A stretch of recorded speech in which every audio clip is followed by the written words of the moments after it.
You're watching the 420 Pace, found at 420pace.ca. Stay tuned. We'll be right back after this toke.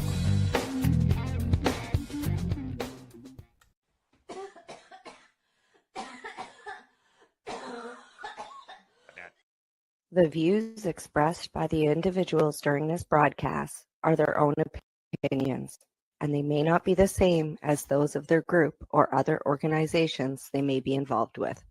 All medical advice during our broadcast is not a medical opinion and should be checked with your medical physician.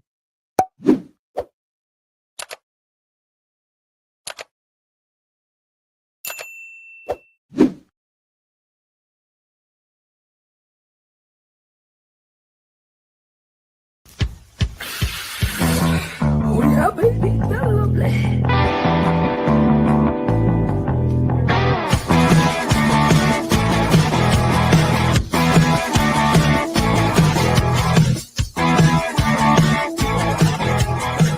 Good morning and welcome to Psychedelics and Cannabis Educational News for December the 8th, 2025. Good morning, Rev Cindy. Good morning. How are you? Chilly. I went outside this morning and did my morning walk and it was minus 21. Brr. Yeah, we had those kinds of temperatures the other day. Yeah. It's feeling like minus 25 or 26 or something. But the sun is nice. Very good. We have a snowstorm going on here, one of these nor'easter type Alberta, whatever they're calling it. Tons of snow. Well, I can tell you we got blue sky here. So we'll send it your way. So you get our weather eventually. Oh, yeah. Anything new and exciting before we get into the news? Well, I've been off the last week. It's been a week. I had a terrible fall 3 weeks ago tomorrow, and I've been healing from that, as you know. And then in the middle of healing from that, my father was diagnosed with cancer, and I had to take a couple of days off to worry and just send energy to my dad. But surgery was successful. They got everything, and we're very happy about it. Good. And he's healing. Good. That's important. I was chatting with him yesterday, and he actually was finally sounding like himself. So good. Yeah. Good. Send some healing vibes his way for us. I appreciate it all. All righty. Well, let's hope Dad is bounces right back and gets right at it very shortly, and we'll get right at the news with the first story of the day. Yeah, coming to us from CTV News. This one hits home here in Nova Scotia. Mi'kma'ki chiefs frustrated with calls for crackdown on illegal Nova Scotia cannabis dispensaries. The 13 Nova Scotia Mi'kmaq chiefs say the provincial government's calls for a crackdown on illegal cannabis dispensaries, including on reserve dispensaries, misunderstand treaty rights. Although our perspectives may differ, it's important to state that the province does not govern our communities, says Chief Terence Paul in a news release from the Assembly of Nova Scotia Mi'kmaq Chiefs. We have a right to self-governance and self-determination, Paul said. This is a clear example of what happens when the province will not come to the table with us from the outset. An archaic government process we've experienced far too often in our communities. On Thursday, Justice Minister Scott Armstrong called on the police to step up enforcement and shut down illegal cannabis shops. A recent scan by the province found that there are at least 118 dispensaries in Nova Scotia, which they say legal dispensaries, compared to 51 NSLC cannabis shops. Wow, that has gone up in the last year. A year ago, it was only 50. Yeah. Protecting Nova Scotians means strengthening our efforts, advancing new measures, and shutting down the shadow market before it can cause more harm to public health and safety, said Armstrong. Armstrong sent a letter to the 13 Mi'kma'ki chiefs asking for their cooperation in shutting down these stores. The Assembly said it reached out to the Nova Scotia government about what the regulation of cannabis could look like in Mi'kmaq communities when the federal government legalized cannabis in 2018, but they claim the province rejected those requests. The news release reads that our regulatory system could not proceed. Yeah. The result is exactly what we predicted, a system that does not and cannot work in our communities, the release says. Attempting an approach in 2025 that ignores previous opportunities to work together and the formal existing channels to work nation to nation is disrespectful. Last April, the province launched new regulations to allow licensed NSLC supplied stores on reserves, with proceeds staying in the community. So far, only one Mi'kmaq community has signed up, according to the NSLC. Yeah, we'll have ongoing negotiations and discussions with First Nations, Armstrong said. But right now, the only legal distributor of cannabis in Nova Scotia is the Nova Scotia Liquor Corporation. The Assembly said the RCMP needs to respond to the priorities of the chiefs and councils in each community. Minister Armstrong must understand that the province does not have jurisdiction to govern our communities, nor do they have a complete understanding of what happens in our community, says Chief Paul. Therefore, they cannot decide what is best for our members. We hold Aboriginal title, Aboriginal rights, and treaty rights over our territory of Mi'kma'ki. The jurisdiction protects our autonomy and our identity. Nova Scotia must realize that non-collaborative approach was never, nor will ever, be appropriate or acceptable. I'm going to mess this up. Sipnick Chief and Council also said they are appalled by the direct threat to our community's safety by the province's focus on enhanced enforcement at illegal cannabis dispensaries. Now, the Chief Michelle Glasgow says in a statement, using public safety as a reason to override our inherent rights to self-govern and implement our treaty is a modern economic context is appalling. These are abuses of colonial power. Absolutely. The province's actions through the Minister of Justice are acts of systematic racism and inciting hate against the Mi'kma'ki people, labeling us the problem. And this narrative is absolutely disgusting. This Spinaki chief and council said the government and police need to focus on illicit drugs like fentanyl and opiates. Legal expert Wayne McKay says he was also surprised by the Attorney General's directive, warning it may push legal boundaries in terms of jurisdictional control and Indigenous sovereignty, but it could also represent political interference in policing.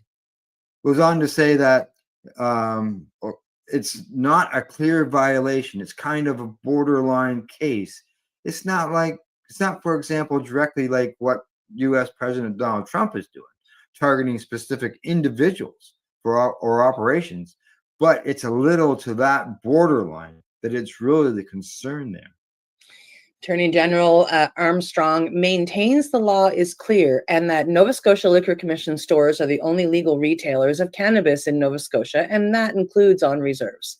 While the province maintains this is a public health and safety issue, McKay questions where finances factor in with the current PC government, which is facing a forecasted $1.2 billion deficit this year.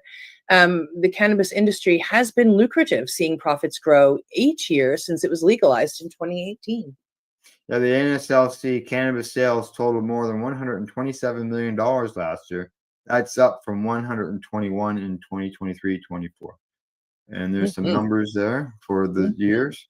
Now, McKay believes there could be financial reason behind the attempt of the government to strengthen its grip around what they call the shadow market. But the Attorney General didn't say how much money he believes is involved. It's hard not to think that finances wouldn't be one of those factors, said McKay. But their main argument stated in the directive is public safety, and that is a classic and justifiable reason for limiting people's rights in the name of public safety. But they need to clearly lay out the public safety concerns. Oh, yeah, listen, because I can go on Yeah. and on and on. Public safety, listen, Organigram poisoned me. I know other people that Organigram poisoned, and they all did that under the law. So don't even talk to me about public safety when your legal stuff is hurting people. And not all of it, by the way, but some of it is. Armstrong addressed the public health and safety concern in his letter to the chiefs. Says the saying the NSLC retail framework restricts the sale of cannabis to youth and guarantees that all products sold are safe for consumption and meet Health Canada standards. And it limits the ability of organized crime to penetrate and profit from the illegal cannabis market.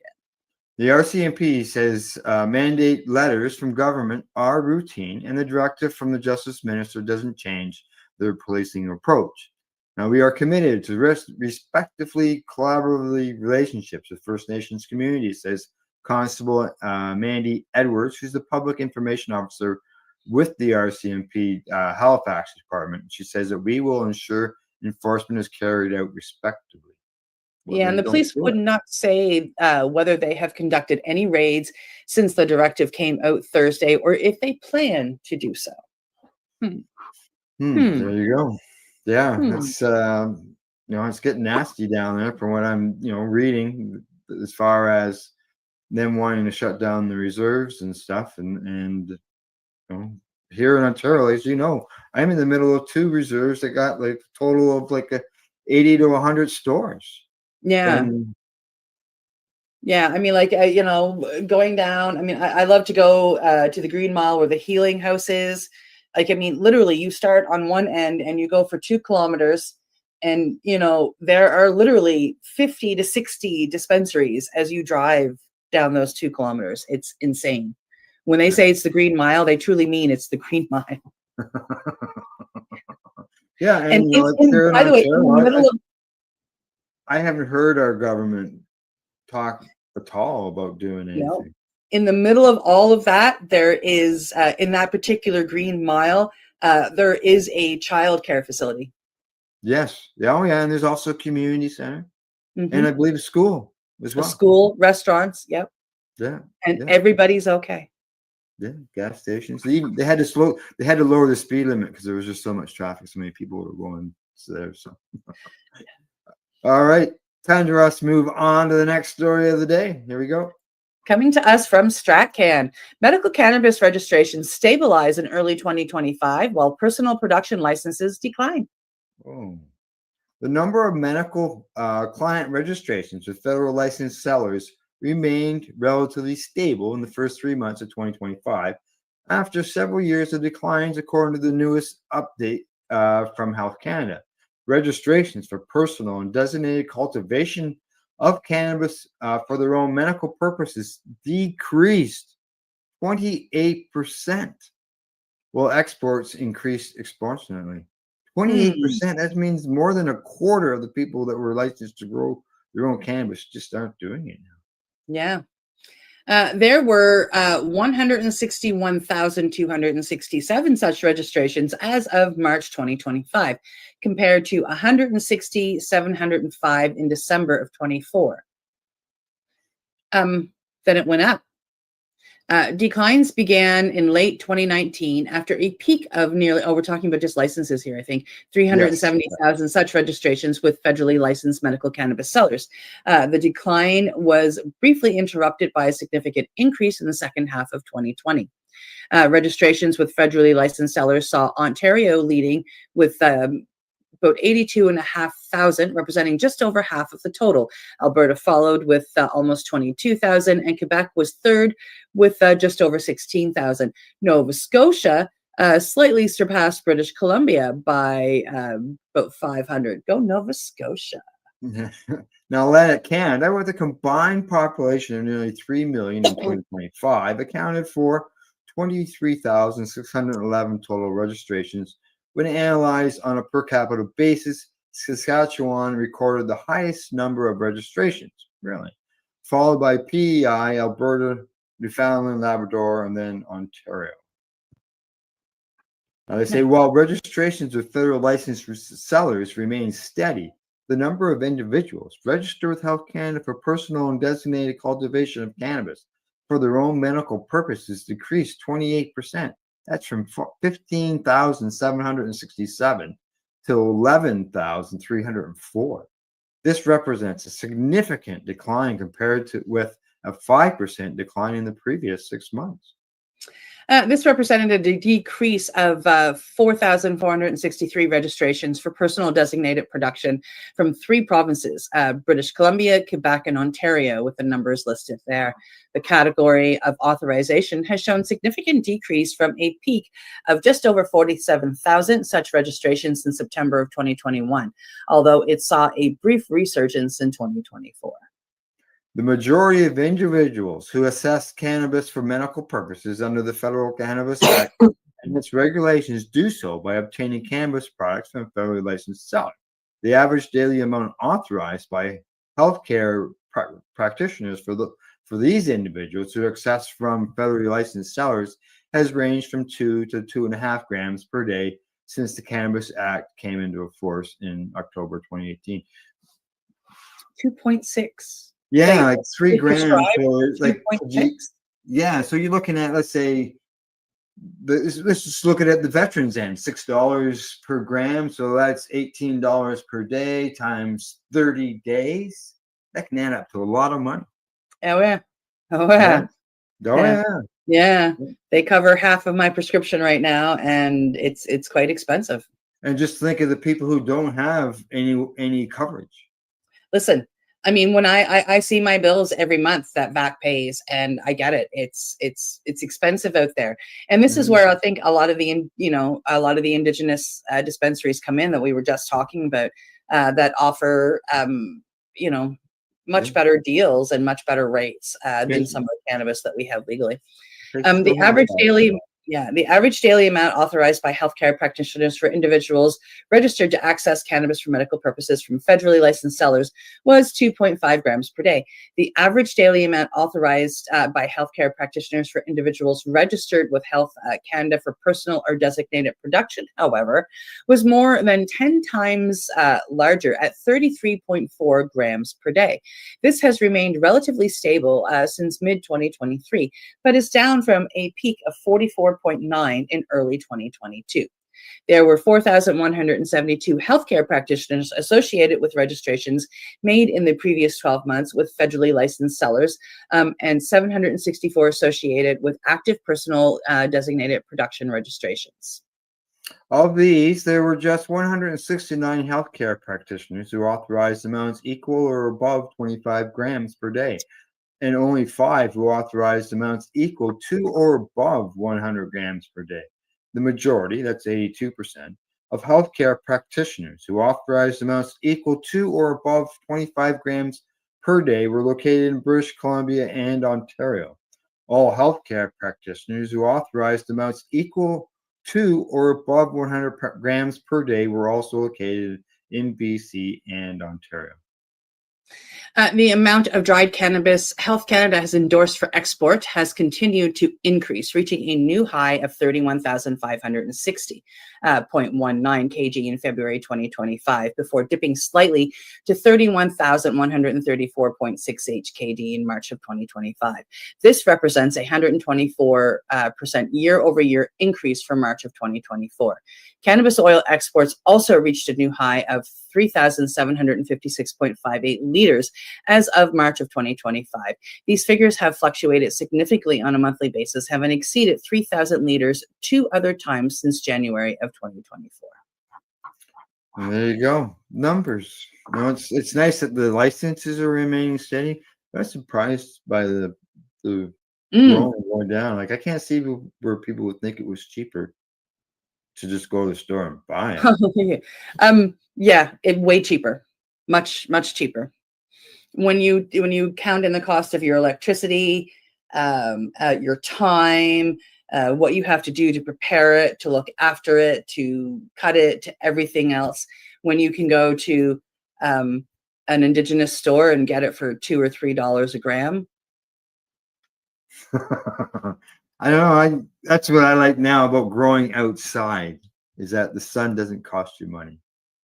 Yeah. Here in Nova Scotia, that's But I a little understand harder. the electricity cost. Yeah, yeah. Yeah, just because of it gets so damp, and like I mean, the last number of years, I'd say the last 4 years, almost everybody I know that grows has lost, anywhere between 80 to 100% of their grow, Oh, simply because really? it's become musty, moldy, like bud rot set in. Yeah, Yeah. I got So if you stop and compare all that for not necessarily, on the inside of Canada, but on the edges, like in and around the oceans, it gets awfully hard to grow. and there are patients that, I know one, for example, that grew 2 plants, but they only got 3 ounces off the 2 plants. Yeah. So You can yeah, have a it's big crop, but still, it's, if you're going to, if you don't have access to an indigenous store and you're going to just regular stores, you're paying like $500 a month for 2 to 3 grams a day. for 3 grams a day, my bill is around $800 a month. Well, there you go. Perfect example. I didn't pay $800 a day to grow, $800 a month to grow my own cannabis when I was growing Now, indoors. mind you, I'm ordering everything pre-rolled. It would be about 550 if I were ordering it unrolled. So yeah, easy Yeah. math, $6, $18 a day times 30. 500 or basically $500. Yeah. Yep. So alrighty, yeah, I know, eh? That's what I like about the indoor-outdoor license. You're not paying for that electricity through the summer. Trying to keep things cool, adding the air Yes. conditioner and everything. So, all right, on to the next story. Coming to us from Marijuana Moment. Doctors could legally administer Schedule 1 drugs or medicines, I should say, like MDMA and psilocybin to seriously ill patients under new bipartisan bill in Congress. The bipartisan House and Senate lawmakers have introduced a bill to Congress to allow doctors to administer Schedule 1 drugs or medicines, such as certain psychedelics, to patients with life-threatening conditions. The Freedom to Heal Act, sponsored by Senators Cory Booker and Rand Paul, as well as Reps Madeline Dean and Nancy Mace, aims to expand on the country's right to try law. Policy creates an exception with the Controlled Substances Act, the CSA, that gives qualified patients access to potential therapies that haven't yet been approved by the FDA. This is really cool. The lawmakers noted that the FDA has designated 2 psychedelics, MDMA and psilocybin, as breakthrough therapies for treatment of serious mental health conditions.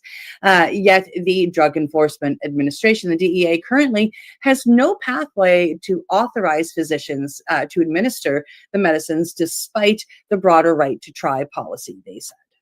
To address that, the new bill would amend current statute to allow DEA to register and authorize doctors to administer the novel therapeutics.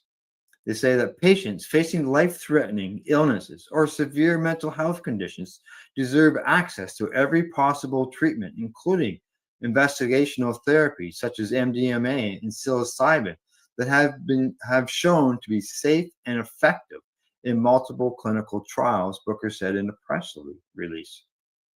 Interesting.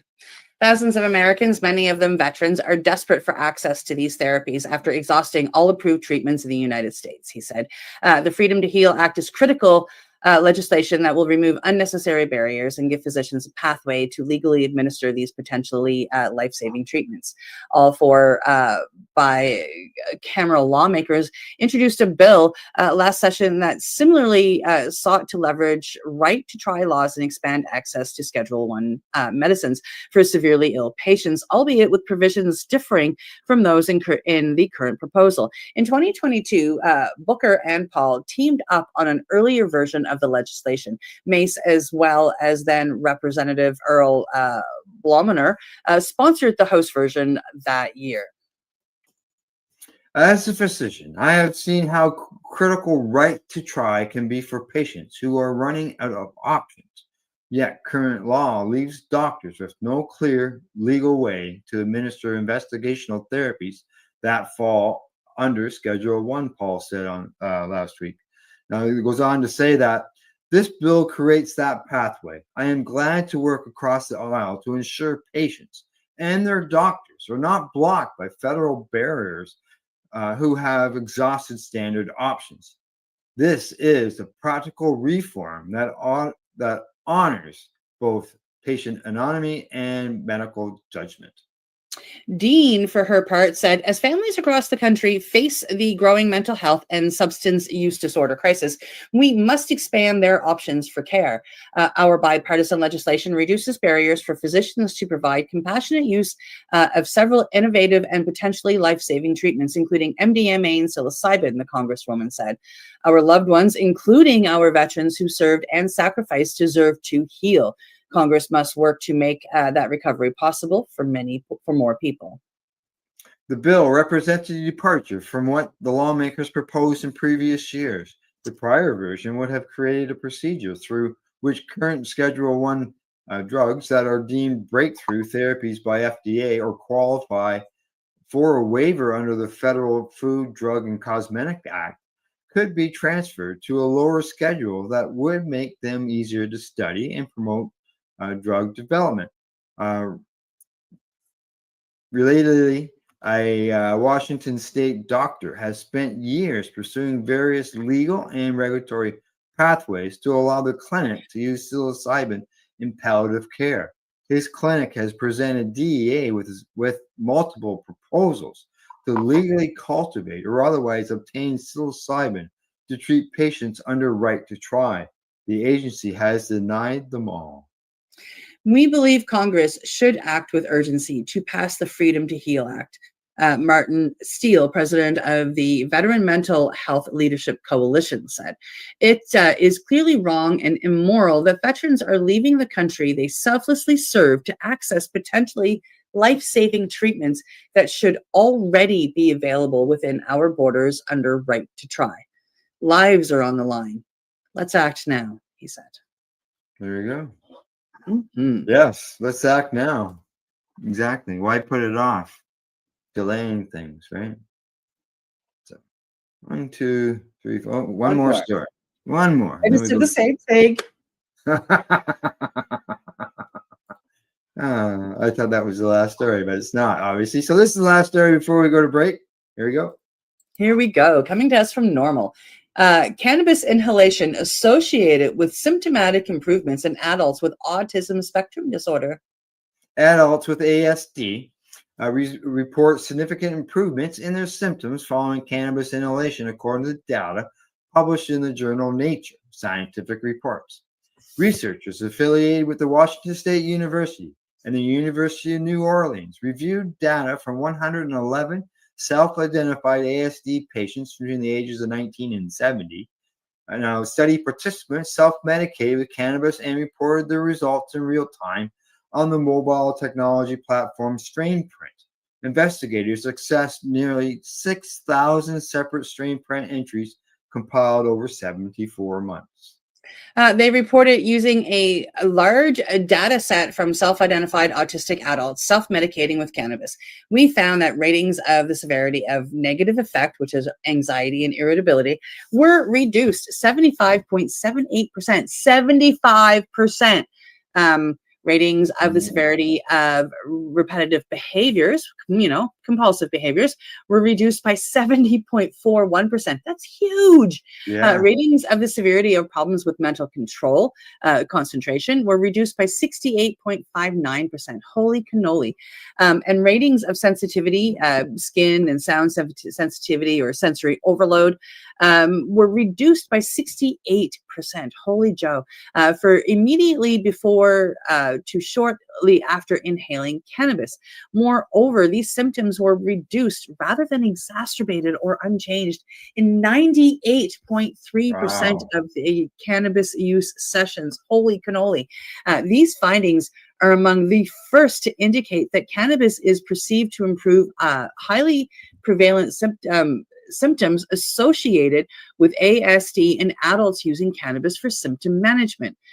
Study participants acknowledged experiencing symptomatic improvements from cannabis regardless of its potency or its cannabinoid ratios. These findings indicate that well-powered placebo-controlled trials are warranted to examine the acute effects of various cannabinoids and I'll get it out.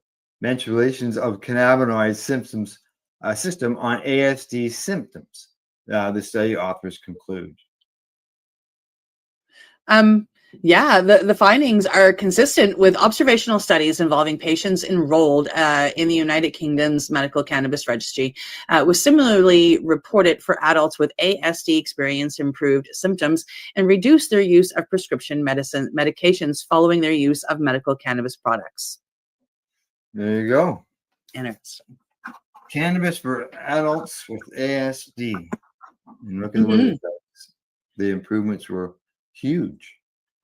They That were. was 98% of them finding some difference. Yeah. Yeah. 98. I'm going to give it 98 and a third percent. That third's big. Like, I mean, less than 2% didn't. Yeah. And everybody else did. That's really that's amazing. research that says, let's keep getting more and let's get this out there. So, all right, time for us to take a break. We've got 4 more stories when we get back from that break. You're watching Psychedelics Cannabis Educational News. We're live here at paceradio.net and 420pace.ca. You're listening to the Pace Radio Network here at paceradio.net. Camelford Lifestyle Shop, open Monday to Friday from 10 till 7 p.m. or by chance. Check out our flags, our t-shirts, plus our hats, and look of that supply of rolling papers, plus much more. We've got bongs and your favorite herbal vaporizers. Look at all the incense we have, as well as for those who collect knives, check out these knives in our collection. And while you're here, stop in to see Shay at the piercing room, where you can get poked by Shay. Daily deals, check them out. Camelford Lifestyle Shop, 17 Bridge Street West, Camelford, Ontario.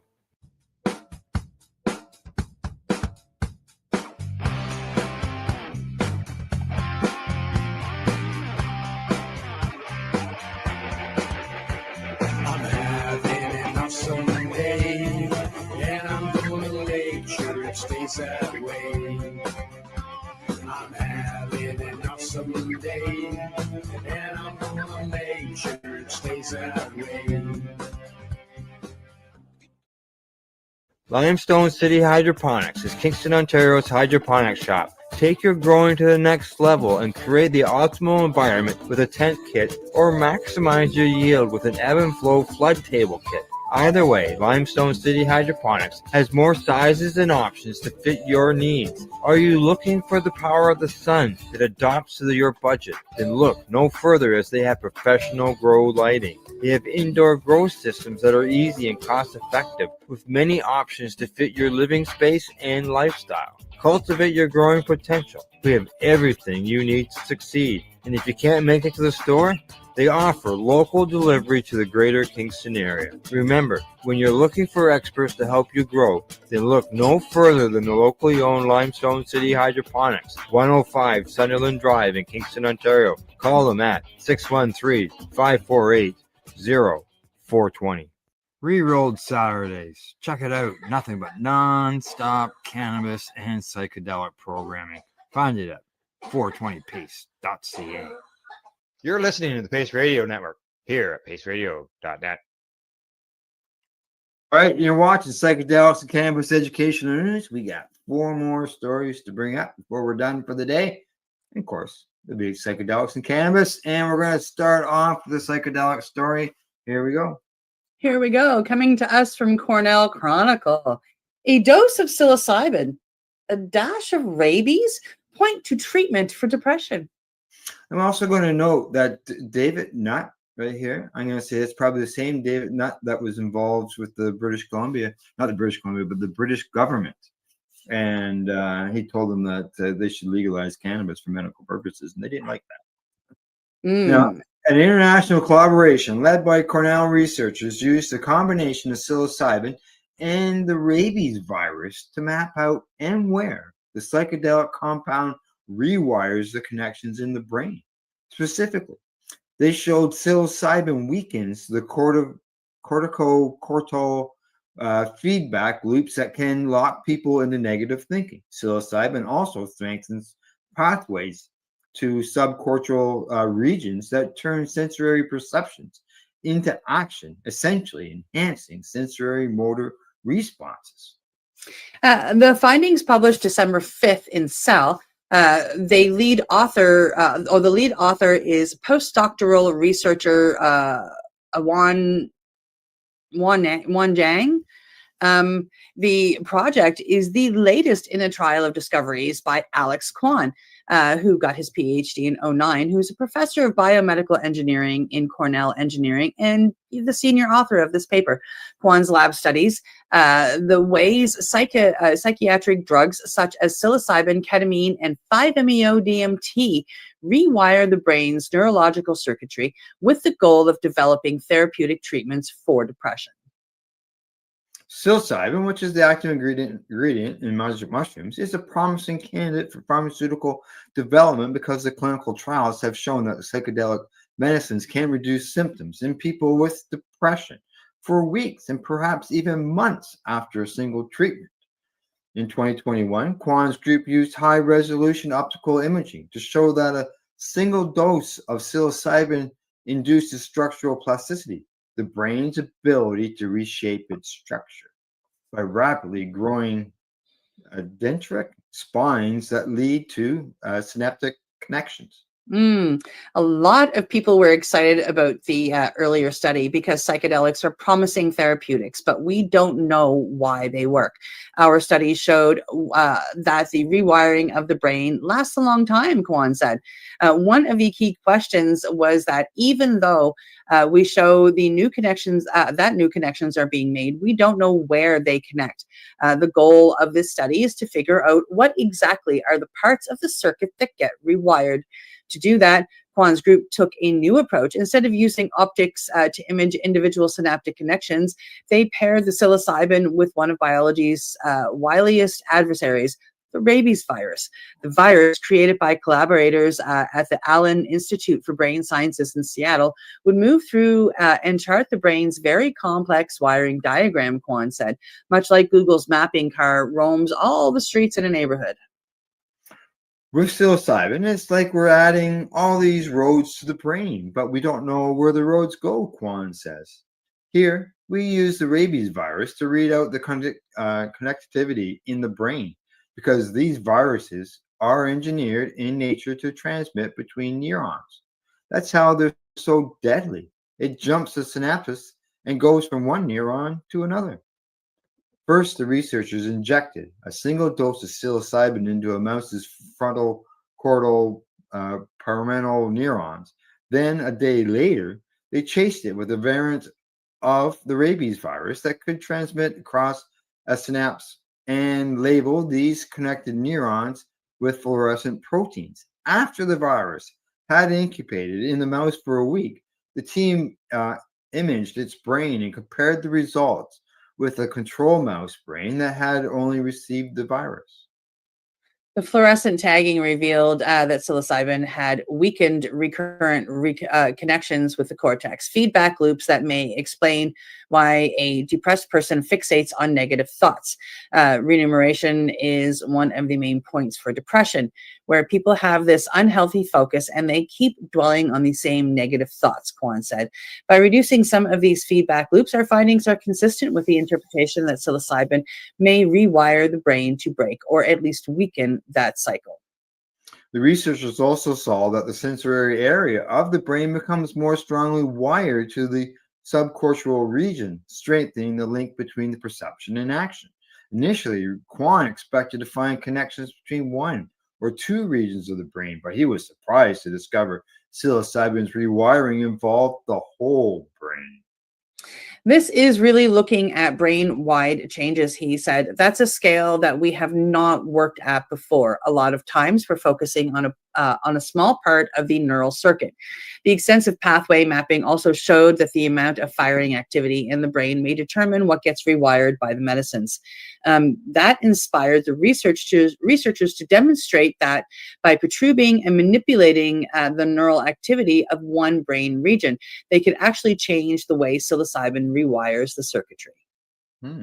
Kwan says that this opens up many possibilities for therapeutics, how you maybe avoid some of the plasticity that's negative, and then enhance specifically those that are positive.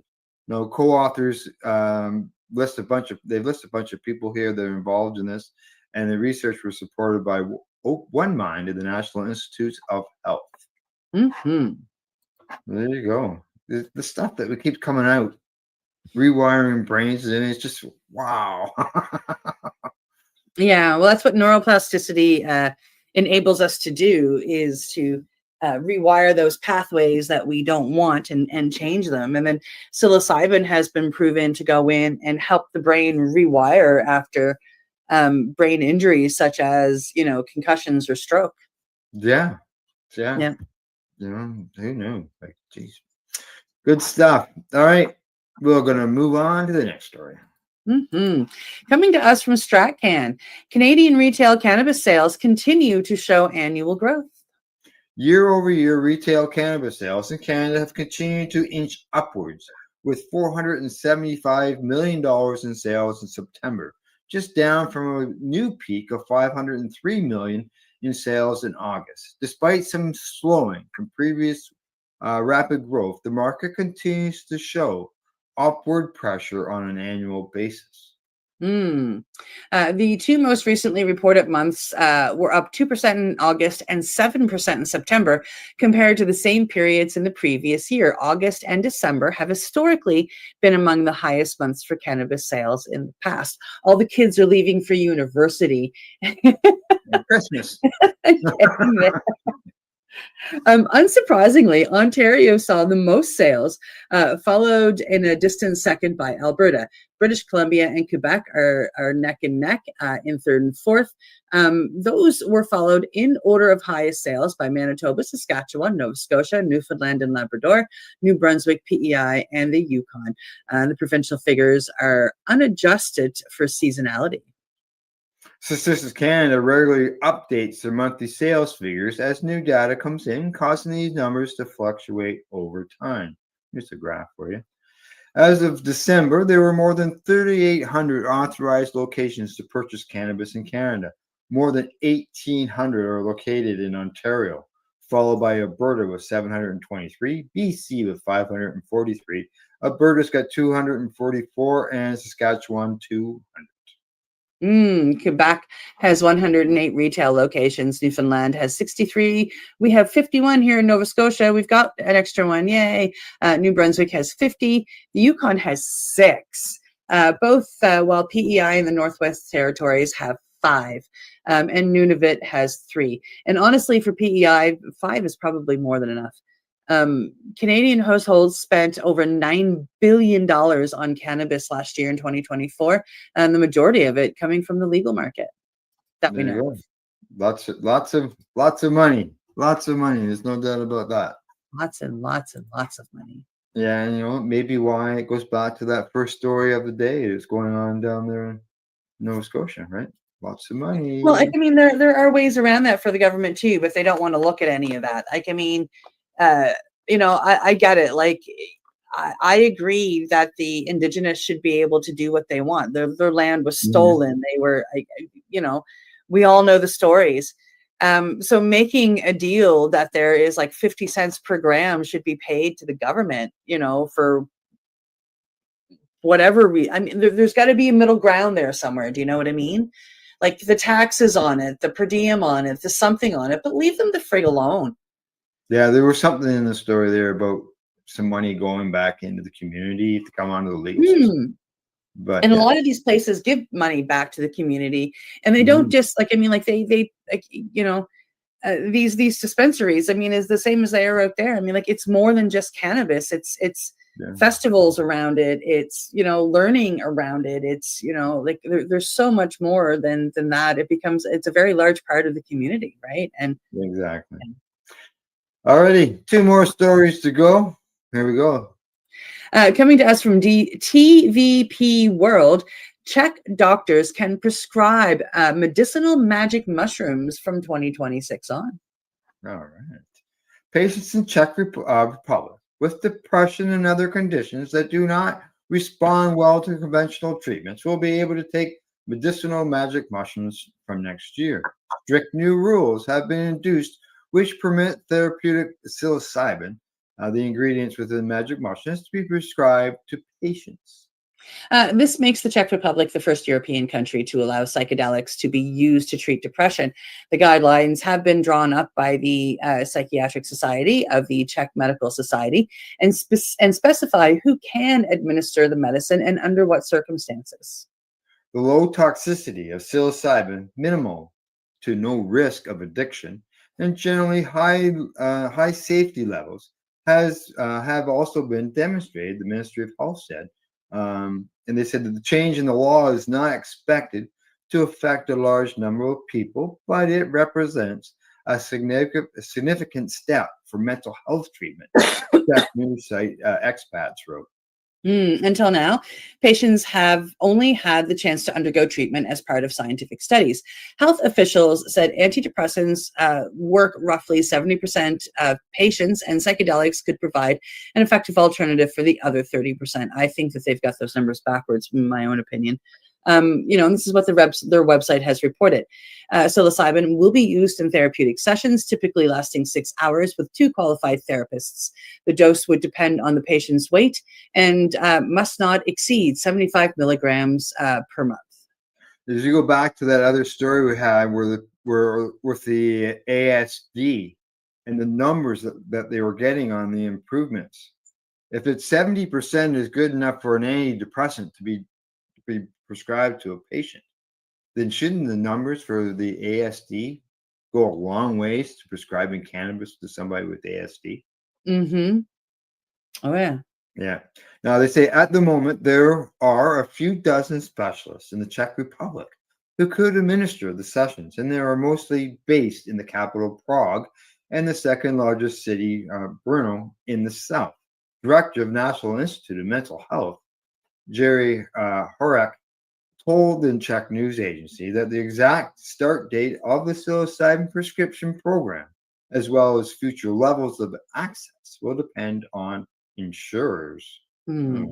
He said psilocybin could also be used to treat psychiatric conditions for which no other therapies exist, such as depression following a cancer diagnosis. Experts say almost a third of adults in the Czech Republic have a mental illness, and it is one of the most common reasons for issuing disability benefits. Approximately 700,000 suffer from depression or anxiety, the Czech news agency said.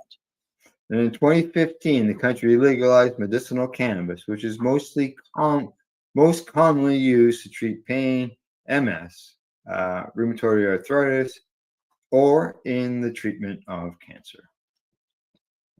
Yeah. There you go. Czech Republic stepping up. We don't even really have that. Like, we have a SAP program, but it's SAP. It's Sappy. I still haven't. I don't think I've ever heard a successful story about the SAP program yet. No. Now there might be out there, and I just haven't heard it because, like, I mean, they don't necessarily make the news, and so yeah. But I haven't gone to do like any in-depth research, but I haven't heard very much, if anything, good about the SAP program here.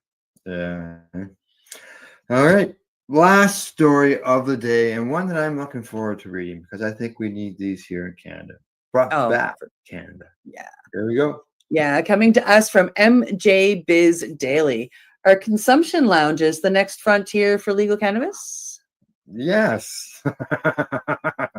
Cannabis consumption lounges are redefining hospitality with a buzzworthy twist. From yoga sessions with edibles to paint and puff nights, dedicated consumption spaces are the next chapter for the cannabis industry, according to Dale Sky Jones, counselor of Oakland, California-based Cannabis Education Institute, Oaksterdam University. And on a side note to that, I have been featured in a local paper on a yoga session dealing with cannabis. Ooh, very cool. Got my picture, full page. It's hanging in my room right now. You just can't see Very it. cool. Lounges are the most exciting frontier for the cannabis industry, says Jones, who's leading a roundtable on consumption lounges at MJ BizCon in Las Vegas. But creating these spaces isn't just about good vibes. A successful lounge act will master compliance, safety, and customer education to craft an experience as elevated as the patrons themselves. They can, in turn, build brand loyalty and unlock new revenue streams. The foundation of a successful consumption lounge begins with the experience it delivers. Oh, for sure. Jones stressed the need for thoughtful design, seamless operations, and specialized staff training to ensure these spaces are not only compliant with local regulations, but also provide a memorable and enjoyable experience for patrons. Let me tell you, one of my favorite things to do when I hit BC, when I'm in Vancouver, I love, first thing I've got to do is go down to the New Amsterdam, and it's a relaxing space. And they have all of that, like everything. Yeah. They're awesome. Yeah. Yeah. They say from air filtration systems to soundproofing for music venues, every detail plays a role in shaping the customer journey. Jones goes on to say that hospitality is about reducing friction and creating a flow that feels natural. Whether it's the layout of a buffet or educating customers about dosing and onset times, every element contributes to the overall experience.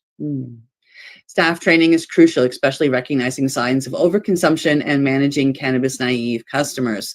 Most people don't know their tolerance, and that's where education and safety come in, Jones says. Bars have alcohol management techniques, and we need that for cannabis. I'm just gonna, take a second here and talk about when I was in Amsterdam. Every lounge I was in, I mean, of course, they're used to dealing with people from around the world. It was a tourist thing. But the bud tenders that were there were very awesome. Somebody would come in that they wouldn't recognize, and they would have the whole conversation with them every time. It was just really kind of neat to watch. Yeah. They say that we need staff to handle these situations, provide spaces for patrons to rest and hydrate, and ensure everyone has a positive experience. Now, consumption lounges offer opportunities for businesses willing to innovate. There are comedy nights and music venues and dual-use spaces. The possibilities are endless. Tribal governments in particular have a unique advantage as they can craft models that integrate cannabis into existing recreational environments like casinos and resorts. Nuwu Cannabis in downtown Las Vegas provides an ideal example, but the challenges are significant. Compliance remains a major hurdle, with state and local regulations often treating cannabis differently than alcohol. Cannabis businesses are more exposed to legal and insurance risks than establishments that serve alcohol. We have to be our own advocates, Jones says, urging operators to prioritize safety and compliance while pushing for fair regulations. Insurance hasn't caught up. Public education is another critical area because cannabis is not as well understood as alcohol, Jones said. We need to educate not just consumers, but also city councils, state governments, and regulators to ensure these models are allowed and supported. Jones sees consumption lounges as a way to elevate cannabis brands and create new business models. She goes on to say that the brands that succeed will be the ones that focus on lifestyle and experience. You can't take cannabis across state lines, but you can take the experience. She also envisions a future where cannabis is seamlessly integrated into everyday activities, from senior care to dog parks. People love to bring their dogs to the park and enjoy a yoga class. Why not add cannabis to those experiences in a safe and responsible way? Heck yeah. That's right, exactly. Now, as the industry continues to evolve, Jones urged operators to balance advocacy with responsibility to educate customers and the community. She says that by leading with education, safety, and innovation, we can show the world that cannabis is a healthier, safer choice. This is our chance to redefine what hospitality means. Let's do it right. Absolutely. Absolutely. Yeah. Absolutely. Lounges, big time. I'm all in favor of lounges. I can tell you that. I know Toronto, when there was a dozen of them in Toronto, there was lots of people. And there are more popping up in Toronto, like the I understand Vapor Central's gone. Yeah, you're talking about like Lit Research is there. Yeah, and then there's Lit Research is there. There's still the oh my God, the name is escaping me. OPP? The OPP? What's that? The OPP station? The OPP? Yeah, there's a place, people call it the OPP station, but it's not the place. It's Our People's Pot. Oh, well, there was the one that you go up the big old flight of stairs. It's still there. And then there's been a few that have popped up, but Planet Paradise. Yeah, I don't know if that, I think I heard that it was closed, but. Oh, I heard that it was still there, but it's turned into quite the bougie. It's like a sports bar, but for cannabis. So there's always sports on the show. So it's not not like it used to be. That's down. There's another place that they opened up where everybody moved to. Yeah. Right. Yeah. So there's a few of them, but they still have to be kind of quiet about what they do and hide a bit. Yeah, well, that's because of the smoke-free act that we got here. Yeah. But like the article touches on, music and other events and all that they were held at these lounges. Some of them were successful, some of them not so successful. Yeah. Mm-hmm. And the other thing too is, like I said when we started the show, it's minus 21 out there. Patients being forced to go outside because they live in a condominium where a condominium doesn't allow them to smoke, medicate, forcing hospitals them outside. kicking them outside. Yeah. And I'll shut that one up. I'll be quiet about that. Okay. Yeah, right. No, like the hospitals. Like, I've got an aunt that's just about to turn 102 as well, and I was up in Ontario, and was there to celebrate her 100th birthday.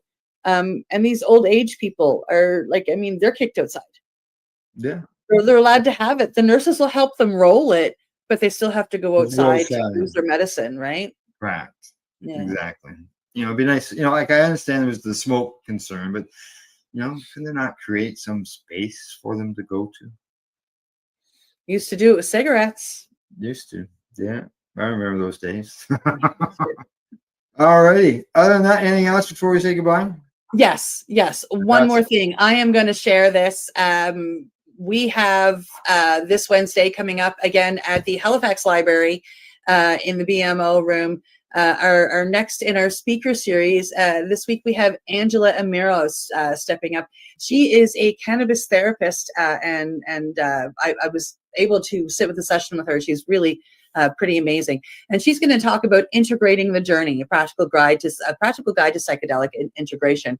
And if you've ever done any of these medicines, you understand that a lot of the work and a lot of the healing comes in the integration afterwards. And Angela is going to speak to that and the importance of it. So if you're able to show up, please come on down on Wednesday night. If not, we will have the Zoom link up again.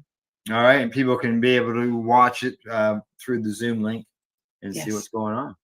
Yeah. Right.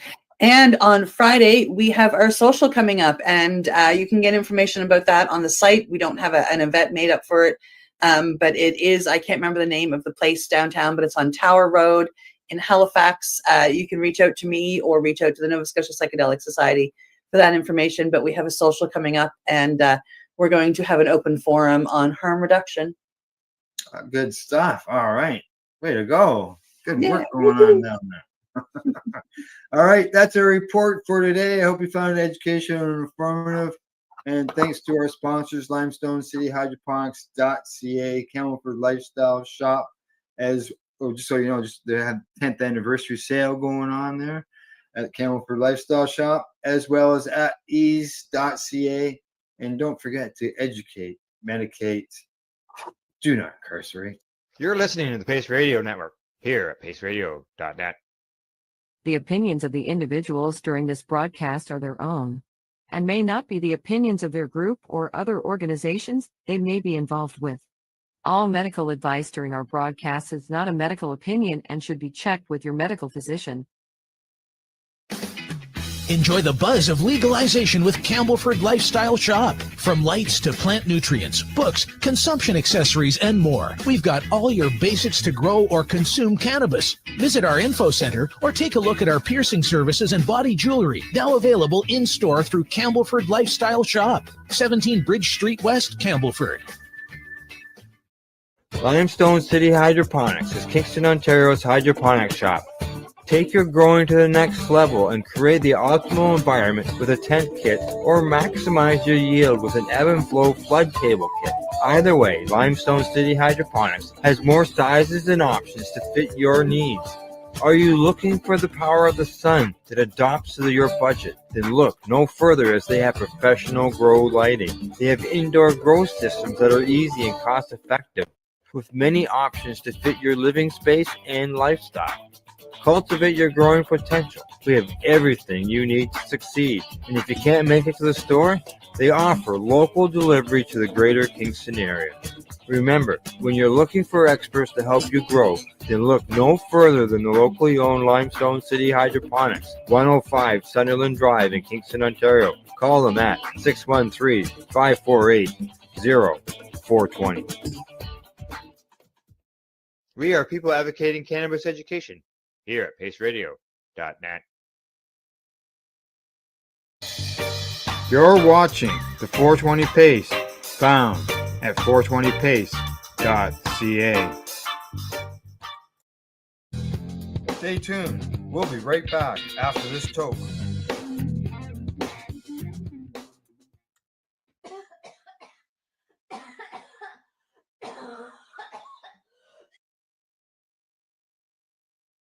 The opinions of the individuals during this broadcast are their own, and may not be the opinions of their group or other organizations they may be involved with. All medical advice during our broadcast is not a medical opinion and should be checked with your medical physician. You're watching the Hi Guys podcast with Al and the other Al on the 420 Pace Project. Hi, Guy. How you doing? Hi, how are you? Yeah, I know, eh? What do you think getting about that? sick of it, Al. We see our names everywhere. I'm getting sick of it. So, yeah. People keep calling me.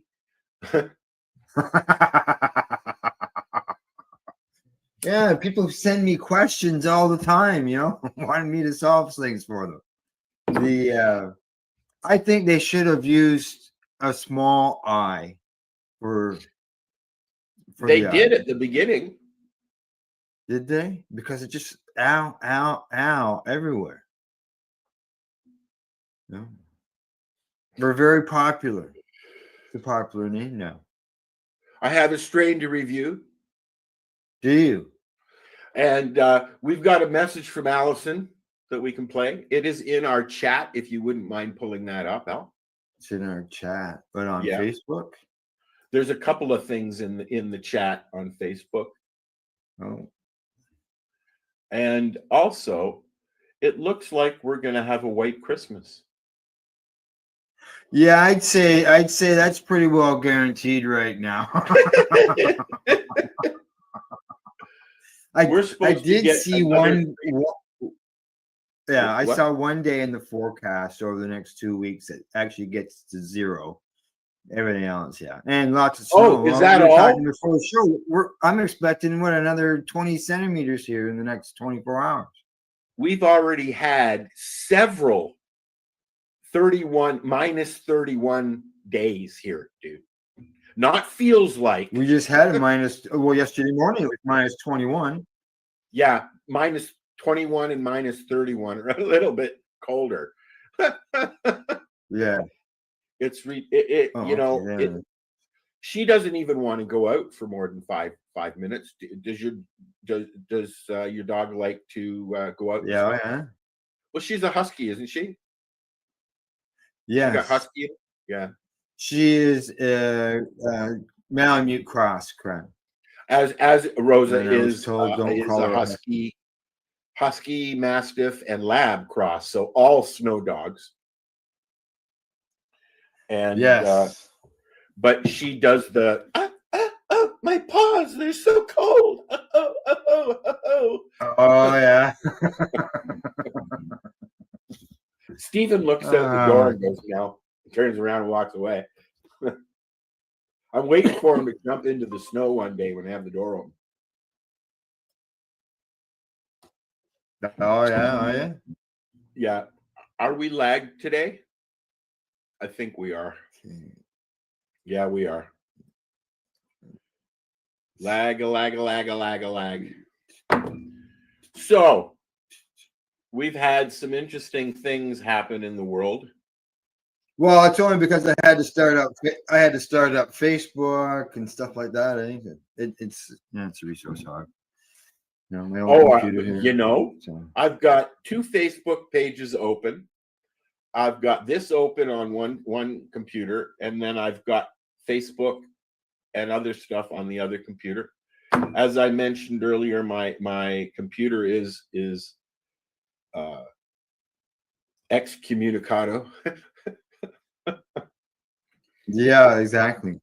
All right, before we get into, I got Allison's video here. Before we get into playing Allison's video, other things that we're going to get involved in today is got my recipes, something to do with some nuts in a milkshake.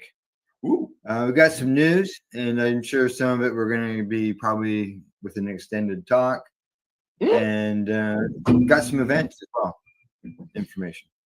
Oh, there's actually events going on. Yes, yeah, there's actually one. It's in like 4 days. No, sorry, yeah, 4 days. I just looked up at my screen and I saw Allison sitting there, and I was like, "What the fuck are you doing here?"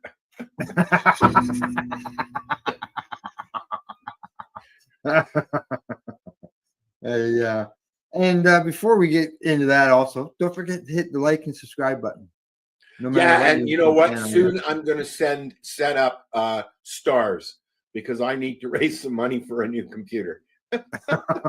I don't know anything about this stuff. Yeah, no, neither do I. Although even though our pages are always getting blocked on Facebook these days for one thing or another, I've been approved for monetization. So have you? I'm going to take advantage of it, I think.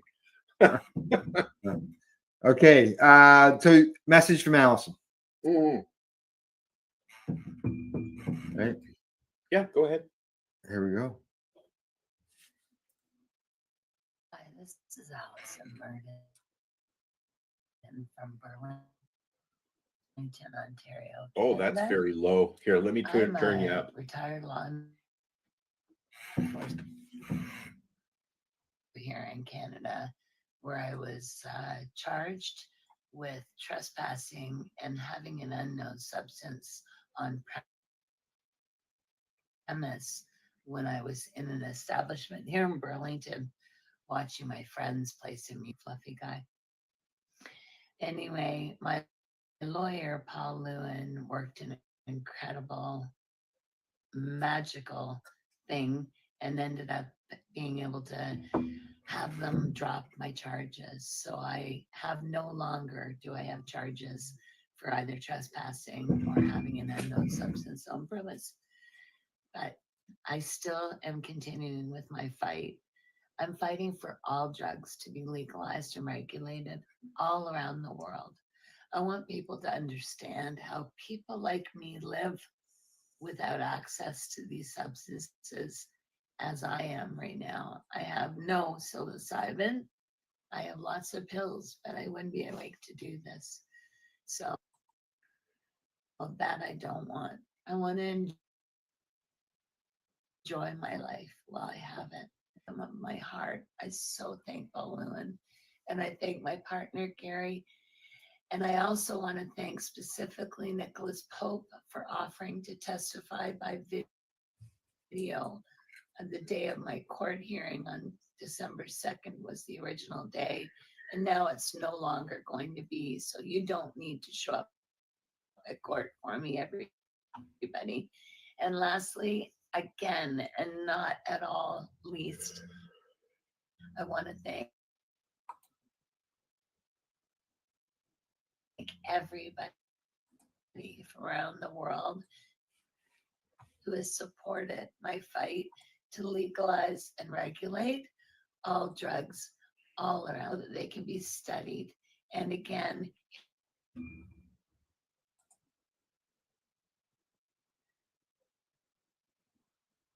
and even if they are illicit, we'll make it so they understand.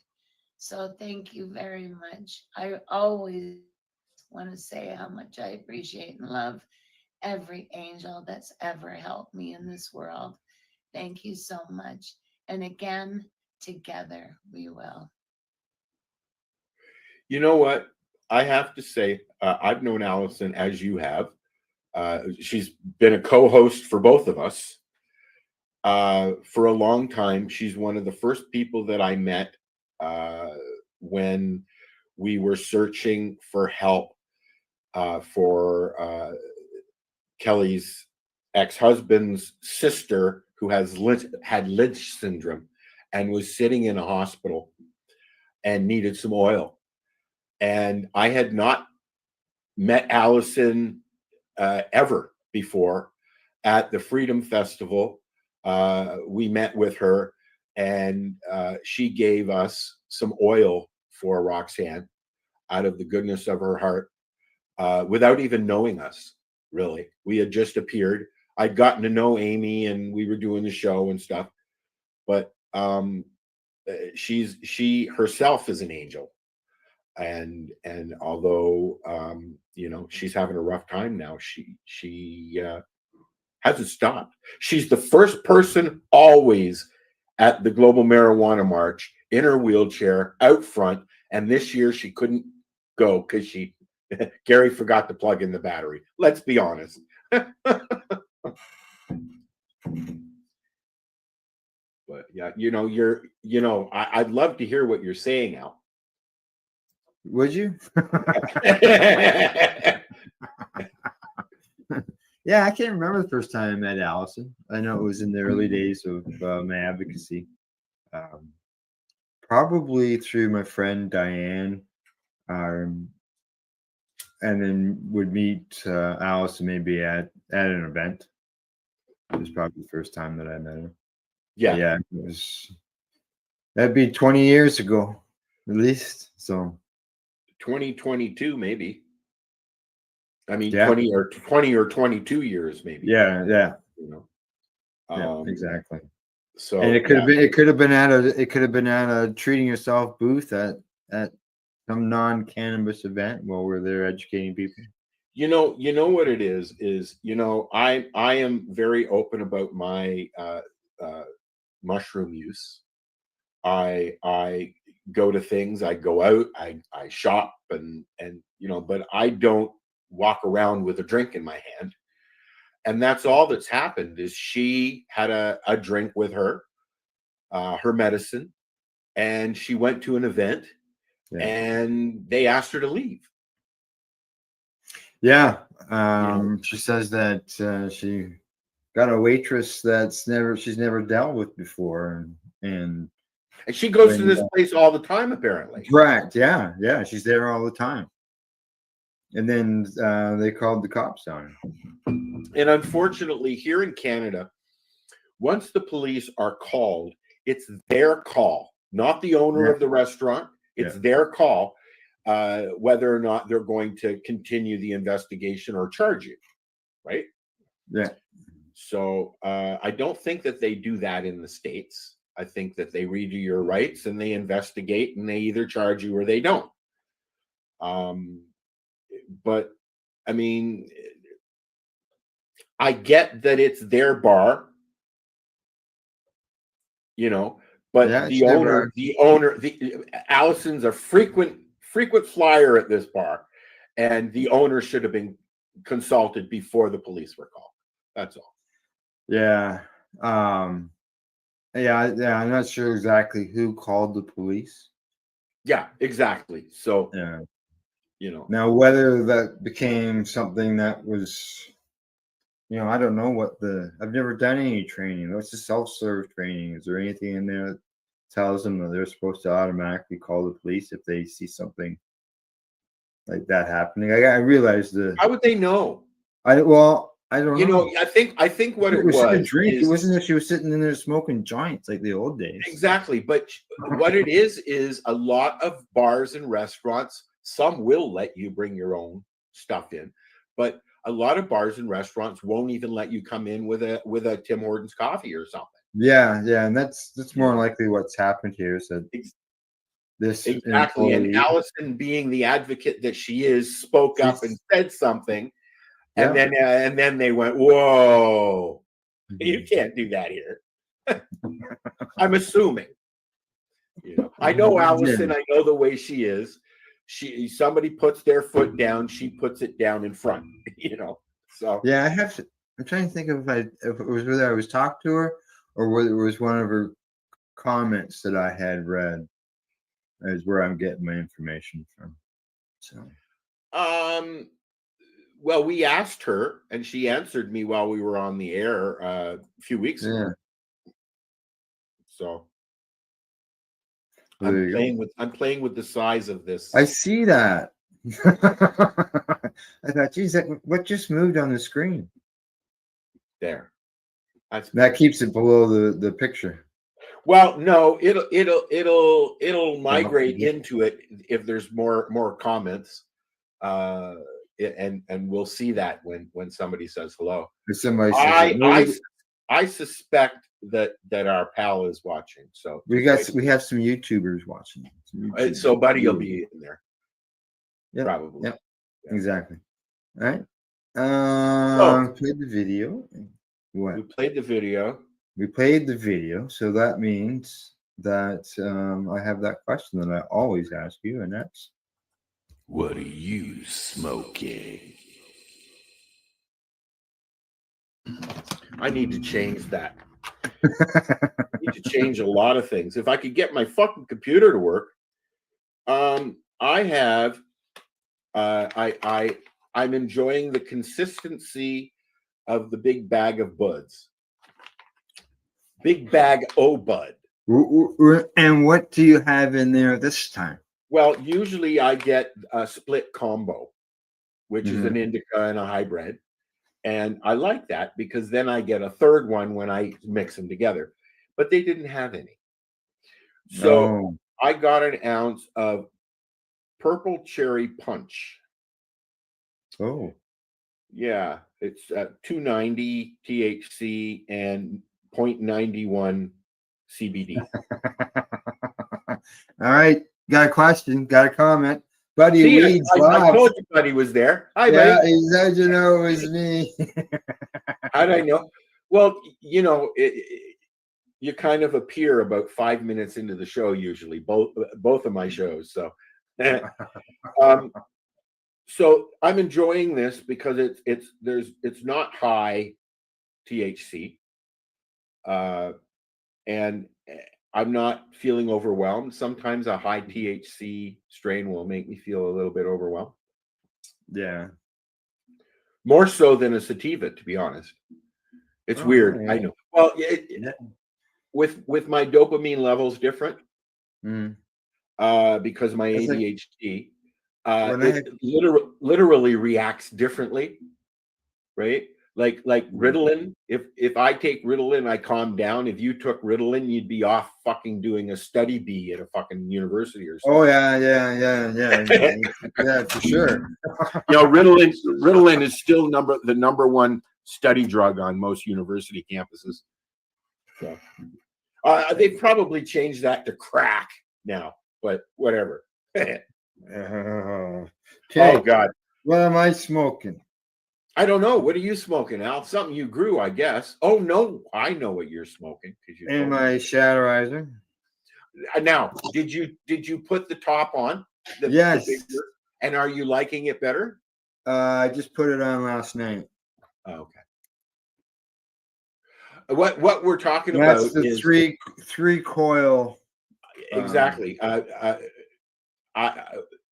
It comes that they have a larger 3 coil pod that comes with their bubbler, which we both have, and I got a bunch of refills from from Matt when I was there. And so I started using the shatter that I had wasn't really burning the way I like it in the ceramic pod. So I started using this 3 coil pod. Yeah. And I'm really liking it, although it burns. Hey, good morning, Rob. Sorry, That's okay. Just got to jump in there and say good morning to Rob. My friend Rob is watching us. He is in Belize right now. Hello, Belize. And our don't other Belize friend you. Lisa. My other friend Lisa is there as well. Cool. They've been sending me pictures, sitting up on their deck with the bare feet showing the palm trees and the sunset and all that stuff. Another one of your friends said that she's been looking at places up here. Oh, I don't know. Yeah. And they looked at the place across the street, actually. Hmm. Yeah. I'm trying to think who that is. I got a message on Instagram from somebody who said that they were been looking at houses up here for a while now, and they're friends of yours. Oh. So, yeah. All But right. anyway, so they looked across the street, and I don't know if they were interested in it or not. Yeah. Well, I know that Rob is looking for a house. I know that, and but I don't know where all he's been looking. I know that your way is obviously a lot cheaper than this way when it comes to housing. So. Yeah, the house across the street I think it's been sold, but it was up for 79. Yeah. I think 79.9 actually. Oh. Yeah, but it's $80,000. Where do you buy a house for 80 grand? Here. Here. Mine was only I paid 118.5 for mine. Yeah. So I mean, Okay, so back to where you were before you interrupted. We're talking about the Shatterizer. Oh yeah. Anyways, yeah, I'm enjoying the 3 coil. That's all I was trying to say. Yeah. So far, so good. It burns through the product really quickly because of the 3rd coil, but and it's a longer coil as well, right? But I like it. Time for a refill. There you go. Let's see what I got here. You're not trying what you squished? Okay, well that was just the end of what I had piece that I had squished. I've got another one that I squished here. It's a little darker. I had maybe the temperature up a little bit, or the fact that it is older cannabis. It's not fresh stuff. Well, as I mentioned, try freezing it because the trichomes break off quicker and easier, and more of them. And also play with your time. I have tried on mine less heat, more time. Yeah. And I've also tried more heat, less time. Ah. Well, 90 seconds was really good at a high heat, where a low heat, 2 or 3 minutes works, So you just I had it. My heat was probably a little high, and I had it in there for 3 minutes. Yeah, I wouldn't go that long, but maybe 2. Because the long, it's cooking it while it's squishing it, right? Oh yeah. But we'll figure it out. Yeah, I've got to get my order in. I'm looking for a knife, a heated knife for doing dabs. It's a blade. You can just screw it on the end of a 510 battery. You take it and you take your dabs and you put it over top of it, whether it's your Shatterizer. You drop it on it like a knife. Yeah, you just push the button so it just heats it up a little bit and it drop right in. None of this pissing around, scraping. I wonder how long it's going to take for you to burn yourself with that fucker. Well, I don't know. I'll let you know. Yeah, But no, I've thank you. contacted a couple stores in my area, and they didn't have it, so I'm on the hunt. So one of the things I wanted to bring up Thanks, Rob, for is the love. is uh do we've talked about it before. Granny Storm's list Yeah. used to be the place to go to find cannabis related studies. Yeah, exactly. Well, my friend Lisa, who was with Rob, she printed off the whole list for him. How many pages? It was like 430 pages Holy of crap. nothing but links. That's right. Everything was linked with a little, like, with, like every, basically there would be 10 links on each page. I like And Puffco. and I would, when I was doing this the events with treating yourself, people would ask me questions, and I would point to the book and go to the book, and I'd see that here's 4 websites right here talking about cannabis beneficial for this and that. We used that to can help keep them it. for their condition. We used to keep the website up during the show when I started it, because that was the only place where you could really get an actual list. It wasn't just somebody putting stuff out there. It was actual studies. Anyways, the reason I'm bringing it up is because Normal made a post the other day that the NIH, which is the National Library of Medicine, and they have now included over 53,000 cannabis related studies in their list. I seen something about there was like 4,000 that were just added this year alone. Yes, and this is scientific papers that have been compiled, much like the Granny Storm's list, and they've put this out.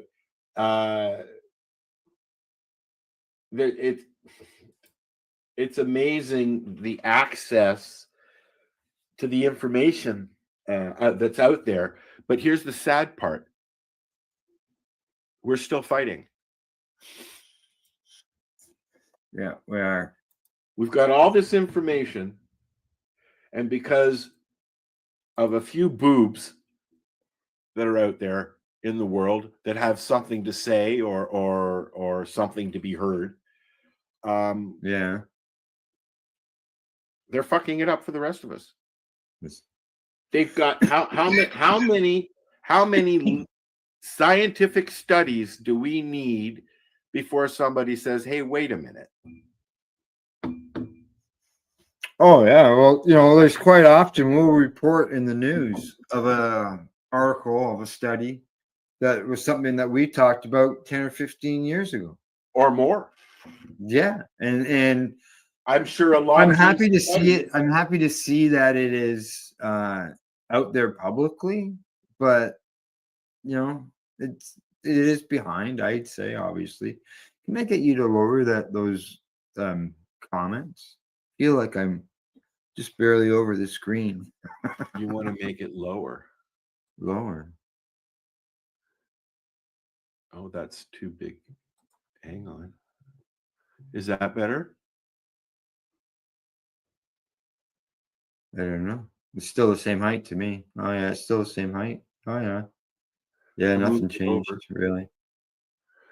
No. Oh yeah, I see. Okay, yeah, you've moved it over that way. Hey, can you slide it over to the center? No, you can't do that. It would be too easy to do that, Al. Okay, that works. That works, yes. I think there's something there.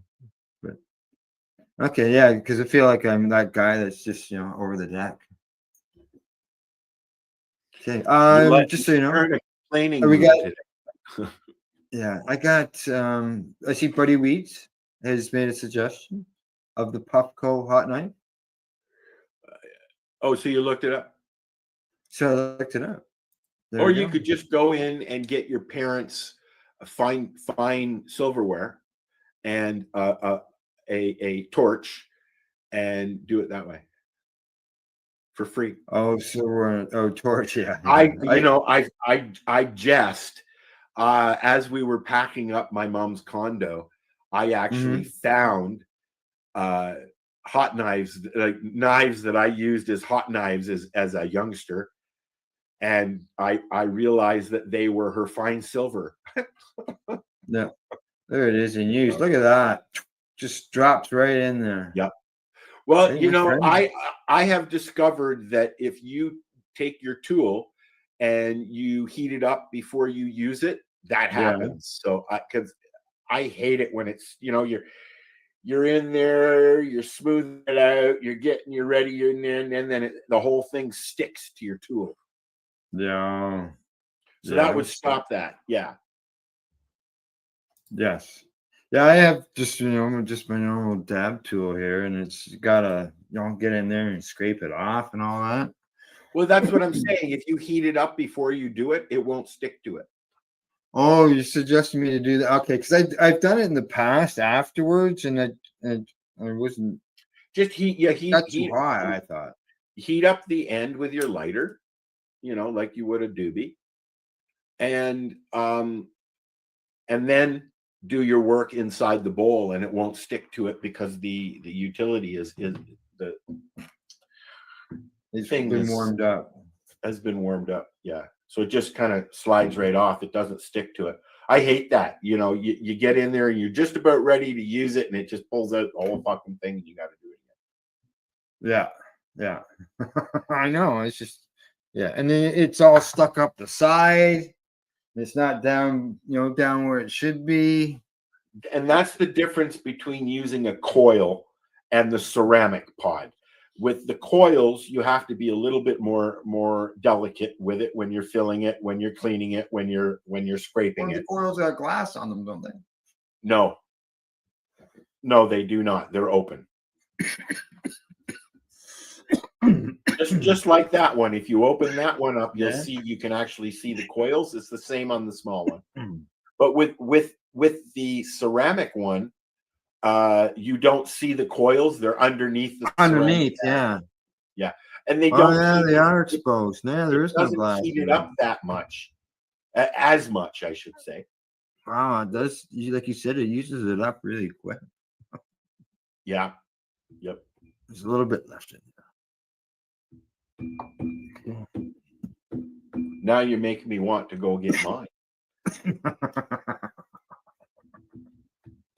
Well, so yeah. Well, now it is 37,000 scientific papers about cannabis have been published since 2015, and now they've added another bunch as we were correct. Yes.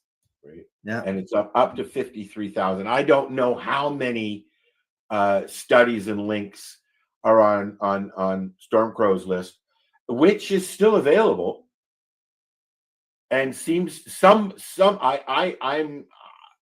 I seem to remember somebody telling me that she has passed away, but somebody is continuing that on. Obviously.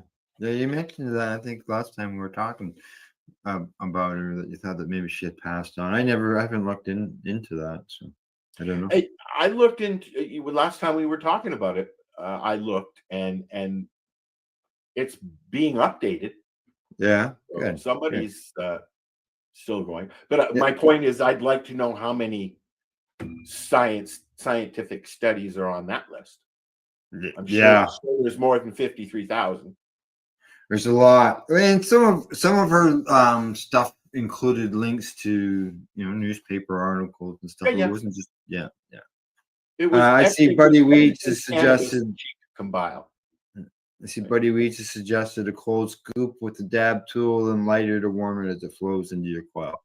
There you go. Yeah, that's what I did in the past, and I thought maybe I just overheated it. It also depends on the product that you're using.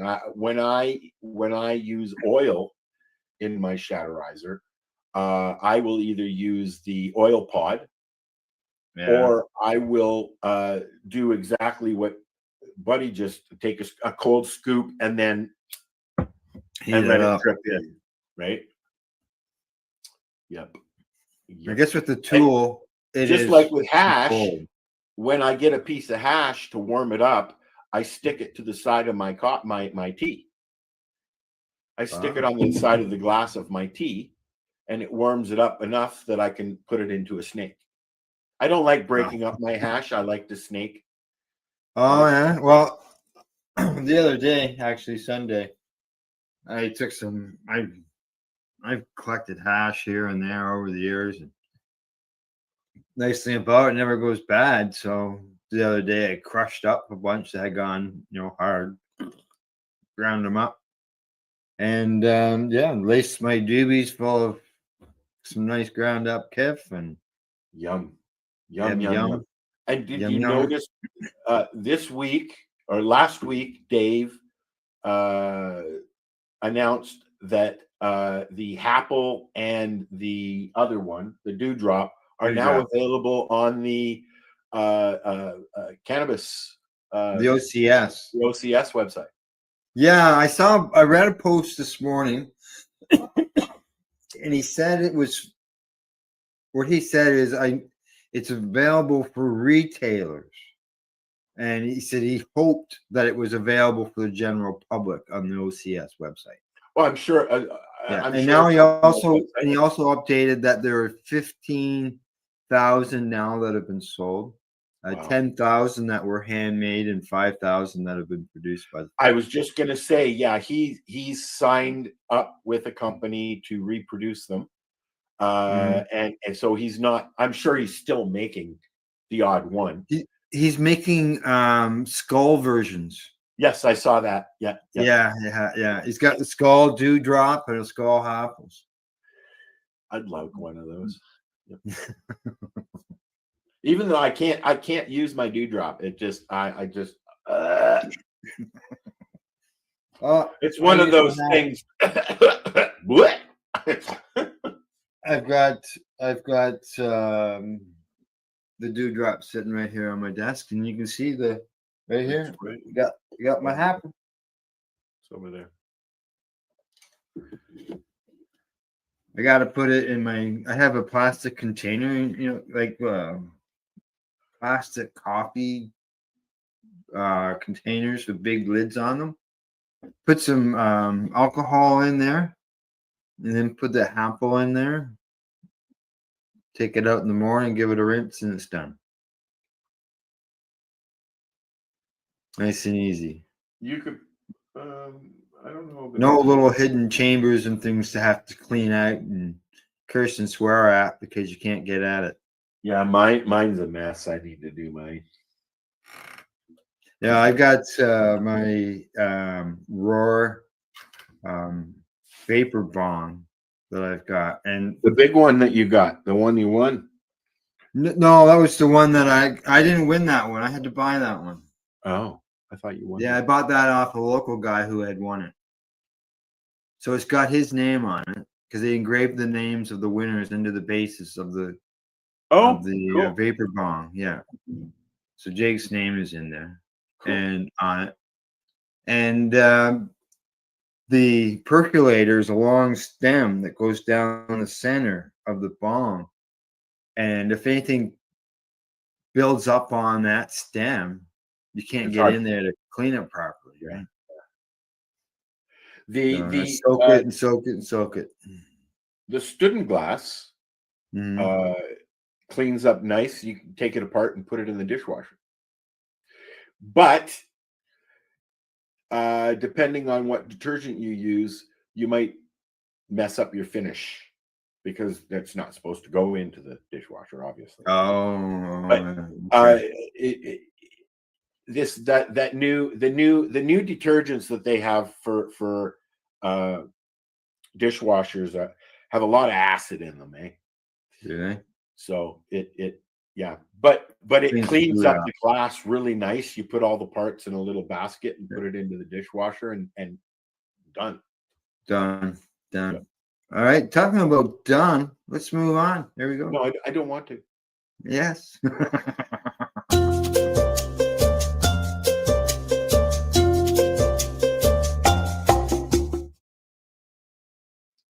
Okay, today recipe wise. What do we got? It's Christmas is coming. I think maybe this recipe will help with the Christmas and things. Oh, I just realized you can do that, and I'm going to do something here to Okay. help with your situation of chatness. Okay. Here we go. Recipe wise, this is coming to me from Bite Me Podcast, and it's called Sweet and Spicy Toasted Nuts. Look at that. The Green Organic Dutchman. That used to be a cannabis producer. There we go. How's that, Al? Oh, 1 second. I don't know. What am I looking at? I moved. You'll see it when you go back to the screen after your thing. Okay, no, I'm at the screen now. I'm looking at it. Looks like No. I mean, when it's just you and I've moved us up so that Oh, we're not okay. being All right. hidden by the chat. So Okay. let's close off this chat so people can see this. All right. So they're sweet and spicy toasted nuts, as I said. Ingredients: 3 cups of mixed nuts, your choice, whatever you want. An egg, quarter teaspoon of cayenne pepper, quarter teaspoon of cumin, 1.5 teaspoons of cinnamon, half a teaspoon ground ginger, half a teaspoon of sea salt, a quarter cup of brown sugar. Now, they say 4 packets of some ripple powder or a tablespoon of infused olive oil. I know I've got that sitting in the fridge. I do as well. I have some olive oil as well. Yeah. Now they say to preheat your oven at 350. Combine your spices, sugar, salt, your olive oil in a small bowl. Mix until even, and in a separate large bowl, whisk your eggs whites with 1 tablespoon or 1 teaspoon of water for a minute. They say to get it all frothy. Add your nuts to the large bowl and toss until coated. Add sugar, spice, mix, and toss until coated, it says. Drizzle with the infused olive oil if using and mix well. Spread the nuts into the lined baking sheet. Bake for 8 minutes until the nuts smell lightly toasted, and stir the nuts well and bake for another 8 minutes. Let cool, and then you can. 10 minutes later, you can eat it. And bake some more. Make some more. Yeah. That way, when your friends come over, New Year's party, Christmas gathering, got some infused nuts to share with your friends. Sorry, I was playing with the layout. That's it. There. So you see now, look at the thing. Oh no, it didn't work. What the hell, man? I know, yeah. Okay, I know. hold I on. see something right here across here. I'll fix it. All right. And the other one, that it is cold and stuff, but just because it's cold doesn't mean that you don't drink cold drinks, right? There we go. There it is. Found it. Didn't work again. Oh, wonder why. It's not saving, is what it is. Yeah. All right. There we go. I've got it now. I did close off that other one. What's this one? This one is the cannabis vanilla milkshake. Ooh, I like chocolate milkshakes. I don't like vanilla milkshakes. Well, I'm sure we can adjust for that. Let's find out. I have some dark chocolate syrup in my Okay. cupboard. Well, they say 4 cups of vanilla ice cream. Why not 4 cups of chocolate ice cream? Why not 5 cups? Why not any other flavored ice cream? Rocky Road. Rocky Road. Heavenly Hash. Hey, this Heavenly Hash should get you buzzed. So 4 cups of your ice cream, 1 3/4 cups of cannabis milk, 4 tablespoons of cane sugar, 2 teaspoons of vanilla extract. You need a blender. Just combine all your ingredients in a blender. Blend until desired consistency has been reached. I don't have Serve a in filled blender. I have glasses a and enjoy. I have a food processor. I don't have a blender. Oh, I have a Keurig, not a Keurig, Cuisinart thingy. I'm assuming you can blend with that. So there you go. Easy peasy. That one I'll put in the chat because I won't close it off. I like No, like milkshakes. fine, buddy Weeds. You want to interact? We'll speak back to you, man. I'd like 3 scoops of ice cream. Well, the cannabis milk, if anybody's wondering, I'm just clicking on the link there. I'm not a fan of cannabis milk, to be honest. Yeah, they say 1 liter of full fat milk, 25 grams of finely powdered cannabis. They say bring your milk to a boil and let simmer until the double boiler method. Using a double boiler method. And if you're brave enough, direct low flame. I don't Add know. your cannabis to the milk bit by bit while stirring it continuously. Actual product? Yeah. Stir and they say simmer and stir occasionally for 30 to 45 minutes. That's going to have a lot of chlorophyll in it. Yeah, they say you will notice your milk turn a yellowish green color. Yeah. They say strain it through a cheesecloth. Allow it to cool and serve in a shot glass, either chilled or warmed up. I don't understand how cheesecloth actually works. There's so many holes, and yet it catches everything. Yeah. They say that you may notice some skin forming at the top of your milk. They say don't panic. Just scum, not stir it up. It's scum. Okay. Cannabis milk scum. Milkshake. That's an easy one. Wonder if that would work with yogurt. The first frozen yogurt. The first thing I ever made out of cannabis was a cake. Tim and I took an ounce of powder and used that as flour. Yes. And made the cake. Instead of using flour, we just used ground up cannabis. Mm-hmm. Yeah. Oh my God, that was horrible. Oh yeah, I imagine it was. but you know, the frosting made it okay, and a hell of a buzz. I messed up on the spelling. It's all right. I see that. I put a space in there. This. There's no space, Al. Well, look at that. It got rejected at a few spots. Uh-oh. So yeah, there's the vanilla or whatever flavor of milkshake. What I'll do is they said high fat. I'll check the frozen yogurt and see if there's any high fat in that. I don't. I would think that there would be, and for anybody who doesn't know, high fat foods attract cannabis, so it's easy to infuse it. Yeah, it infuses nice with milk and butter and dairy products in general. Yeah. Right. Exactly. All righty. So there's recipes. Both you can eat nuts, can't you?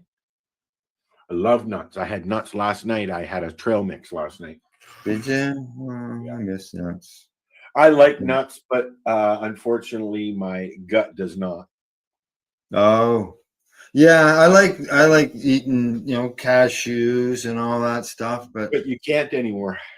Yeah, my bowel doesn't like that. I like peanuts, but I hate peanut butter, as you know. Yeah. Okay. From recipes, we're gonna move on to a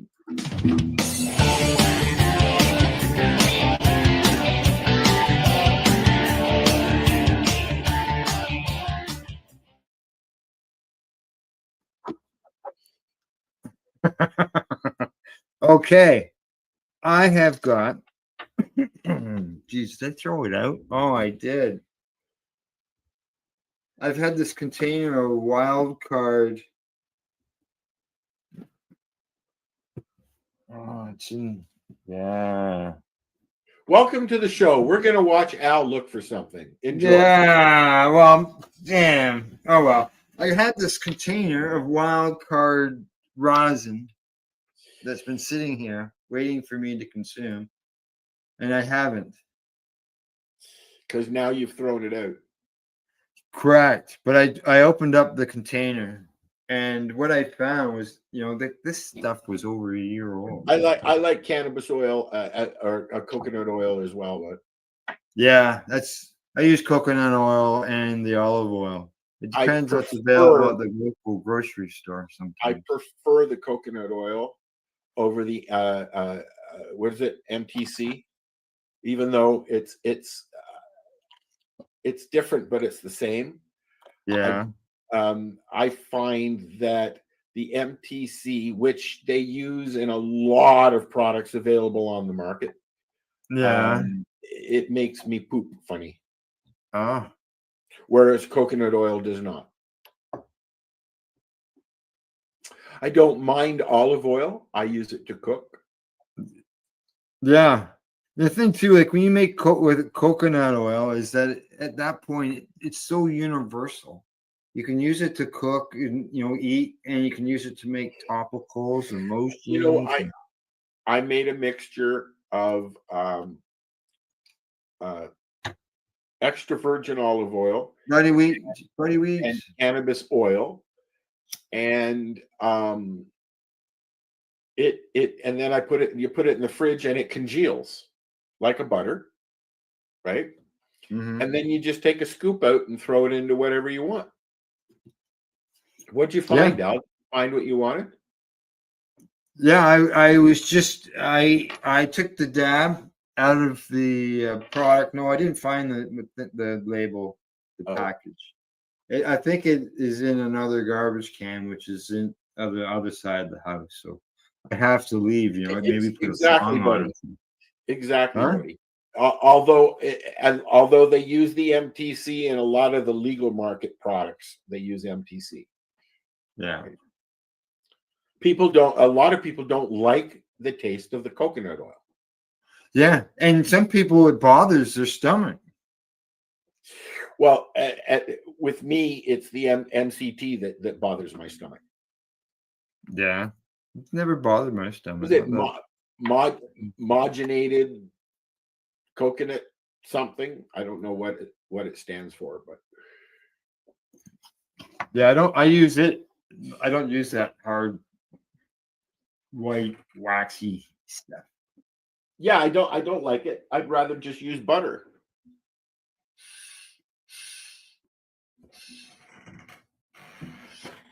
All right, what's our next on the thing? I haven't done a list. Just so you know, it's tasting pretty good, but it is aged. I don't know what happens with aged rosin. Like it degrades. It goes crystally. Yes, that's what happens with this. And people that do extracts will tell you that that's actually okay.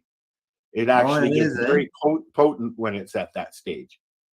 Oh, yeah. Apparently, this is just what I've read and heard. Yeah. You're wondering what's next? I'm keeping an eye on the clock too. They haven't had enough product to squish, and I'm wondering what your ratio was, what your yield was. Ratio wise, that I didn't weigh it because I don't have a small scale. I find if I do 7 grams, I'll get just under a gram. Right now, I'm still figuring out my heat as you are.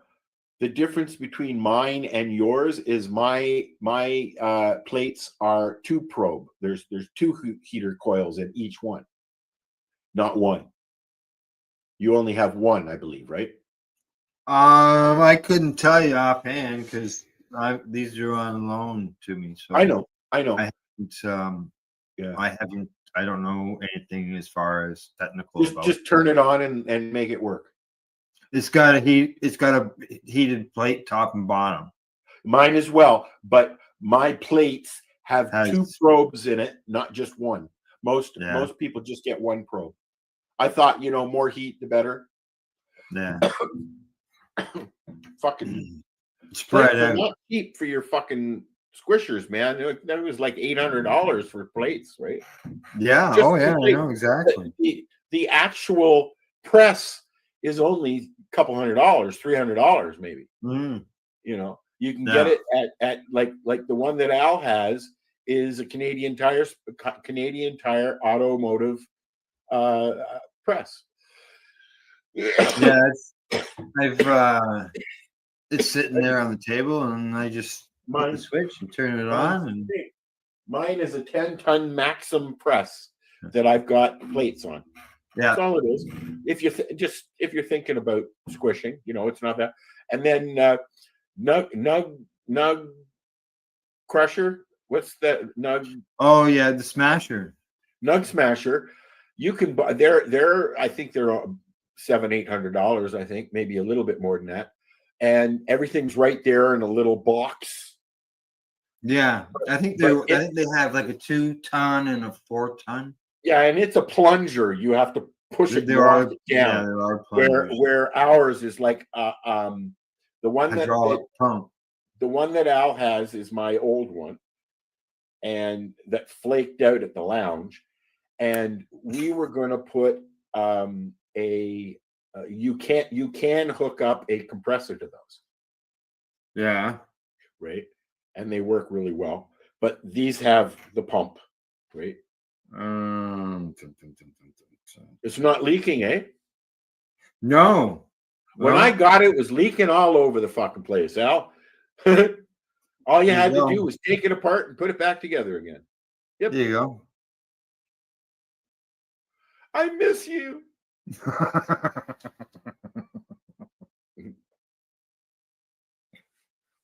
Actually, right there, it is just over 5-ton press. I think that one there, actually that's 8.5 tons is when I was pushing. That's qualified as a 10-ton press. Yeah, well, it's an 8.5, and but it's sold as a 5-ton press. I think the bag blew out on that squish. I don't use bags. Oh yeah, I don't. And actually, and even the parchment paper,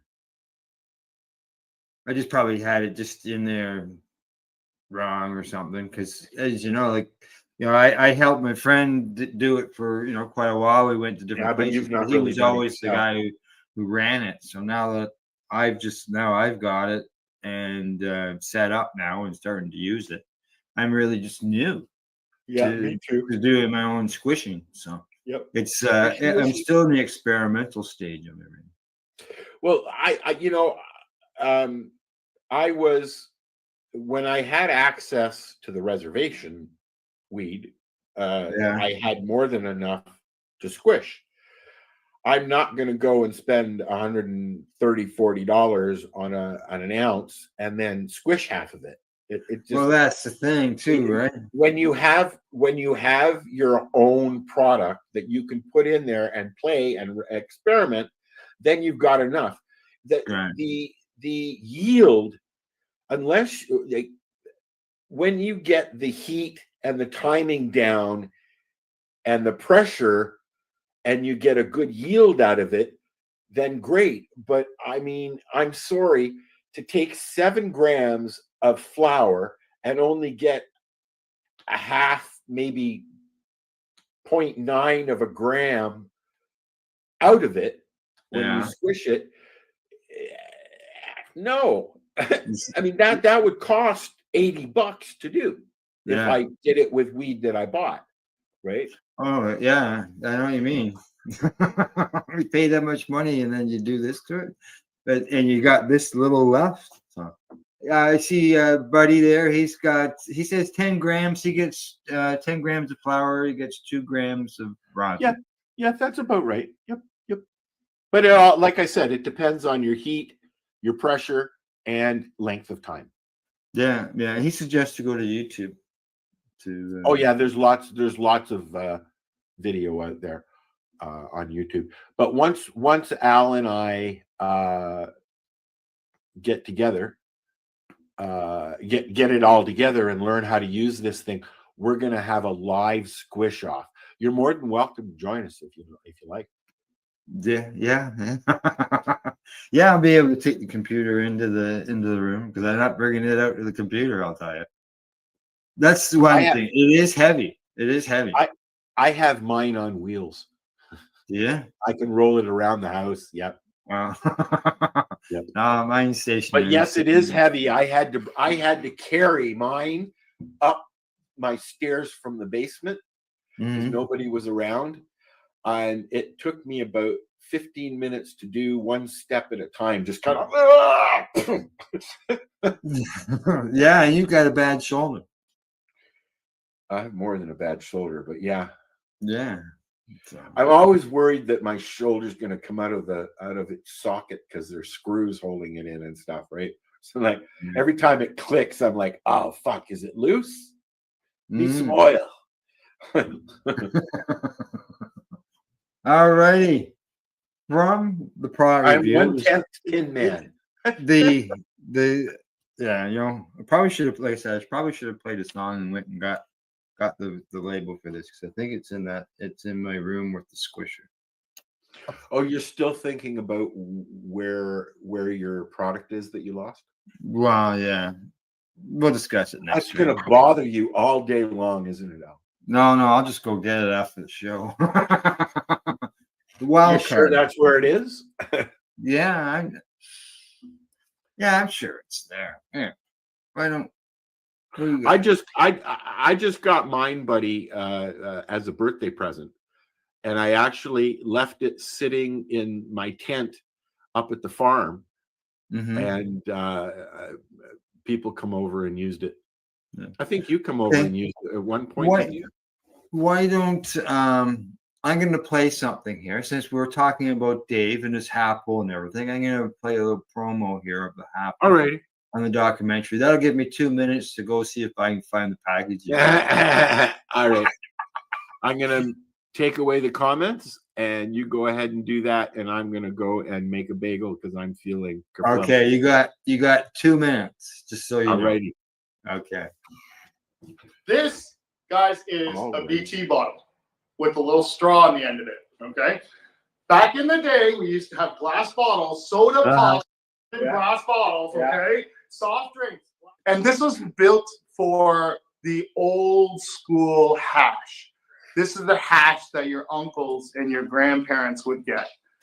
And this is the stuff that we would all treasure whenever we could get it because we thought it was the best stuff because it's the constant. It was our form of concentrate. Correct. Right? When we were young, right? Yes. To answer your question now. Oh, here we go. Forward. Now you're going to cut this out if it doesn't work, right? Yeah.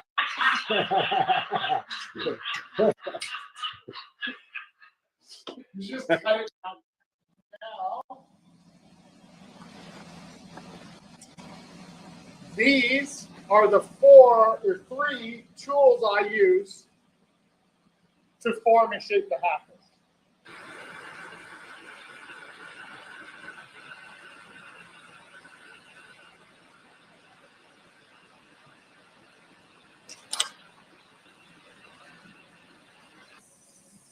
So now once the prep work is done over on the lathe, it now has to come over to me to put the mouthpiece on and finish off the top part.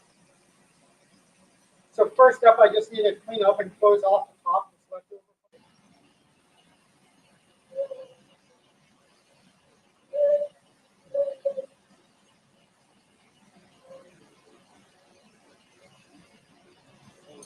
First thing I'll do is I will heat up the corner and I'll push in the Maria, which is the circular love access stopper. Right? Whereas I'm kind of like, I'm 49 years old, but I don't have time to be an artist. You know, but each one is individual, though. There's only one of each. So it does make it art. Oh, stop it. Okay.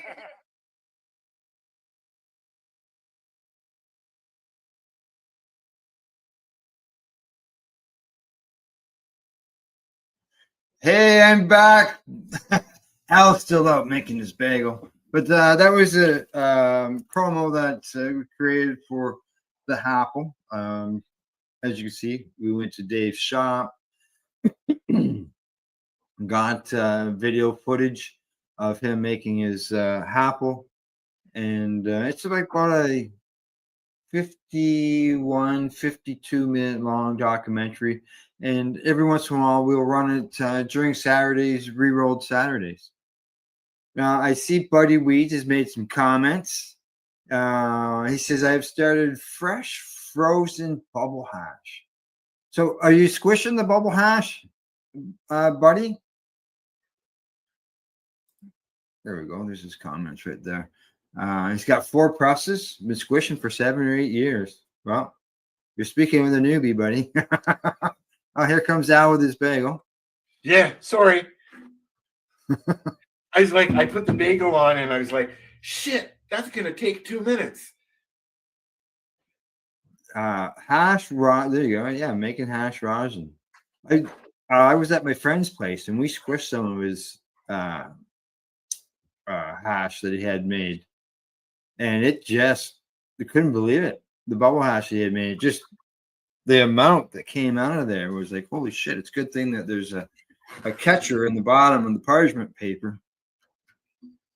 I tried squishing some of the hash I made a couple of years ago, I guess. Yeah.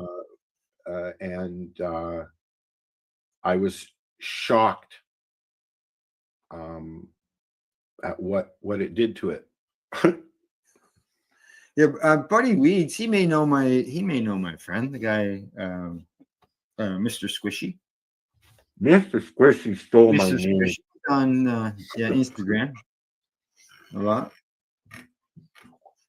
So, okay, where do we go from there? We did the news is what we're gonna do next. All righty.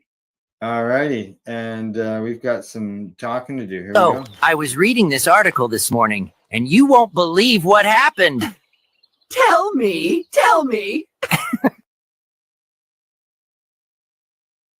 Well, I will tell you that the news on the news end of things, it's making the headlines, and that is the fact of what is happening in Nova Scotia, and that the province has ordered the police to crack down on the dispensaries on the reserve. We're trying to get Reserves. We're trying to get one of those dispensary owners to come on the 420 show. Yeah. They wrote the chiefs and asked them to help them close down the stores. They've done that here in Ontario as well. Have they? When When Rosalie, go on out. Go lay down, please. When they started really getting popular in Alderville, the OPP it didn't work. approached the OPP approached the chiefs and the band leaders and that, and they said no, but other reservations are saying yes. I mean, we don't have any from Sault Ste. Marie up to the border, Manitoba border. There are no reservation cannabis dispensaries. Really? None at all, which sucks for me. Yeah. But Big time. down where you are, there's Tanganega, there's Turtle Island, and I'm right in the middle of 2 large reserves with, you're looking at between 40 to 60 stores, depending on which one. At one time, when Alderville was becoming very popular, because it's only an hour out of the city, when you drive up, get your weed, and go home. And but I have seen the OPP sitting just outside of the reservation property line, and also sitting in front of some of the stores because the highway goes right through Alderville. Therefore, it's per to OPP, right? And they would sit there and deter people from going in. You know. Yeah, well, it didn't work. No, it totally doesn't work in Nova Scotia because the police or the chiefs down there are saying that the province obviously misunderstands treaty rights. Right. Yeah, they don't govern their community, is what the chiefs down there say. Well, here, that's what's going on there, and then here in Ontario on the reservations, they're going after non-Indigenous residents who are growing. Right. Yeah, well, down there at Tenega, there was a lot of non-residents that was growing large amounts of cannabis. Yes, I won't say anything more. And that wasn't a raid on the stores, right? They were going after grows that were illegal and being operated by ethnic people. So down there, it's going to be interesting. All the chiefs are saying, basically, F you. That's not your responsibility. It's ours. And they've increased the amount of stores in Nova Scotia as far as their legal stores. Yeah. And they went from 50 to 51. Woohoo. Cindy was just going, yeah, we increased by one. Woo. Well, at one time, Alderville had capped the stores at 22, I think. They said, okay, no more.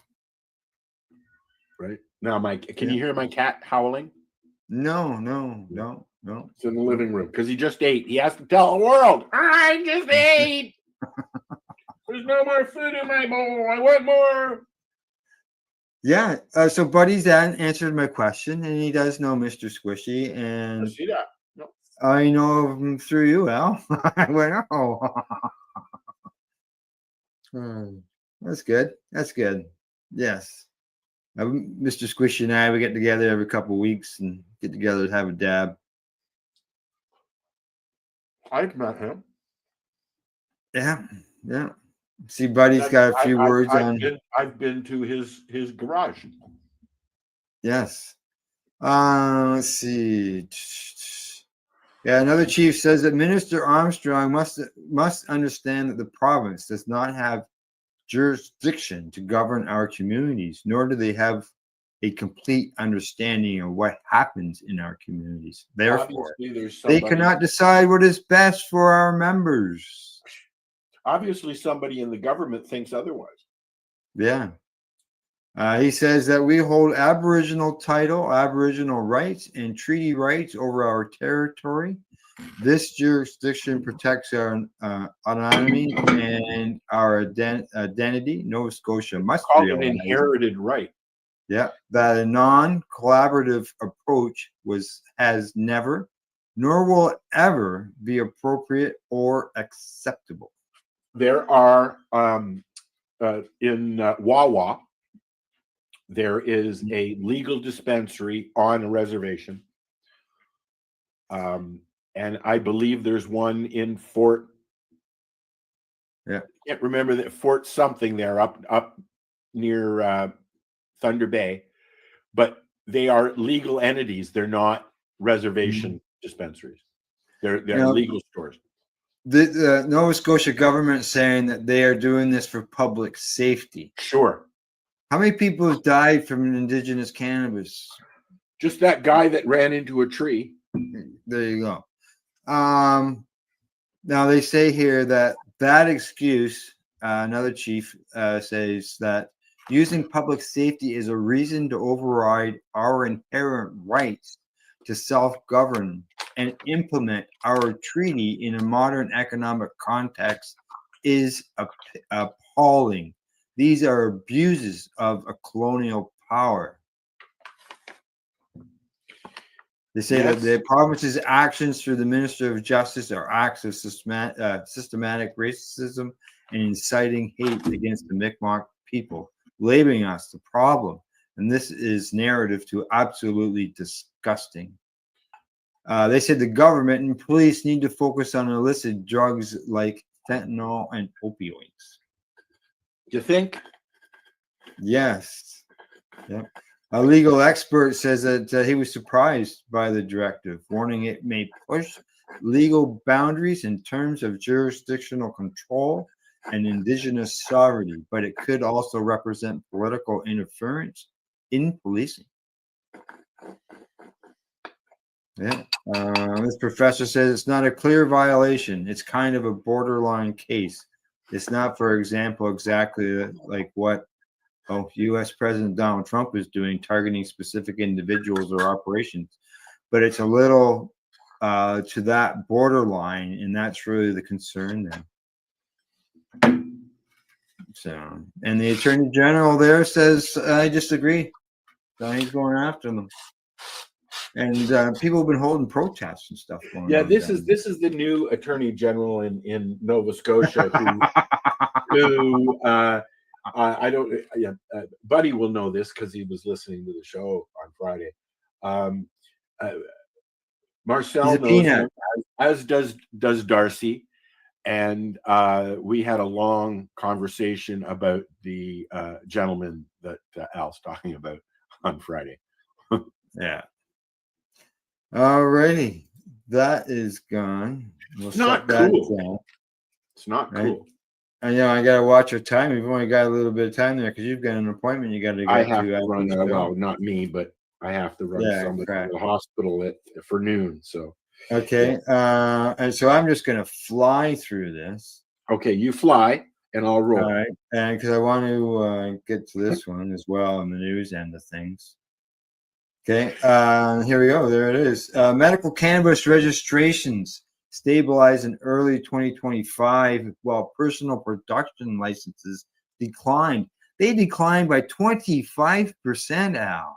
This is Canada?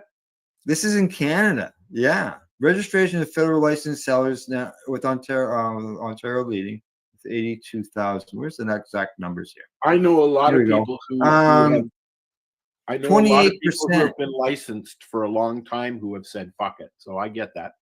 28% of the people aren't growing their own anymore. Have dropped that much. Or they are, and they've just dropped getting their license, which is what's happening. Yeah, we got 161,267 registrations as of March of this year, compared to 160,000 of last year. And they say that originally, back in 2019, there was 370,000 people who were registered. Well, it's easier to go into the store and buy what you need. Well, that's the thing. That's what they were hoping they would, that's basically what would happen. Now, as far as personal designated production, they say that. So let me just clarify something here, Al. This is the medical program we're talking about, or this? Yeah, this is the medical Health Canada medical program. Okay. Yeah. They say that personal cultivation of cannabis for their own medical purposes decreased 28%. That was 15,700 people in December of 2024 to 11,300 in March of 2025. They say this represents a significant decline compared to a 5% decline in the previous 6 months. So that's not good. Less people are growing. They say the category of authorization has shown significant decreases from a peak of 47,000. So, like I said, a lot of medical patients in Canada have opted to say, fuck you, I'll just go to the store and get what I like that works for me. Now, let's see what else. They say the average for someone who's just buying their cannabis through the medical program, the average is 2 to 2.5 grams per day. When it comes to personal growing of their own, that right now is at 33 grams per day. 10 times higher, more than 10 times higher. There's 4,100 health practitioners that were involved in the signatures as far as signing them. They even break it down. Here we go. Majority, 82% of healthcare practitioners who authorize cannabis 2 or above 25 grams per day were located in British Columbia and Ontario. I remember when there was only one doctor that was signing, and his name was Rob Camermans. Yeah, that one. And he said if I wouldn't have to sign, if other doctors would sign. And now he's not allowed to practice medicine because of it. Okay, going on the time and the things, I'm going to skip past the sports and we're going to jump right into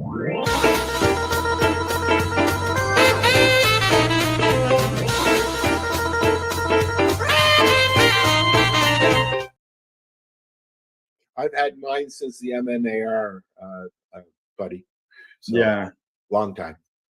Yeah, I still have cards from like 07.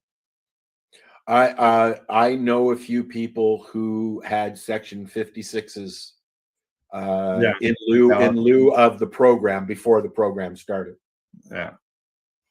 See, Buddy agrees with this. Nova Scotia's way out of whack, and I never gave up my license. No, I haven't given up my license. No.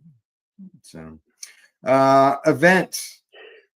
All right. Technically, once your doctor signs that piece of paper, your license paper expires or not. Your doctor has said you may use cannabis, and that is the law. Your doctor says you can use it. Health Canada will tell you. Health Canada will tell you otherwise. Of course they will. Of course they will. Events. Cannabis wise, there's an event going on in Calgary and one in Edmonton, and they are both Christmas paint parties. But more closer to us here in Ontario, where we're located at, on December the 13th, from 2 p.m. till 10 p.m. is the Winter Festival 2025 with Canna Crawl. Cool. Location to be announced on the day of the event. Same place it's every other time. Yeah. Now the last, I don't see it here, but on the hang on. No, there's the comments. They had something, I think it was 80 vendors this time. We had a lot of the vendors that go to those. Yeah. In Hamilton at our weekly swap meet. Swap. Okay, click. There we go. Canna Crawl, right there. Winter Festival 2025. Go to the website cannacrawl.ca. Just click on the button there. Get your tickets. Right there explains what the Canna Crawl is. And Rena, as well as Anthony.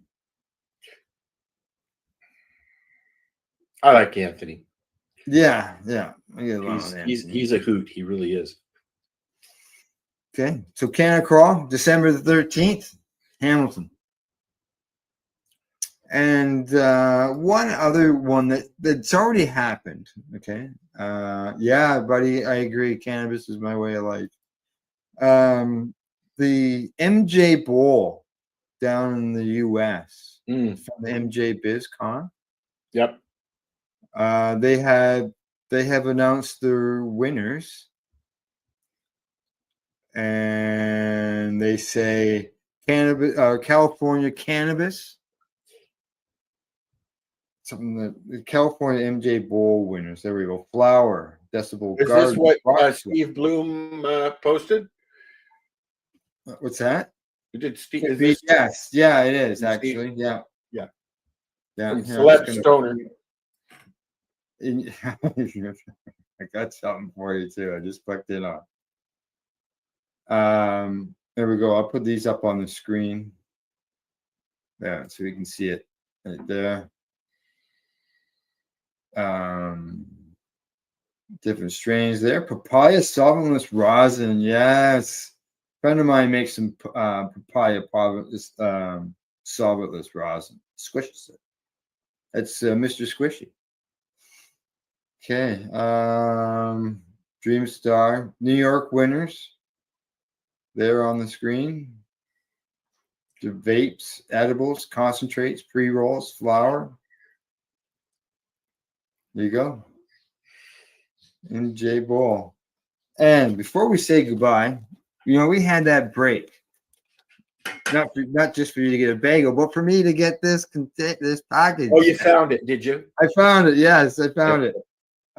It was called Wild Card Extracts. Okay, this is from a product review. The strain says FG by CR. Okay, don't know what that means. Yeah. 73%. Here we go. That's total cannabinoids. THC 62%. CBD none.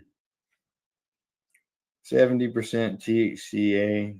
Got some CBG in there. Corphophylline, farmine, I think, and limonene are the terpenes. Sweet, creamy, vanilla, orange hops. Yeah, I'd have to agree with that. My first press was some curling. I was a curling iron. Yeah. Wow. February 2023. 3 years. Almost. I've had lots of stuff that's few years old. Yeah. And although I mean if it's in a I haven't had it for 3 years, just so I want to make sure you know that. if it's in a container and it's out of the sunlight and it's not in a hot room, it should be fine. Yeah, it was in the container. It did leak. It did leak. It was sticky on the outside and everything, so I cleaned it all up. So, all right, we got 4 minutes. If anything else you want to discuss? Anything on the entertainment end? No. No, not really. I mean, I haven't. I mean, there's some stuff coming up. Right. Apparently, there's a new spin-off coming up of from Game of Thrones, which I don't watch. My sister does. I'm waiting on to see what comes out of the Yellowstone franchise. Oh yeah. They've got some spin-offs starting in the winter season, I think. Mm-hmm. Yeah. But other than that, I've been watching a lot of Mega Machines and things like that.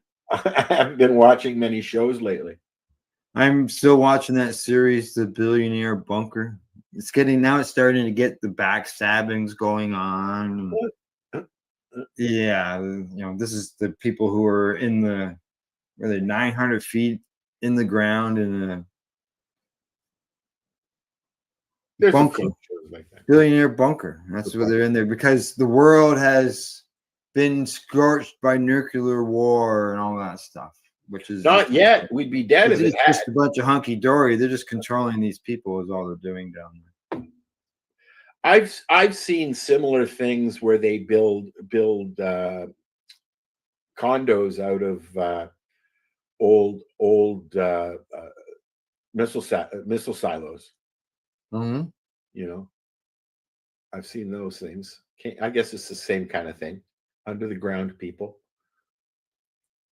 People who live under the ground are weird. But then I think that they probably say people that live above ground are weird. And on that note, yes.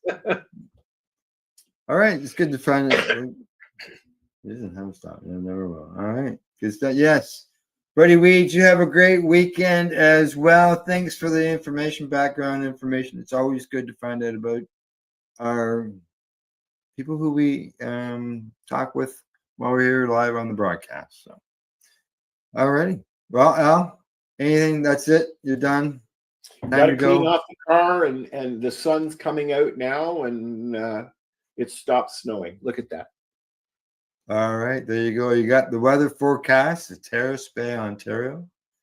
Everybody enjoy their day, enjoy their week. And minus 20.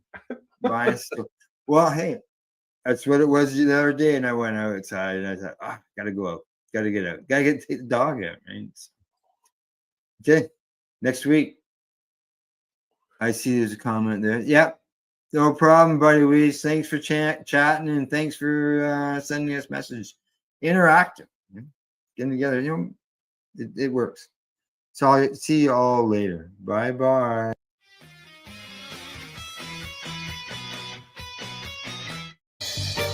You're watching the 420 Pace, found at 420pace.ca.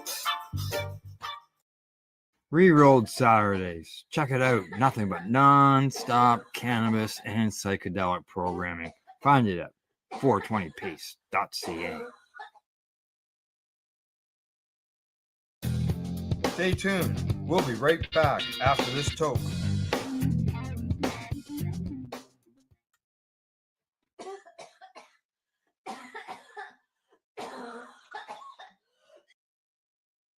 You're listening to the Pace Radio Network here at paceradio.net.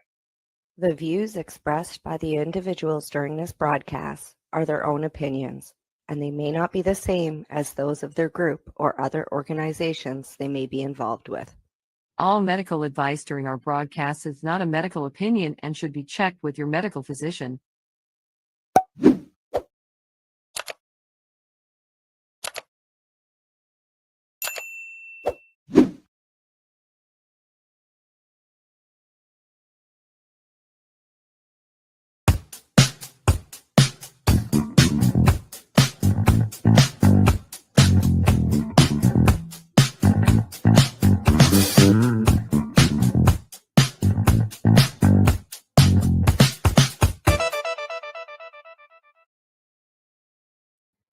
Good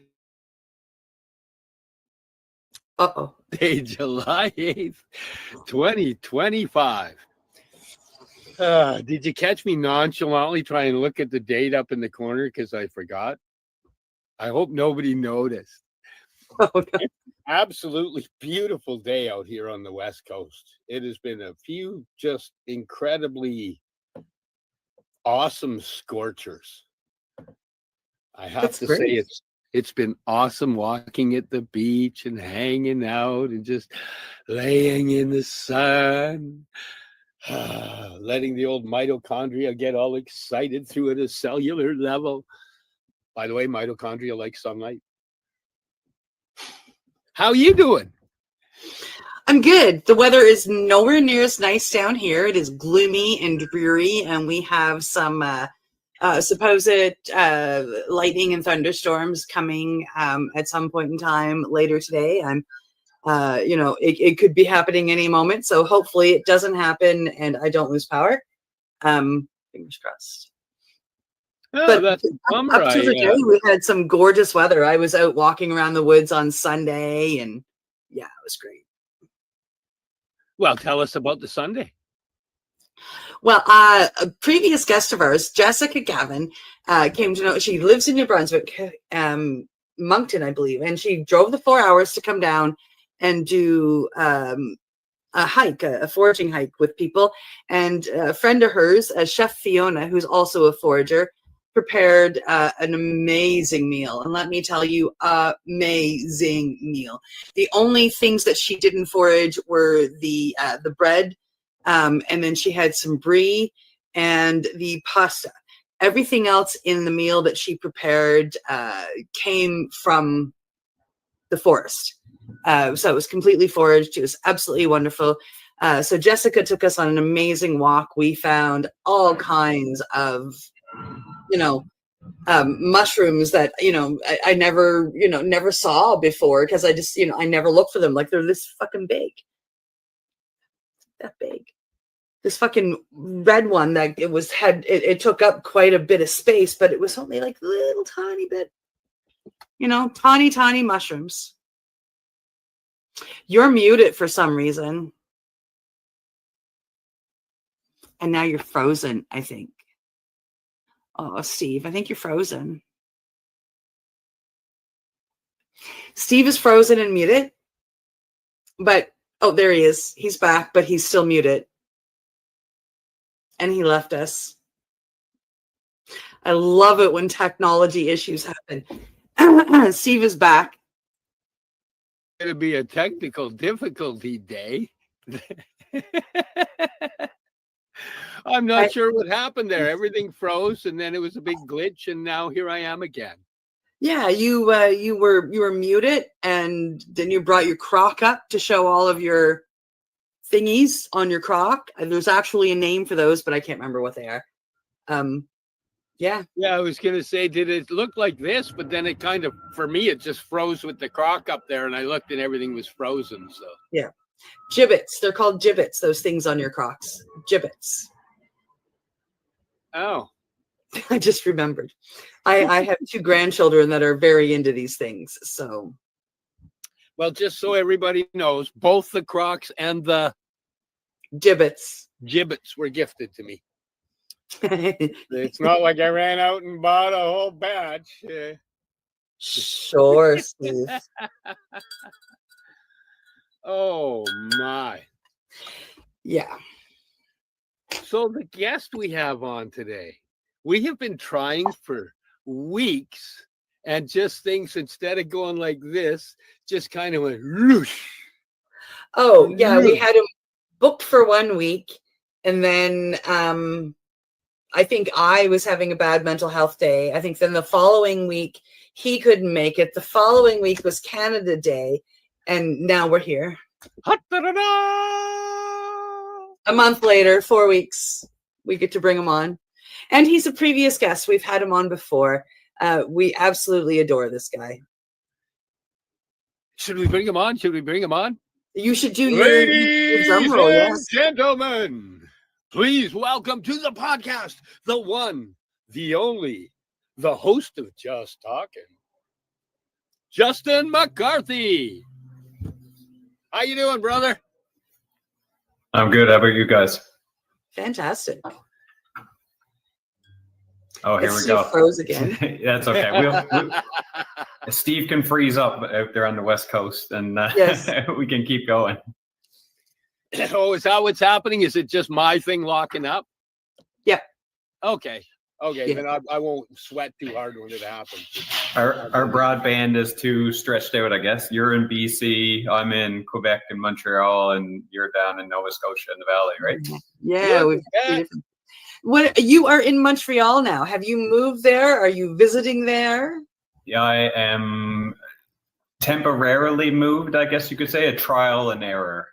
No errors, more trial. So it's like a trial run. Nice. So I'm trial running it right now till the middle of September. But my intention is to stay here. My hope and my intention is to stay here. Yeah. Montreal's an amazing city. It's the best in Canada. Oh, it's one of my favorites. Absolutely. Right up there with Vancouver. Hmm. Yep.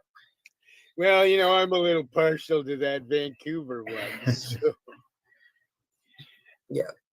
After the past few weeks being my perception, and I always recognize and have the awareness that my perception is mine, it's subjective, and my perception and that subjective view of Montreal is that it's such a vibrant city. Food, culture, people, everything that's here, the things that they put off, the amount of free content and entertainment and shows to showcase yourself and the beauty that is here in the Quebecois family. It's definitely not been anything less than my perception, maybe more, because the last few weeks I've been going downtown sporadically 1 or 2 times a week in the last 3 weeks, and the jazz festival just ended. The Cirque Ease is going on right now. There is a digital visual arts for like a week and a half, like 10 days in August. There's countless festivals and events going on all over the city. There's everything from sober ecstatic dance festivals with cacao and things to full-blown like Il Sonic on the island for EDM music. It's honestly like, it's so vibrant. You can't not do anything here. Anything and everything for everybody is here, and more, and stuff you didn't even know you wanted to see, you're going to see. Ladies and gentlemen, welcome to Tourism Montreal. I should be a spokesperson for the Anglophone across this country for this city. Yeah. Now listen, like, I got to say, my first view of Montreal was the Jazz Festival. It was years ago. I was 18 years old. And, off I went to Montreal in the middle of the Jazz Festival. And that was my first introduction to that city. And I think that's why I love it so much. I did jazz music all through school, played the trombone, was in the middle of it, and then kind of just dropped into Montreal in the middle of the Jazz Festival. And I fell in love with the city. So it's I'm a little envious. I think it's absolutely amazing that you've gone there. And it's such an open city to the earth medicines that I know that you practice with. Yeah, it's very much there and alive. Every energy that you can think of that people are into. It's heavy, it's dense, it's light, it's refreshing, it's everything. So you see everything from a mix of people that are aligned and aware and conscious to the people on the streets as well, but it's a huge like mix. I don't feel like, or I haven't found that corner that's like East Hastings in Vancouver. It's not like that at all. It's like dispersed throughout the city and kind of interwoven and mixed all into like a hodgepodge of everybody. So it's kind of cool to see. Like, I'll be walking through St. Catherine down where they're having the arts and they're having the jazz festival, and you'll see homeless on the street there, and then you'll also see everybody else from all ages and all walks of life intermingled in and around people. It's not like this heavy crack and heroin and meth using in the corner all of a sudden. It's like it might be there in the alley, but then it's also like the vibrancy of life going on around it. So it's really been cool to watch and to witness all of this without judgment, and just to see the city itself be so vibrant and not hold back on my expectations or perception of what it is. Yeah, there's a lot of great history out in that city as well. I'm assuming. Oh, damn! It's not safe to assume, Steve. Yeah, no, but he's assuming something. I'm assuming he'll be back in a second. Yeah. What was that, Steve? We missed you. Yeah. Am I back? Yeah. Oh. Yes. I'm assuming with the Jazz Festival that you might have ended up down in the old Montreal area. Yeah, I did. Down around the port city and that area, there's definitely that huge history that you're talking about, and there's so much to learn. So right now I've just started, and we'll see how far this goes to learn the language itself, the Quebecois, Canadian French, and with that comes like a huge challenge for me to learn, but the depths of conversations that I want to have are beyond the English kind of spoken language. I want to know the native tongue here, and I can get away with this city. Anybody can with just knowing English and just coming here and speaking English. Most people do, but the depth of conversation that I really want to get into in this province, not just this city, is necessary that I know French, or at least some comprehension of it. So that's what I'm doing right now, is sort of immersing myself. This is Canada. I'm immersing myself into my own country, into a second language, without having to go abroad. Yeah, that's amazing. Montreal is that tourist town that is you don't have to speak French at all. I mean, you could live there and live your whole life and never have to speak a word of French. So yeah, I get that, and I think it's amazing that you're gonna immerse yourself into the French and take the chance and learn that. And when you're done, head up to Quebec City, because they don't speak English there. Exactly. When I was there, I found that even attempting to say it in French, which would generally make them laugh anyway, but that would open it so they were more they would give me the proper stuff in English rather than asking directions to get sent the wrong way. Because I tried in French, they would actually send me the right way. Yeah, exactly. Yeah, there's something about I've noticed for myself, and again, this isn't I don't want to generalize, but my own interactions with the French population of different French populations within Canada itself. I just spent the last 2 years immersing myself into New Brunswick with the Acadian people, and that level of French, or that side of French, is a very different French as well in comparison to the Quebecois. They're very distinctly different. But there's an essence about the people, the French people here in Canada, the Acadian, the Quebecois, and the others. There's something beautiful about it. There's an invitation. There's an openness. There's an essence of energy that I feel very wholesome. And very much like raw that's there. That's like, we'll say it the way we want to say it, but also we would like to welcome you in to our space if you are not an asshole. Let's say that. Yeah, that's a good way to put it. Wow. Yeah. So I ran into you. God, when did we run into each other? It was last May, wasn't it? Yeah, I think it was the end of May or beginning of June, whenever that wellness in Halifax was. And you had just gotten back not very long before that from Peru. Yeah, that was back for a month and a half, I guess, from that. But yeah, that was another time down in Peru, leading a retreat to a medicine center that's down there in Tarapoto. Expand on that and tell us about that, so that anybody that might be wanting or thinking or sitting on the fence can learn a little more.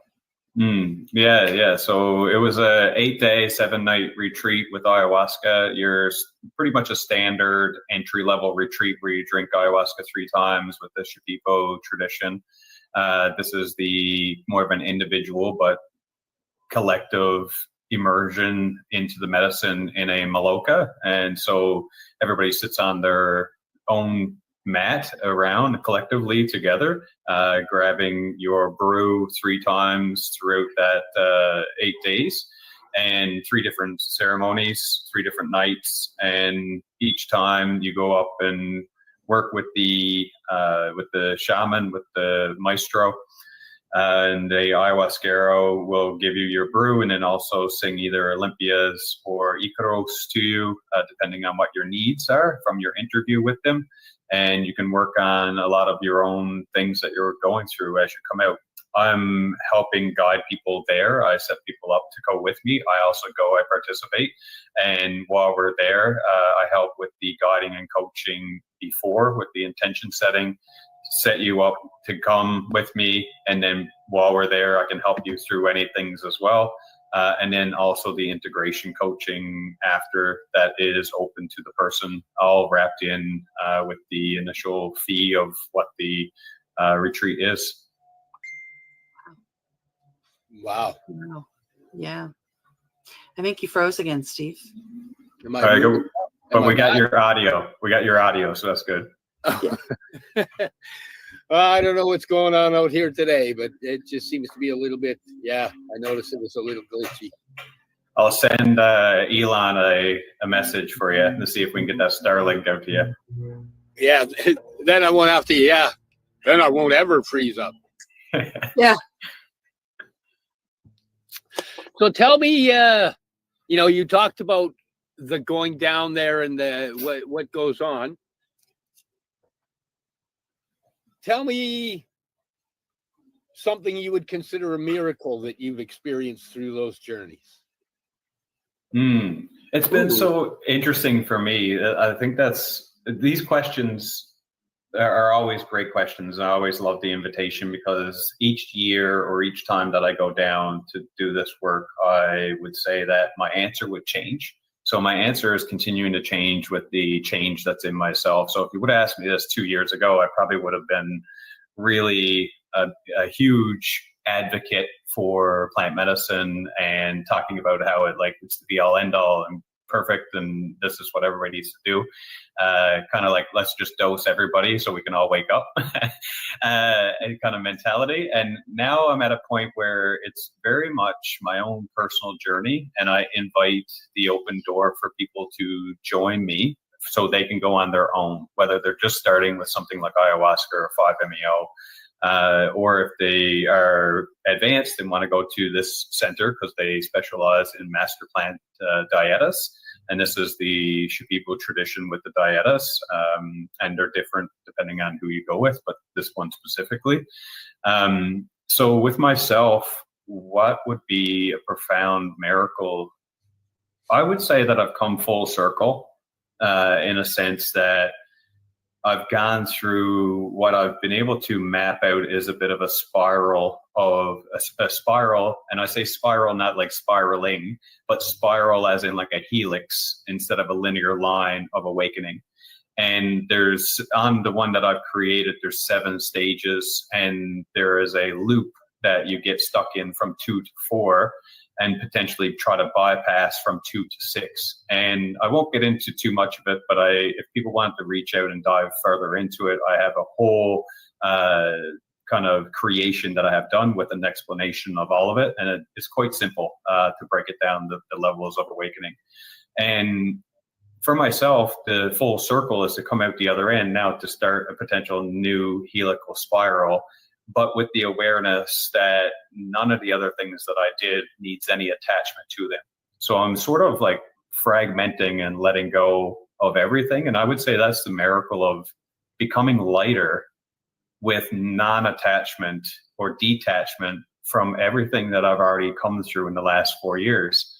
And that's been really interesting because I definitely was at one of these lower stages where this was a savior type thing, where I thought this was going to be a part of me for the rest of my life. I was going to be what you could classify, I guess, as like somewhat of a plant medicine shaman and hold that space for people. And now I'm at a place where I'm fully reintegrated or reintegrating every day into my life, recognizing that I truly don't know anything.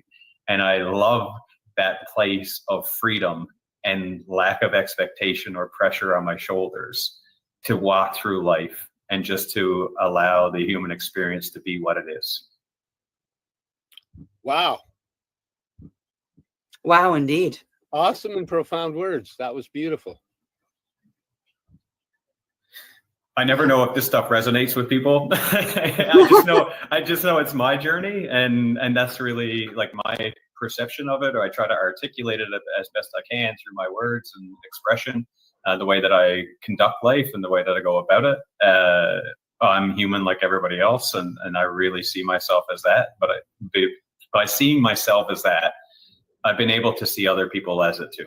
And so the compassion and empathy that has come through on viewing other people with all of our silliness, and I don't want to say trauma and flaws because it's human. It's just our makeup, our coping mechanisms from youth. It's our way of being through our journey. So if somebody has just drank ayahuasca or done the God molecule, and all of a sudden they're just like over the moon, blown out, and they're just like, we got to change the world. I'm like, I've been there. Keep going. Keep going. I've been there. I got you. Yeah. Let's change the world. I'm behind you. But it's good though. It's good that there's a stream of more people coming in going, I want to change the world. The funny thing is, in the beginning, you're really loud, but as you heal, you slowly kind of get quieter and more specific with your words and who gets them. And yeah, it's kind of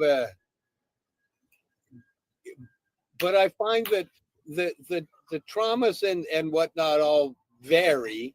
Yeah. But the journeys are very similar in the aspects of how compassion has to flow. Like I find that most people will find compassion for somebody else that's hurting, which is in turn teaching you how to be compassionate for yourself who's hurting. Mm-hmm. But we have to learn how to be that way. And it's easier to learn to be that way for somebody else. But once you know the way, now it's just applying it to you as well, which has for me been a real hard part of the journey. Yeah, I would totally agree with you. I think the journey in itself is just aging and maturing through that age. So over time, the accumulation of all of this, from the innocence of a child up till 7 to 10 years old, to the construction of the ego and the individual from say 10 till 21, and then recognizing a young adult stage of like your 20s of being kind of invincible or very much avoidant through the construction from the past 20 years, to 30s and 40s and becoming more mature, hopefully, and then on to being a training elder. And that's what I've really seen for myself, is this training of being an elder, where you can sit back and just watch the kids play and allow for other people to really just be themselves and be whatever stage they're at in their journey. But like you said, walk that path already. And since you've been down that path, there's nothing to prove. There's nothing to show. So you just witness it all, you observe it all, and hold as little judgment as you can through it. And when people want help or they ask questions, you say, I don't really know, but this is my perspective. Yeah. Yeah. Yeah, that makes a lot of sense. I mean, I feel the same way. It's I have recently started to work with a group of people here in Nova Scotia, and I've been invited onto the board of the Nova Scotia Psychedelic Society, actually. And I am finding that is the exact attitude that I am walking in with. I don't say much unless I'm asked. And, you know, otherwise I sit there and just like kind of observe what's going on. And I know that I'm going quite specific with what you're saying, but like this was kind of my example, like that you know, of it resonating with me, and that I've noticed myself taking those steps. Yeah. And it's interesting to watch my own, like, so if I was in a situation like that, which I have been, and I'm sure I will be again, and to see my change through experience over time, being in that space around people that feel maybe that some people would be archetypally feeling like they know the answers, feeling like they have to take a lead role. Some people have to sit back and watch or be a complimentary piece or whatever that is. I love sitting back and watching all of it. And in my interaction, naturally to have like knee-jerk reaction or get to a point where I feel like I gotta say something and actually like say something. It all is. And that's what's been really cool about it, is to watch all of that and just allow for the spontaneity of my interactions in those types of situations just to be natural. And then come at them and not overanalyze or over intellectualize about what is and isn't, or what should and should not be, and just allow it to unfold and be like, well, that was a fun scene. Yes, it's easier on the psyche when you just are in the flow without trying to keep the analytical part going. Mm-hmm. Yeah. And that part of me runs. It continues to run, and that's one thing I've noticed, is that I've gotten to points where I've wanted to control it and try to turn it off and stop being so analytical. But I know that's the way that my brain naturally works. So I just let it go now with any kind of resistance, and so it just flows. And sometimes it gives me answers that are confirmative in its own distorted bias way, and it sounds really good, and then I choose to share sometimes, and sometimes I don't. And then there's other times that I get lost in self and I just express the way I want to, whether that's through whatever range of emotions, and just be through all of that. And so trying not to restrain the human that is Justin and just allow him to live this life, because who am I in my own awareness to try to like dictate who Justin is and what he wants to do in this world? And like, because I have no judgment against him. Yeah. That's awesome. Because if you're pulling it to yourself, you pull it to those around you, which means you're leading by example. Right at this moment, we've got to take our break in our sponsor time. So we're going to get you to hold on for a couple of minutes. We're going to go to a sponsor break, hang out. We'll be right back. You're listening to the Pace Radio Network here at paceradio.net. Camelford Lifestyle Shop, open Monday to Friday from 10 till 7 p.m. or by chance. Check out our flags, our t-shirts, plus our hats, and look of that supply of rolling papers, plus much more. We've got bongs and your favorite herbal vaporizers. Look at all the incense we have, as well as for those who collect knives, check out these knives in our collection. And while you're here, stop in to see Shay at the piercing room, where you can get poked by Shay. Daily deals, check them out. Camelford Lifestyle Shop, 17 Bridge Street West, Camelford, Ontario. I'm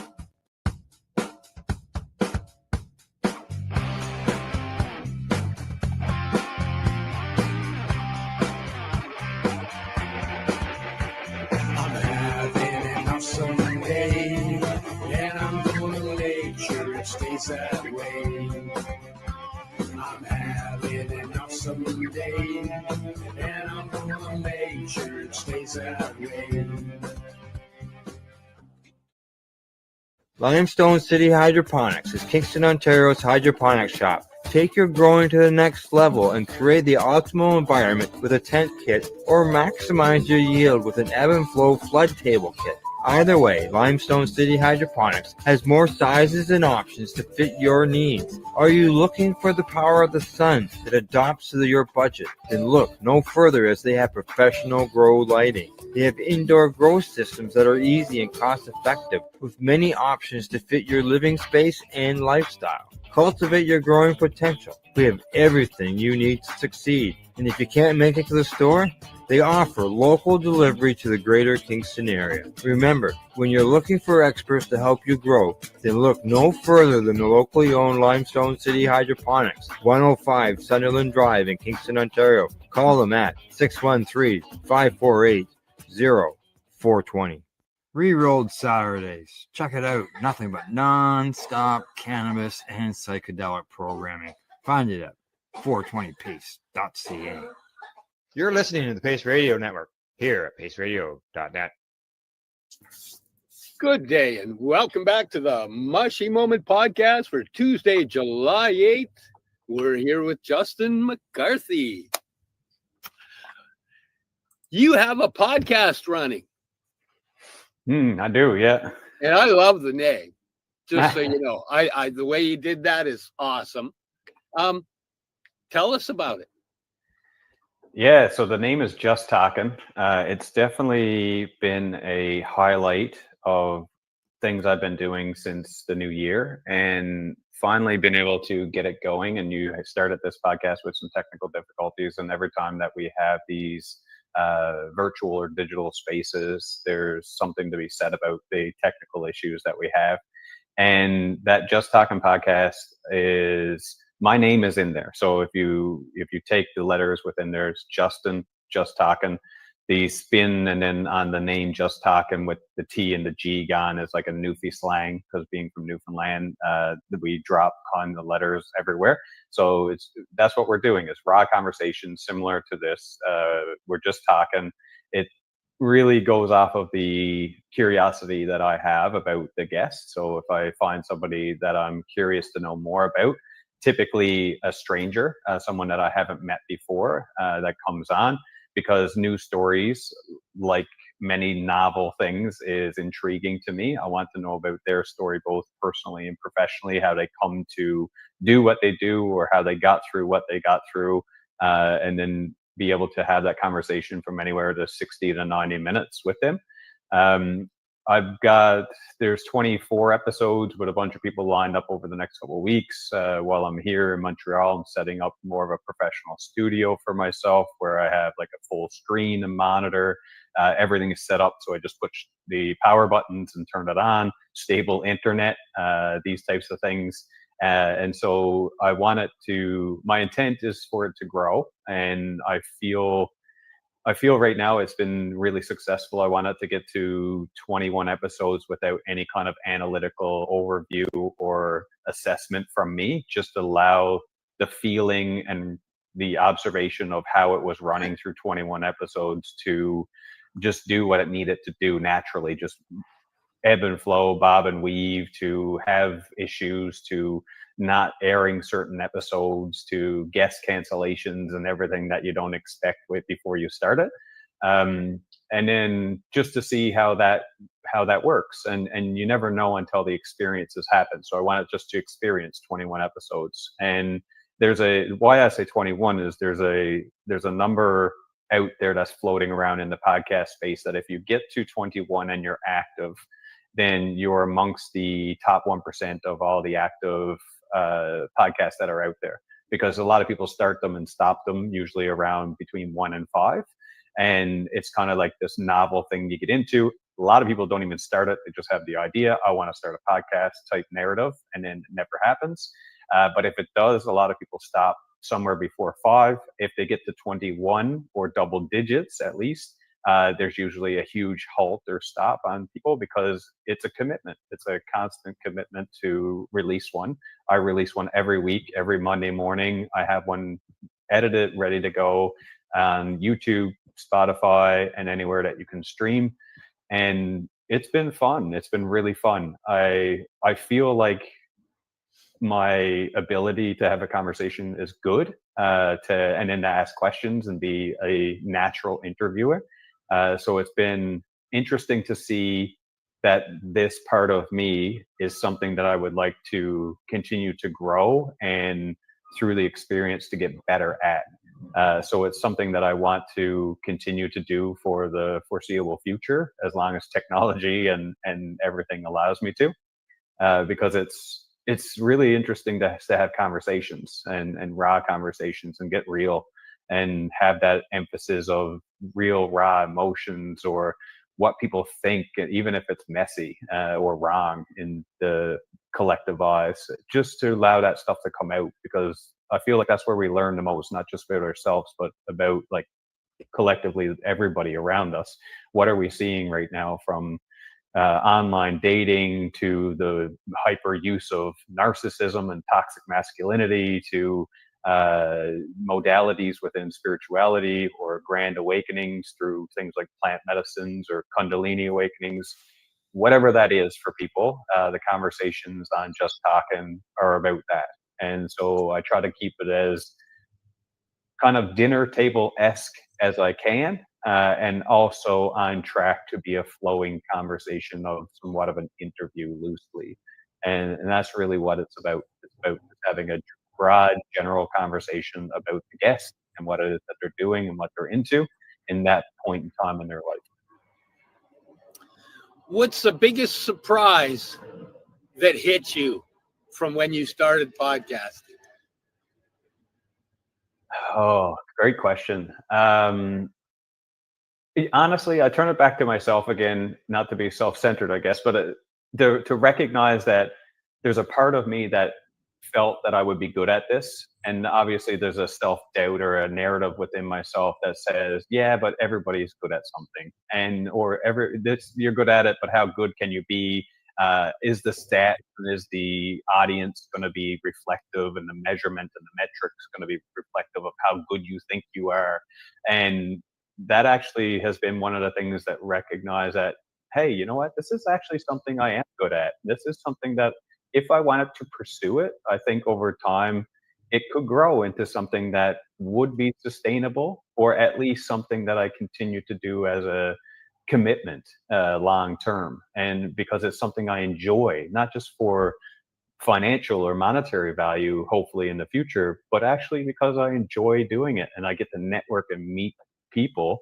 So the conversations that I have, I'm getting to learn more and more and more about different ways that the human experiences this life. And as I start to branch out, because my niche within it is Atlantic Canada, and I do perceive that I will grow out of that kind of a geographical area into Canada or beyond, I guess, into the world internationally. But for now, I want to keep it within Atlantic Canada and the voices within Atlantic Canada, because that's really where I started with all this, and to highlight what's there already. And so within that, the conversations that I get to have and the people that I'm meeting is profound. And I think that's the biggest thing is to see in myself that I can do this, and I actually am worthy of doing this. And the other one is the people that I'm meeting are people that I think I'm going to be able to be connected with for a long, long time, that I have conversations with. Wow. Yeah, that's awesome. Yeah. I do it because I freaking love it, and I love talking to people. The same thing. I like the learning, hearing other people's stories, learning, and just. And he was half joking when he came to me and said, "Hey, when are we going to have a podcast?" And I said, "Apparently in 2 weeks," and that's when we started. No concept of what it took. No concept of, oh, this is something ongoing that you have to do. You know, you've got to find guests. You've got to do things to make it flow. Mm-hmm. And yeah, it was kind of funny. You know, I love where it is. I get asked sometimes, well, do you ever look at the numbers? Do you ever look at? And for me, none of that matters. The data is all. Oh, and we're losing him again. Spits a couple of pearls that are going to help somebody in their pathway. And some people spit a lot more pearls than others, but it's always there to go back and look at. It's always there to be viewed again. Mm-hmm. Yeah. And part of it, I have a grandson as well. Hey, when I'm long gone, I know he can go back and watch me babble lots. Mm. Yep. Yeah. Yeah. And, Steve may not pay attention to the numbers. I do sit and talk with the owner of the network once in a while just to find out how we're doing. Because, I do understand that we air at a time of day that, not necessarily live viewers are going to be there, but the replays get us. And, we have a number of podcasts that reach a lot of people, and it's really exciting to have that happen. And, I've had it happen a number of times, both here in Nova Scotia and out in Vancouver, where, I've had somebody walk up to me and they're like, you have a podcast. And it's really cool to have that recognition and that excitement of somebody that has watched us, throughout the last few years. And, they recognize me right off. And that's it's only happened twice. But it was very profound both times that it happened. Yeah, it's pretty cool. And it blows into a bigger conversation, usually about healing. Always. Yeah.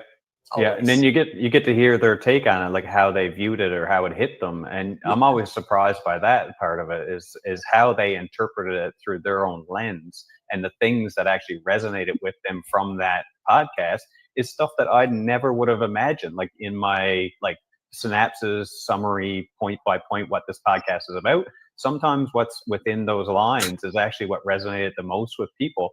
So that's one of the biggest interesting things about it, is that the thumbnail that you create, the SEO headline or tags, or how I construct the bios and the bodies and the copy for the different social media platforms, none of that actually tells the tale. It's the viewers and the audience that actually tells the tale on what is actually resonating with them, what's hitting home for them. And there's been some that's gotten 20 views or 20 downloads, and it's been 5 people coming back and saying how profound that conversation was. And then other ones having 450 views. Truly, if it and even there's helps 0. Yeah. Yeah. Yep. Yeah. Yeah. Well, I'm really glad you're doing it, just so you know. Oh, thank you. I think that, people that are walking honorably in the healing world, that are putting out podcasts, they're leaving the trail of crumbs for people that start looking. And, all you got to do is catch a couple crumbs and off you are, and you see a few episodes and they lead to life-changing events. Yep. Yeah.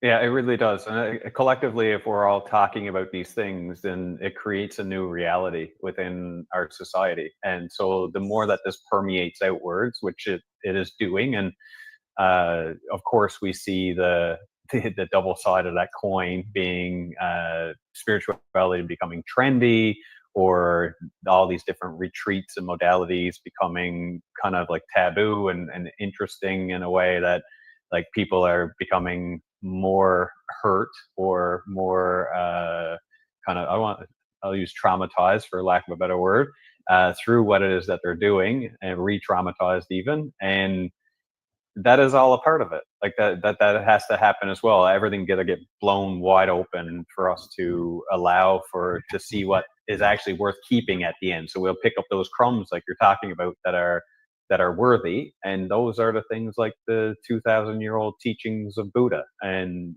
those things last the test of time. So that's all evolution in itself, that whatever will be meaningful will last, and whatever can stand the test of time will, and all the other stuff will just fade out and become impermanent like everything else does. Wow. Hey, this thing, newfoundawakening.com. Oh, you can just do, if you want to, you can just do at Newfound Awakening for social media, Facebook and Instagram, because my website ended up coming down. I have another one ready to go. It's in the works, but I don't know how soon or if I'll be putting it up, with a few different irons in the fire, from the podcast to some stuff with Veterans Affairs. We'll see if I take a step back from a lot of the stuff that I'm doing and go in a bit of a different avenue with a pause button pressed, or if I will be continuing down this road. But that's all. So you caught my attention with, you're working with the VA now.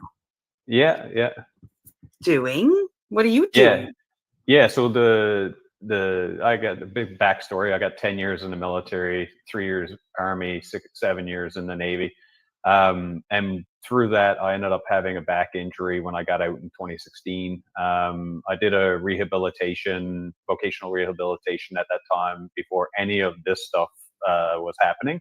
And when this stuff was happening, I actually was getting out of what I was doing with the rehab program, which was re-education. And I couldn't handle the stress at that time. And then I had to go through all of this catalyst of spiritual awakening, we could say, different perspective on life, and I blew my life off. So like, I had to get rid of all the support. I got rid of my marriage. I got rid of everything, and kind of let the dust settle, and then said, okay, I need a new starting point. And that's been the last 5 years. So now I've re-engaged with Veterans Affairs, because I've actually been experiencing quite a bit of sciatica because of that back injury this year. And it's gotten to a point where the pain has escalated daily, constantly, to the level that it was originally with the injury, with the lumbar disc injury. So I've reopened this with the hopes of going back into this rehabilitation. And with the rehabilitation potentially comes education.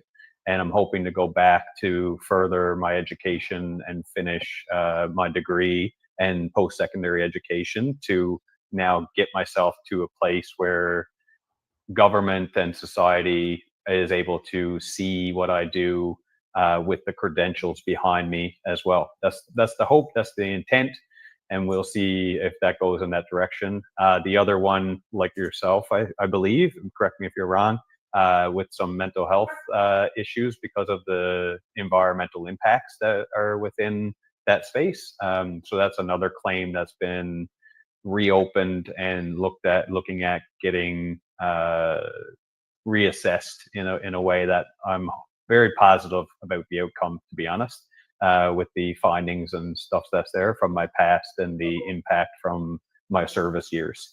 So I'm looking at a few of those, because that's a part of the thing from this incarnation, this journey that Justin's been on. And I'm looking to reopen a few of those. And if they do, then my identity, I guess you could say, is to go potentially be a veteran again, and hopefully a student within post-secondary education. Wow. Well, that's exciting. I've been, working with the VA in a similar fashion, trying to get my pension sorted and try to get everything sorted. Yeah, so it's a long process with them, but yes. I definitely right now, with so many people having their eyes on what are we doing for our veterans, I see positive outcomes for what you're shooting for, and I think that's amazing. And I can't wait to watch it and see what you do in the future with it. Thank you. Wow. Yeah, it's exciting, and to bridge. And you and I have had this conversation before, to bridge that gap between these, sacred medicines and these sacred healings, and not just the medicines. Like it's like we've mentioned, like part of the integration is observation. So it's not just the medicines, it's the way of thinking, it's the dietas, it's the healing, it's the eating properly, it's everything together. So we have this, for lack of a better word, a spirituality world over here, and then we have the modern world over here. And to get that bridge, I think, is extremely important, because it's going to be that bridge that helps the modern world see the spiritual conscious world and see that consciousness and that oneness. And I think it's going to take doing what you're planning on doing to help some of these people see it and walk that bridge over. Yeah, and I've always and that's a perfect way you put it. The bridge is exactly it, and that's been in my intent ever since first learning and working with Cambo, is to be somewhere in between that white coat clinical psychologist, behavioral psychologist, and then be that woo-woo spiritual shaman. And so be somewhere in the middle on a spectrum, floating back and forth depending on what the person needs. And then going then into more 5-MeO work and bufo work, and then with ayahuasca and these types of psychedelics, then could I be a part of that bridge more effectively if I'm trained in a actual clinical therapist or a psychologist or psychiatrist even? And we'll see how far this journey and road goes with this way. But that's my intent, is that if that is what's open to me and those doors are open, then I'm going to try to walk through them. They're not going to be easy, and by any means. Going back to school at 39 years old is not an easy feat. I did it at 53. But it's doable, right? So I'm hoping that I have an intent to do it. I'm interested to do it, and there seems to be a purpose behind it. So if those doors open up, I'm going to gladly walk through them and take on those challenges, because that bridge that you were talking about is exactly what I've been interested in being a part of. So having that credential in the Western medicine model, that shows also that there is potential within putting that body, mind, and spirit back together for people, and allowing them to walk across that bridge and to say, okay, so I'm here, a human on this planet, living this experience, and I also want more meaning and purpose in my life, because that is a part of what makes the alchemical reactions within the body come to life. That's what animates the spirit in a human, is that if we can put that all in context and to recognize that this part of us needs meaning to actually function in our life, then how can we inject that meaning based off of getting to know yourself and what your strong points are and your interests are? And so integrating all of that back into, let's create a template. And from my coaching side of things, I'm very much like solution focused, instead of rehashing the problems all the time in traditional analytical or type of psychotherapy, where you just rehash the BS, right? And so actually having a game plan, an aim, a trajectory, a destination, and then actually have, say, support through insurance or government backing, funding, or any of those things, to be able to support the sustainability of this transition, to build this bridge in between these two worlds. And having a piece of paper on the wall, working on building that bridge as well. With the what's that? I said I didn't catch everything you said. So I glitched out again. I said current science is actually working on building that bridge as well. It's connecting what the shamans used to speak their words to the science, and they're now going, oh, they meant this, and it's all coming together. And there's a lot of the science that's now, instead of the science going, that doesn't make sense, that woo-woo language doesn't make sense. Now they're figuring out what the English comparisons of the language are, and they're matching the science. You know, there was that one shaman that drew out a bunch of diagrams of visions that he saw, and he would talk about in shamanic way. But when the scientists took those drawings around, they went, oh, that's the double helix. Oh, that's a cell in a splitting. Oh, that's a cell in. Every picture he was drawing was a scientific structure of happening in science, but described in a historic shamanic aspect of story. So, you know, now they're going, oh, this is the same thing, just different languages, which is a beautiful thing to watch the science now with quantum, like that, with the quantum stuff that they're putting out, quantum physics and quantum entanglement. Oh, it's proving we are all one. Oh, they're proving that energy observed modifies its behavior. So it's all stuff that's been said in different languages. You know, for many of the shamans, I would believe the words would just be observe. You know, those are the ones that rattle off my head like crazy. But what's the definition of observe?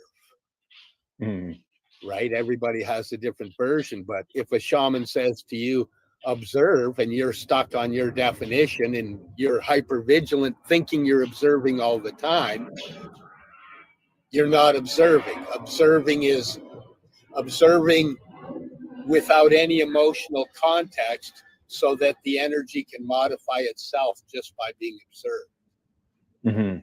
Yeah, exactly. You hit the nail on the head with those. Is like that observation, understanding that the finger pointing at the moon is not the moon. And so just to observe the moon as it is without having to label it, and to be in that experience itself, just to see that white shining light reflecting that bright light from the sun back to you. And that it's interesting to get to that point. Like Rumi quotes that quite a bit and talks about that in his esoteric type poetry. And something that you end up talking about that quantum side of things is that we look at the microcosm and the macrocosm being an expression of itself, and it's the same all the way down microscopically all the way to the macro, and it changes its trajectory or its way of being based on observation, and that's the split test.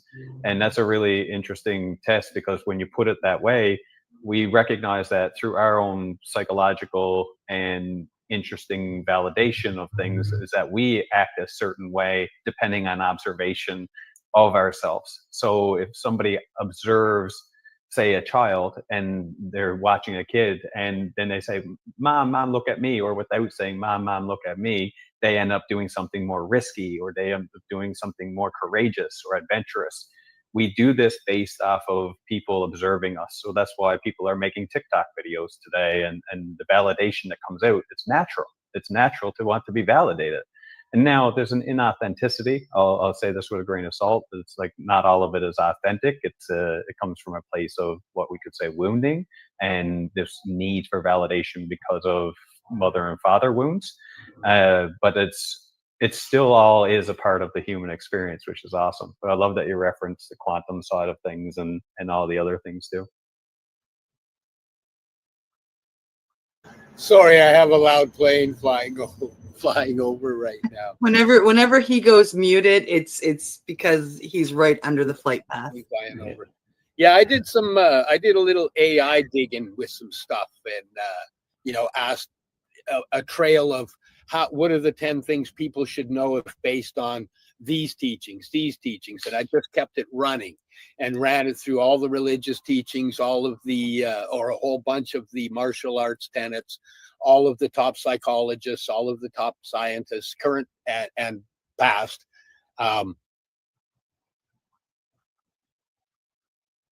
And one, including what is some of the latest stuff we've learned from CERN and the quantum experiments. And one of the big things that it gave me was it said, well, because humans are interdimensional beings, they have the ability to, but that was the key part that grabbed me, because I've tried to ask AI about other things, and if it says there's no scientific backing, etc., to back it, it won't give me the data. But in this moment of going through days of travel, it said, oh, we're interdimensional beings. So when I asked about how to experience it, it went breath, meditation, and all the medicines. Mm. It was pretty interesting. But apparently we're coming up to that time. So you got like 30 seconds. What do you want people to know? Just get out there and live the experience itself. That's the biggest thing I can say to anybody is that if you're searching, whatever stage you're at is where you're supposed to be. And so just live it. Just go into it. If it hurts, it hurts. If it's fun and enjoyable, it's fun and enjoyable. If it's heartbreak right now, it's heartbreak. It's meant to be that. And so try not to push away what it is that you're going through right now so forcefully, but just embrace it and to be able to say, this needs to happen. And it will. It has been amazing to have you on again, Justin. I always enjoy chatting with you, listening to you talk. It was so good to see you at the wellness show, even if it was only for a few moments. I'm super excited for your chapter in life that you're living in Montreal and immersing yourself into, Quebecois French language and expanding that way. And I wish you nothing but the best. And I can't wait to have you back on again and have you speak French and have me understand nothing. But I can't wait for you to show us what you've learned. Yes, it has been an absolute honor to have you back on, my friend. Thank you. Thanks for having me again. Yeah, I appreciate it. Hey, everybody, it's time for us to say goodbye. So thank you, Justin. Thank you, Cindy. Thank you, everybody that watches this podcast. Much love. We'll see you next week. You're listening to the Pace Radio Network here at paceradio.net. The opinions of the individuals during this broadcast are their own and may not be the opinions of their group or other organizations they may be involved with. All medical advice during our broadcast is not a medical opinion and should be checked with your medical physician. Enjoy the buzz of legalization with Campbellford Lifestyle Shop. From lights to plant nutrients, books, consumption accessories, and more, we've got all your basics to grow or consume cannabis. Visit our info center or take a look at our piercing services and body jewelry, now available in-store through Campbellford Lifestyle Shop. 17 Bridge Street West, Campbellford. Limestone City Hydroponics is Kingston, Ontario's hydroponic shop. Take your growing to the next level and create the optimal environment with a tent kit or maximize your yield with an ebb and flow flood table kit. Either way, Limestone City Hydroponics has more sizes and options to fit your needs. Are you looking for the power of the sun that adapts to your budget? Then look no further as they have professional grow lighting. They have indoor grow systems that are easy and cost effective with many options to fit your living space and lifestyle. Cultivate your growing potential. We have everything you need to succeed. And if you can't make it to the store, they offer local delivery to the greater Kingston area. Remember, when you're looking for experts to help you grow, then look no further than the locally owned Limestone City Hydroponics, 105 Sunderland Drive in Kingston, Ontario. Call them at 613-548-0420. We are people advocating cannabis education here at paceradio.net.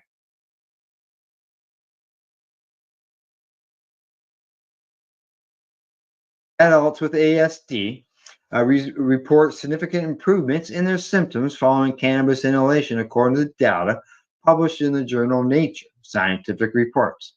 Researchers affiliated with the Washington State University and the University of New Orleans reviewed data from 111 self-identified ASD patients between the ages of 19 and 70. And study participants self-medicated with cannabis and reported their results in real time on the mobile technology platform StrainPrint. Investigators accessed nearly 6,000 separate StrainPrint entries compiled over 74 months. They reported using a large data set from self-identified autistic adults self-medicating with cannabis. We found that ratings of the severity of negative affect, which is anxiety and irritability, were reduced 75.78%. 75%. Ratings of the severity of repetitive behaviors, compulsive behaviors were reduced by 70.41%. That's huge. Ratings of the severity of problems with mental control, concentration, were reduced by 68.59%. Holy cannoli. And ratings of sensitivity, skin and sound sensitivity or sensory overload, were reduced by 68%. Holy Joe. For immediately before to shortly after inhaling cannabis. Moreover, these symptoms were reduced rather than exacerbated or unchanged in 98.3% of the cannabis use sessions. Holy cannoli. These findings are among the first to indicate that cannabis is perceived to improve highly prevalent symptoms associated with ASD in adults using cannabis for symptom management.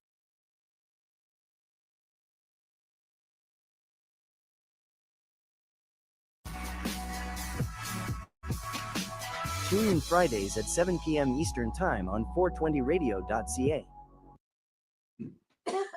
You're watching the 420 Pace Reroll Saturday. You're listening to the Pace Radio Network here at paceradio.net. The views expressed by the individuals during this broadcast are their own opinions, and they may not be the same as those of their group or other organizations they may be involved with. All medical advice during our broadcast is not a medical opinion and should be checked with your medical physician. Look at all that money. Yeah, the money that they've spent. Take another look and take some time for him. Don't cut trees for paper, 'cause it hurts the environment. Stop deforestation, yeah, it's time for hemp. Well, an acre of hemp makes 20 barrels of oil. No need for pesticides to poison all our soil. People got no food, they got no clothes, they got no rent. Well, it's time for hemp. Yes, it is. It is time for hemp. Thank you for tuning in. I am your host, Casper Leach. Please note that anytime you hear the word joint on the big broadcast, we ask you to hit your pipes, your bongs, your vaporizers, and take time for hemp. And we are focused on this wonderful plant. This plant, as Jack Hare once said, if it can't save the world, it's the only one that can come close to saving the world. And it's got all kinds of wonderful features to it, especially medical. And that is today's topic, medical cannabis. And speaking of medical cannabis, my joint host here in the United States, Al Bird, is a medical cannabis expert. He helped start Patients at a Time, put together a handful of amazing medical symposiums, and has been letting the whole world know how important it is to take time for hemp. Al Bird, thank you for joining the big joint broadcast. Well, thank you for inviting me. Of course, I didn't have much choice being the co-host, but hey, joint host. Yeah, joint host. I keep blowing that. I'm sorry. Yeah, I wrote a book. There it is, for Country and Cannabis. It's a real book. It's about 360 pages long, and it's full of stuff that you probably don't know about cannabis and how we got here in the United States and Canada and across the world, how we did it and who did it and how long it took, and all the good guys and the bad guys that we ran into along the way. And I think that if you're a medical professional, you're a patient, you care about a patient, you should read this book. I'm not going to make any real money off it, but what I wrote it for was to educate. That's been my goal since I started this process in 1983. And along the way, I met another Al. He's up there in Ontario, Canada, and his name is Al Graham, and I'd like to welcome him. G'day, hey, how you doing? Thank you for joining us. It's nice to have you as a joint host. Yeah, it's great to be here. It's great to be a joint host, and I really look forward to today's interview. And you showed the Time for Hemp broadcast up there in Canada on the Pace Radio Network. Ain't that right? Yes, it is. Friday mornings at 10 o'clock The Time for Hemp broadcast airs on the Pace Radio Network or Pace Network, and Pace stands for People Advocating Cannabis Education, and we touch on psychedelics as well. Groovy, baby. So I take it we've got a joint guest today that's going to have a joint chat with us. Yes, we do. We have a guest today who is a I'm just going to talk about the fact that he is a retired colonel from the Army. He's been retired for about 25 years. He's been a combat physician, as well as he has consulted and lectured people about the endocannabinoid system, as well as he has developed a product that we are going to discuss today. And so we'd like to welcome Colonel Philip Blair to the broadcast. Well, hello, everyone. It's a real pleasure to be with you. Welcome. And thank you for taking time for hemp. Okay, I'm going to move us around, and there we go.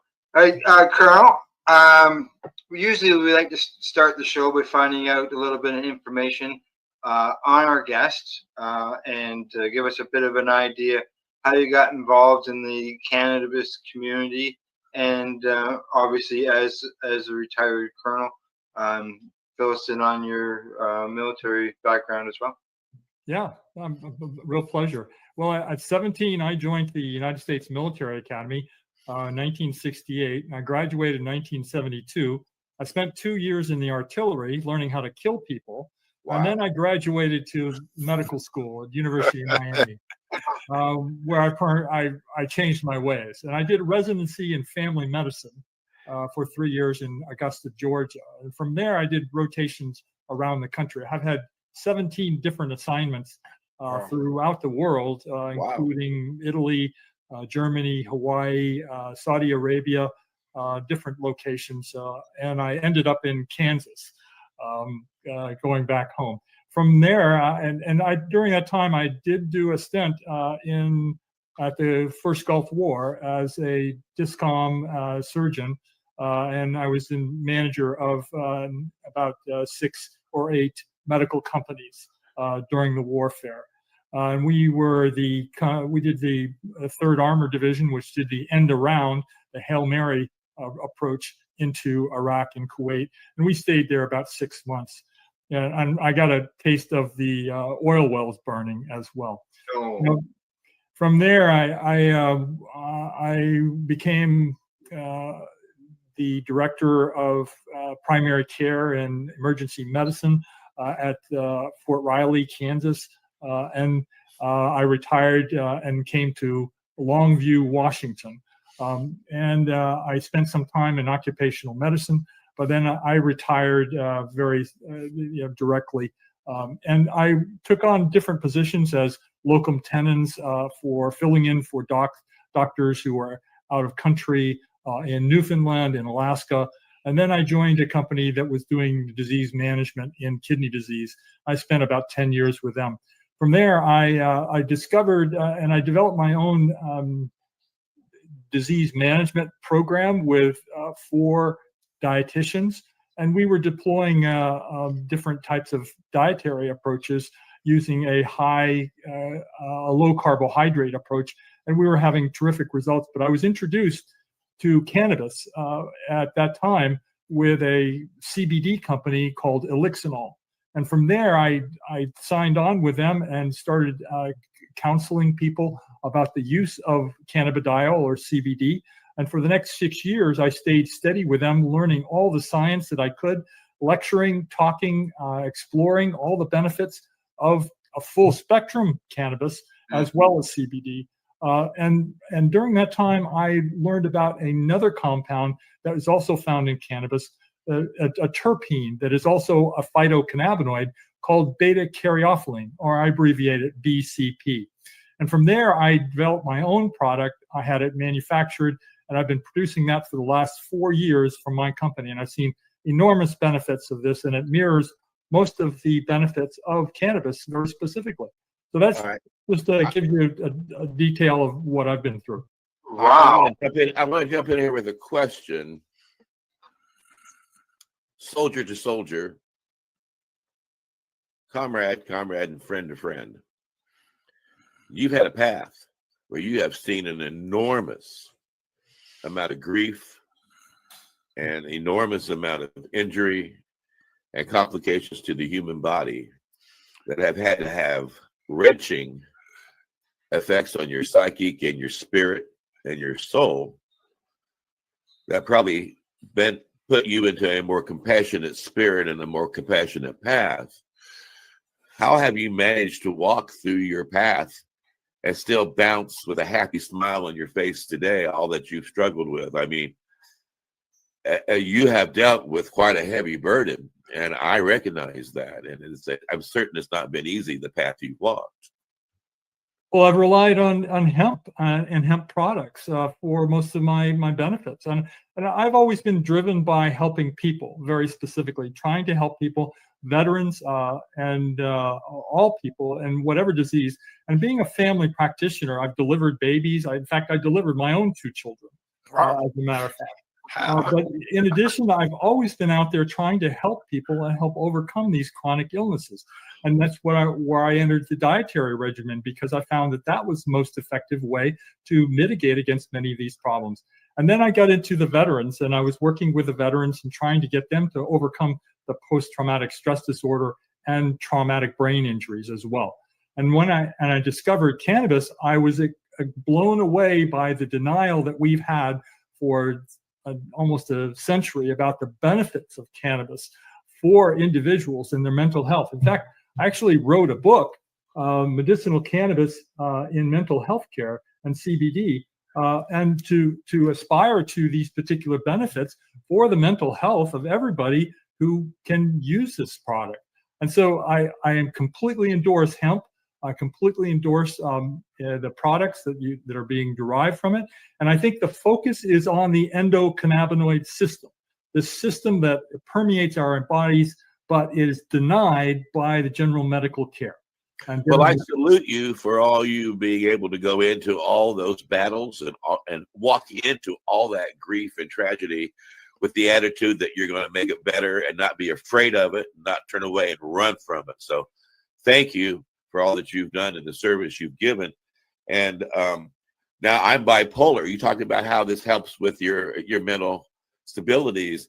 I find that when I smoke cannabis, I'm not too happy, and I'm not too sad. I'm like right in the middle. Do you find that to be true with other people that you work with? Oh, yes. In fact, I've been exploring different products, and particularly BCP has shown marvelous potential for anxiety, depression, and bipolar, that it could mitigate against many of the ups and downs of that problem, whereas it avoids the highs that are necessarily, or the adverse effects from the medications that are commonly used. So it's got a huge benefit profile, and I think it would be fabulous to try that out for you and find out if it tempered your effects. Colonel, where are you physically located right now? I'm in Castle Rock, Washington. Wow. It's about 120 miles south of Seattle. And is that where your firm is located as well? Yes. Okay. I'd like to stay with the veteran thing for a minute. Post-traumatic stress disorder. I've had a long-term problem with that word disorder. I once worked as a combat counselor for the VA in the Agent Orange program, and I asked medical doctors, registered nurses, etc., that I would give in-service. I'm sure you're aware of that term. I would give in-service at different locations, and I would ask them to drop the disorder. Sir, am I wrong that you can be, in a medical terminology, that you can be born with a disorder? Is that correct? Well, you can be born with a number of biochemical and genetic problems that lead to different syndromes or collections of different symptoms that can form a syndrome that has different specific derogatory symptoms. And from early childhood, we know that PTS, as you're calling it, and I completely endorse that name. I just use the standard term that I hear mostly from the medical community as PTSD, but PTS is certainly acceptable. And what we find is that PTS is a common denominator of childhood illnesses. And that when children are abused or neglected or suffer innumerable consequences, or maybe have traumatic injuries, that they can be faced with traumatic changes in their endocannabinoid system that lead to their propensity to develop PTS symptoms as an adult. In fact, most of the people who actually do develop chronic PTS symptoms as an adult have a disorder of childhood called an ACE, advanced adverse childhood events in childhood that can lead to the preparation of the body for this derogatory events that later happen in life. You know, I'm glad you said that, because when I was working as a counselor, of course, I worked with a lot of other counselors and all kinds of combat guys. And when we worked as counselors, individual, and then the counselors would get together once a week and we'd shoot the breeze about what was going on, we found that some 60% of the veterans that we were working with had exactly what you were talking about. They admitted to having some sort of trauma even before they got in the military. And that's when I came up with, as you've used that word, syndrome, to describe it. So you're complimenting my comment here, that you're saying that a lot of folks, not just military folks, but those that have had trauma and experience and are into post-traumatic stress are in that category. That's what I'm hearing. Absolutely. Yeah. There's many thousands of people who are in that category. They just may not show it. You know, the rates of PTS are different for different people, and people can go into it and go out of it at different times. Particularly women. Women are the major portion of PTS.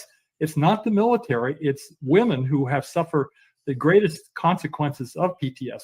Now, there's about a high rates of PTS in women during their lifetime, up towards about 15%. But it's not really well recognized for their abuses, the abuses that they go through and the trauma they go through and their manifestation. In fact, there's a symptom complex called complex PTS, very specifically, that deals with the chronic nature of this problem, particularly in women, but it can occur in men as well.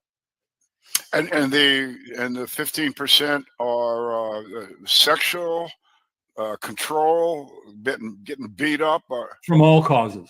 Everything. All causes. Trauma. Just trauma in general. Oh wow, I didn't know that. Well, thank you for bringing that up. Okay, let's go to the endocannabinoid system.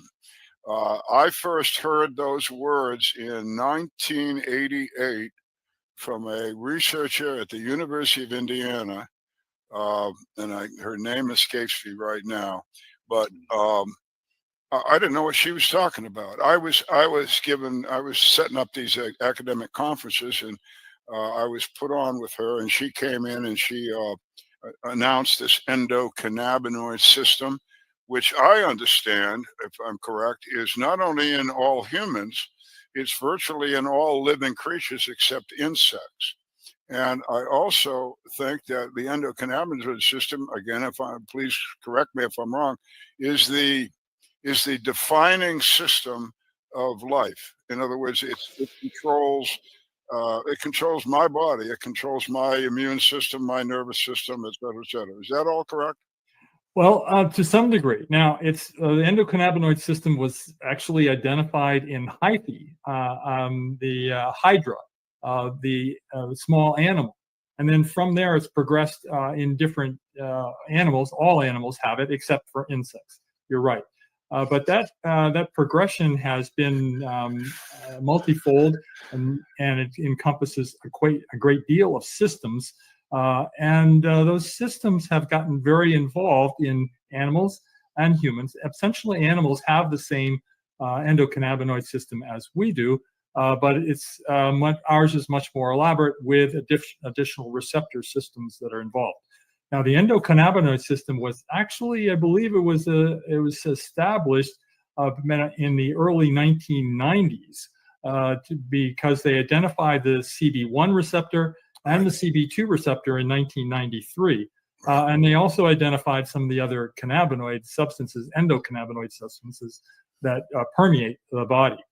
And so and from there, we've blossomed with a great deal of literature, but it's still under impressive in terms of the approach that we've had for it. Essentially, what the endocannabinoid system is a master regulator of other systems. I term it the 12th body system, where you've got the GI, the neurologic, the musculoskeletal, the immunologic system, and all these systems are interacting. And the endocannabinoid system appears to be that master controller and regulator of all these systems. It's not the only controller, but it is a master controller in that anytime, and one of the terms that has been called is a homeostatic system. And that's actually been one of the terms that's been used because that maintains a normal level, a normal functioning level. Now, when we get into a huge disease states, we may have that system rise up and get impaired. Or if we are deficient in many ways, it may go down to a low level and we get impairments in that way. So there's controls and regulators. There's a number of receptors. But what it amounts to in the endocannabinoid system is a number of molecules like AEA and 2AG are the most common agonists that occur with the endocannabinoid system. And then there's a number of receptors that are involved. There's a CB1 receptor and the CB2 receptor. And there's a couple others that are tangentially involved and they haven't been declared as definite receptors. But there's a host of other enzymes that produce the endocannabinoids and those that degrade the endocannabinoids, and they're involved. And then there are transport molecules that are connected. Plus, there's all kinds of signaling molecules that connect up to interface with these endocannabinoid substances. Now, among the endocannabinoid substances, there are the AEA and 2AG, but there are also a number of endocannabinoid substances that are not these types of molecules that don't connect with these receptors, but are still very deeply involved with the endocannabinoid system. For instance, palmitoyl ethanolamide, that's usually abbreviated PEA, and oleol ethanolamide. And these are incredible substances that have huge value, and they're found in our natural foods, actually. And so you can incorporate these into your products, and they have major benefits on the endocannabinoid system as well. So what does THC, what does cannabis do for it? Well, how important is cannabis to the system? Well, the cannabis offers you a number of different phytocannabinoid substances that can mirror the effects of the endocannabinoid substances. And so when you get that mirroring, you can get the benefits of targeting those endocannabinoid receptors and those linkages and those the molecules that are incorporated into the endocannabinoid system. What I mean is that when you use THC or CBD, actually CBD, you actually upregulate the endocannabinoid system so that it blocks the degradation pathway, and so that increases the levels of the natural endocannabinoids. So there's a great deal of interaction. Now, Now for the layperson though who's listening, how does that affect the overall body, and what does that do for your ability to fight disease? Well, there's a number of different ways. So first of all, there's probably the most prominent one is the anti-inflammatory, the immunologic phase. So it's helping you control the inflammation and the antioxidant effects from when we produce a lot of adverse chemicals. We produce oxidation, and these damage the molecules, and the cannabinoids actually block that effect, and they restore a balance to the body through the immunologic and the immunologic system. And so by balancing that, then they will correct it. There's also neurotransmitter effects where it's blocking the results of depression, anxiety, and neurodegeneration like Alzheimer's disease and Parkinson's. Plus, it has metabolic effects very specifically that incorporate into the mitochondria and to the other portions of the body that balance out the body. Now, everybody's an individual and nobody has a specific pattern. Everybody's got their own specific pattern as to what really gets them the greatest benefits. And so you have to, I wish we knew exactly what those patterns were in order to figure out what the phytocannabinoids and other substances need to be used in order to rectify those problems, but we don't. And so it amounts to trial and error to find out what works for each individual. Again, for the audience, these receptors, CB1 and CB2 that the Colonel was talking about, CB1 receptors are basically in your head, in your brain, and CB2 are basically everywhere else. Now, the interesting thing about cannabis is because we have, as the Colonel says, we create our own endocannabinoids. Those endocannabinoids cross the brain's blood barrier. And that's why the cannabis can be effective in your brain, because other things are not available to your brain, and cannabis is. Am I correct again, sir? Yes, you are. You're exactly right. That the penetration to the blood-brain barrier and the improvement in the barrier function of the blood-brain barrier is enhanced with the cannabinoids as well. Oh, I never heard that. What does that mean? Well, that means that when we get inflammation or trauma to the brain, we get a leaky brain. In fact, a leaky gut is a close relative of leaky brain. And when that leaky brain gets open, there's a separate circulation for the brain and around the nerve tissues and the immunologic cells around the nerves. And when that barrier is broken up because of trauma, then it has a leak that lets these inflammatory particles that may be in the bloodstream into the brain, and it exacerbates and makes it worse, the inflammation in the brain, and it can lead to other trauma. It can also lead to swelling in the brain at the same time, whereas all the cannabinoids actually stop that particular process, and they reinforce the impermeability of the blood-brain barrier to prevent these other chemicals and inflammatory molecules from getting into the brain and the eye as well. Wow. Well, I need to jump in here. We're getting down to the end of the first half hour, and the audience who's paying attention to this great broadcast today, do note that this is going to be a two-part interview because Colonel Blair has quite more to share. That almost rhymes, en contraire. And he's put together a wonderful product that will be of benefit for you to learn about. A quick mention about your product, Colonel. Yeah, it's called beta-caryophyllene. It's actually a terpene phytocannabinoid. So I call it a phytocannabinoid because it is found in cannabis, but it's also found in a couple dozen other types of plants like cloves and black pepper. But it has signaling properties on the CB2 receptor and other cannabinoid receptors as well. But it doesn't have any effect on the CB1 receptor. So it cannot make you high, but it can make you anti-inflamed. It can have a lot of other benefits that go along with it. So now we're gonna have to discuss this fully in the next episode. I can just tell. Yeah, and so let's wrap this up now. And Al Graham, why don't you give us a little shout out for PACE? Yeah, people advocating cannabis education. You can find us at paceradio.net. We have new programming or broadcasts 7 days a week. And Al Burr, remind people of your fantastic book. Yep, I have a fantastic book. Yep. But listen, what you want to guys do is to come back and listen to the Colonel here in the next half hour, and we're going to talk very specifically about his product. And I mean, just what he said right now, I got 3 questions. So stay in this. All right. And I do, again, want to thank you, Colonel, for being part of our big broadcast, and ask all of you out there who are listening and watching to please share us with your friends. Check out timeforhemp.news. You get all kinds of free downloads, lots of great music, all about letting the whole world know how important it is to take time for hemp. Look at all that money. Yeah, the money that they've spent. Take another look and take some time for him.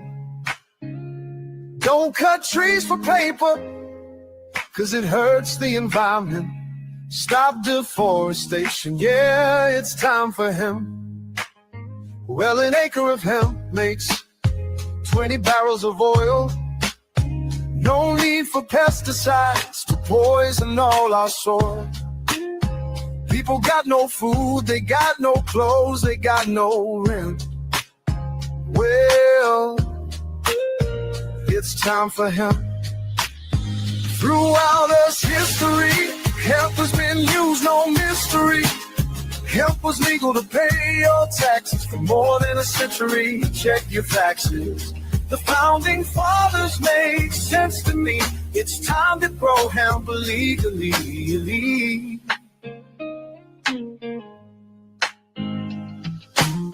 Think of all its uses. It's money that's well spent right now. No excuses, it's time for hemp. Sustainable green industry, that's our intent. A better place this world will be. It's time for hemp. Fueling food and clothes and soap. Housing cars, yeah, cars, no joke. Henry Ford built a car of hemp. It's time for us to do it again. People be employed with balanced farming as it's meant right now. It's time for hemp. Hemp is a true necessity for the wealth and protection of this country. Thomas Jefferson spoke those words. He knew the value of these herbs. It's time to lift the hemp band. It's time to make a strong stand. Yes, we can. I know we can. We can make a difference. Yes, we can. Just like birds of a feather. Yeah, the money that they spend. Take another look and take some time for him. Don't cut trees for paper, 'cause it hurts the environment. Stop deforestation. Yeah, it's time for him.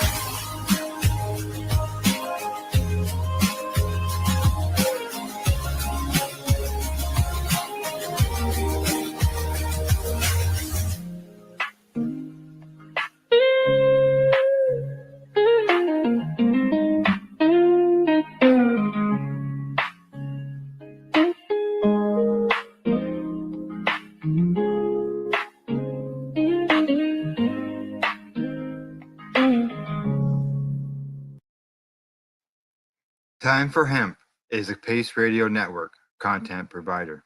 You're listening to the Pace Radio Network here at paceradio.net. The opinions of the individuals during this broadcast are their own and may not be the opinions of their group or other organizations they may be involved with. All medical advice during our broadcast is not a medical opinion and should be checked with your medical physician. Enjoy the buzz of legalization with Campbellford Lifestyle Shop. From lights to plant nutrients, books, consumption accessories, and more, we've got all your basics to grow or consume cannabis. Visit our info center or take a look at our piercing services and body jewelry, now available in-store through Campbellford Lifestyle Shop, 17 Bridge Street West, Campbellford. Limestone City Hydroponics is Kingston, Ontario's hydroponic shop. Take your growing to the next level and create the optimal environment with a tent kit, or maximize your yield with an ebb and flow flood table kit. Either way, Limestone City Hydroponics has more sizes and options to fit your needs. Are you looking for the power of the sun that adapts to your budget? Then look no further, as they have professional grow lighting. They have indoor grow systems that are easy and cost effective, with many options to fit your living space and lifestyle. Cultivate your growing potential. We have everything you need to succeed. And if you can't make it to the store, they offer local delivery to the greater Kingston area. Remember, when you're looking for experts to help you grow, then look no further than the locally owned Limestone City Hydroponics, 105 Sunderland Drive in Kingston, Ontario. Call them at 613-548-0420. We are people advocating cannabis education here at Pace Radio. You're watching the 420 Pace, found at 420pace.ca.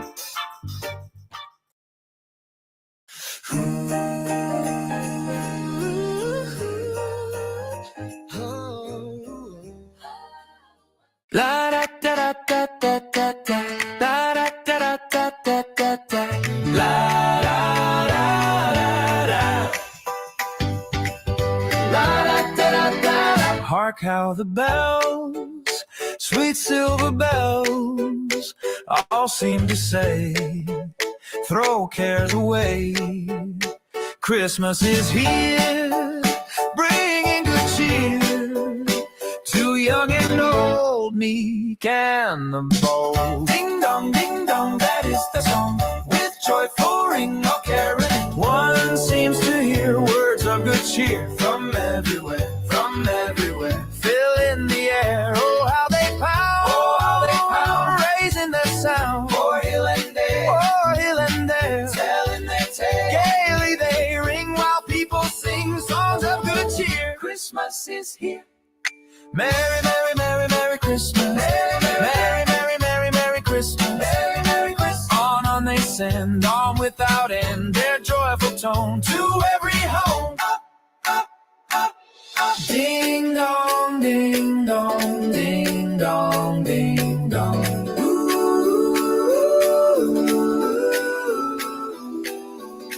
Da da da da da da da da da.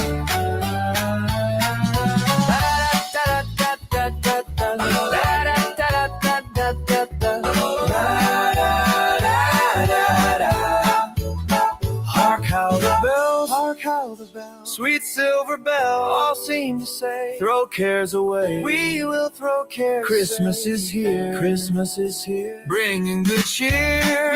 To young and old. Meek and the bold. Oh, how they pound. Raising their sound. O'er hill and dale. Telling their tale. Gaily they ring while people sing songs of good cheer. Christmas is here. Merry, merry, merry, merry Christmas. Merry, merry, merry, merry, merry Christmas. Merry, merry Christmas. On they send, on without end, their joyful tone to every home. La da da da da da da. La da da da da da da.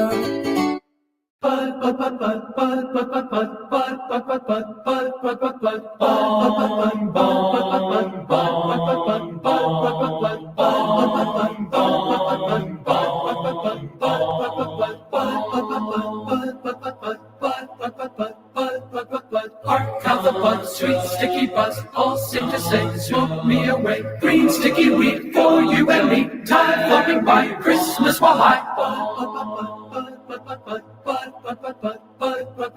Hark how the buds, sweet sticky buzz, all seem to say, smoke me away. Green sticky weed for you and me, time floating by, Christmas while high. Oh, how we like that, song and old toking them all. Merry, merry, merry Mona, merry, merry, merry, merry Mona. Christmas is here, pot brings good cheer, inhale the smoke, leave Santa a toke.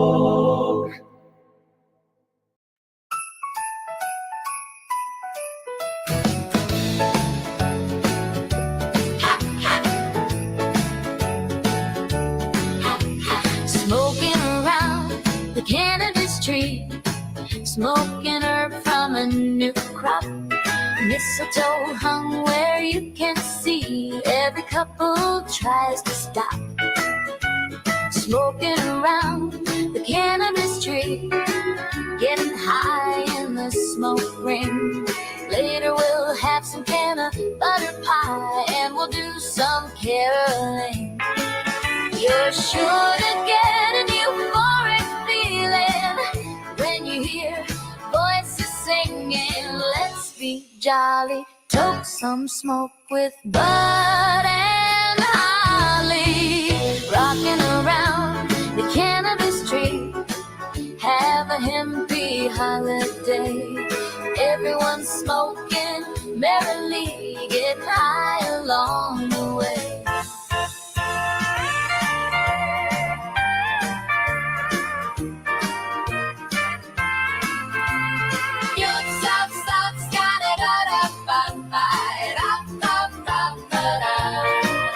You're sure to get an euphoric feeling when you hear voices singing. Let's be jolly, toke some smoke with Bud and Holly. Smoking around the cannabis tree.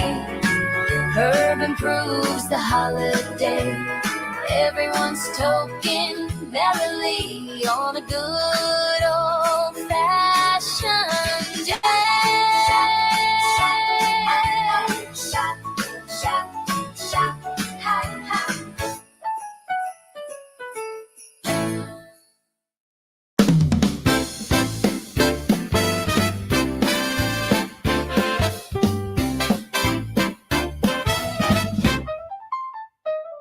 Oh, the weather outside is frightful, but the herb is so delightful.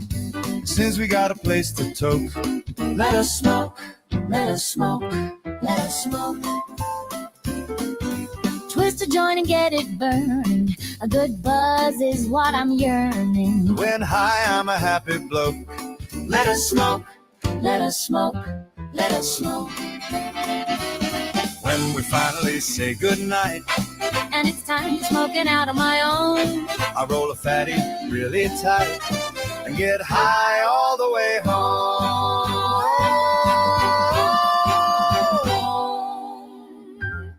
Before the smoke is completed, and while my friends are all still seated, I'll break out a new bag of smoke.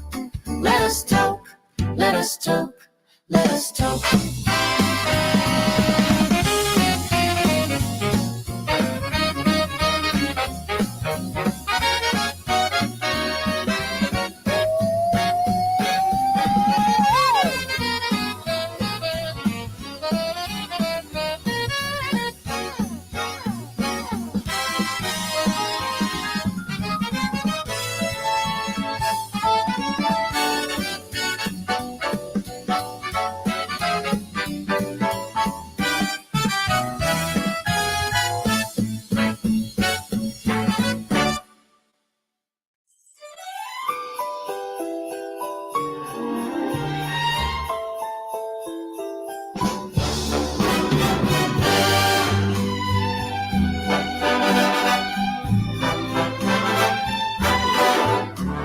I'm dreaming of a green Christmas, because good ganja makes me glow, where the plant tops are hazy with an aroma that's crazy and gives a great buzz from head to toe.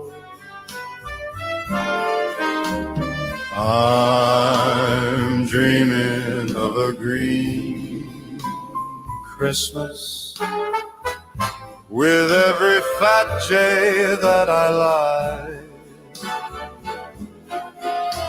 It makes my days seem merry and bright, and makes every Christmas seem right.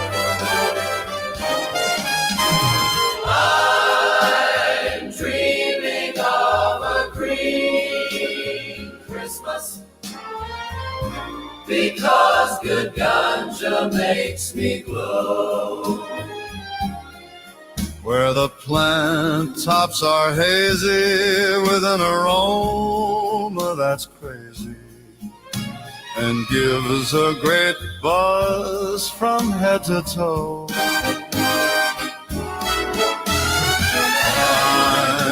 I'm dreaming of a green Christmas, with every fat jay that I like.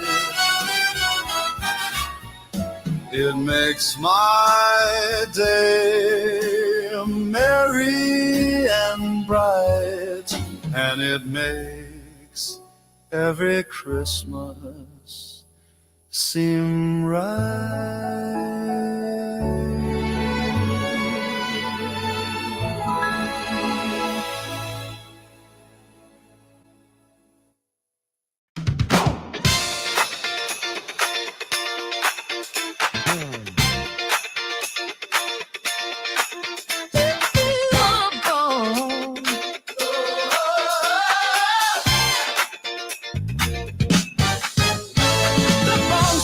The smoke floats up.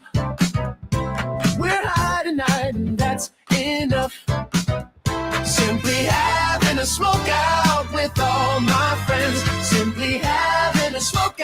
all my friends. The party's on, it's 420 here. We pack a bong and fill with cheer. Simply having a smoke out with all my friends. Simply having a smoke out with all my friends. The circle of friends pass the bong, the smoky bong.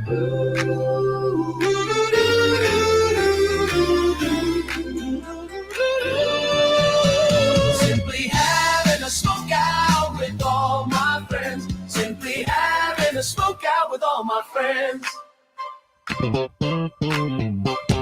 word is out all over town. We've got great ganja and we pass it around. Oh, simply having a smoke out with all my friends. Simply having a smoke out with all my friends. Our circle of close friends enjoy the bong. They pass it around all year long. The bong, the bong, the bong, the bong, the bong, the bong, the bong, the bong. The party's on, the spirit's up. We're here tonight and that's enough. Simply having a smoke out with all my friends. Simply having a smoke out with all my friends.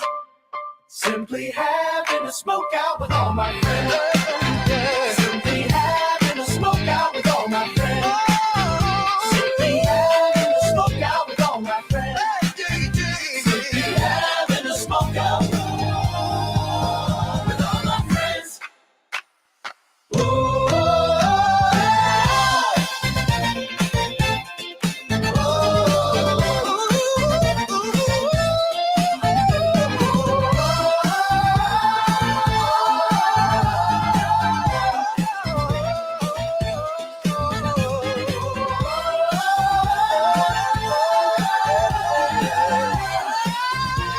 A wonderful 420 time.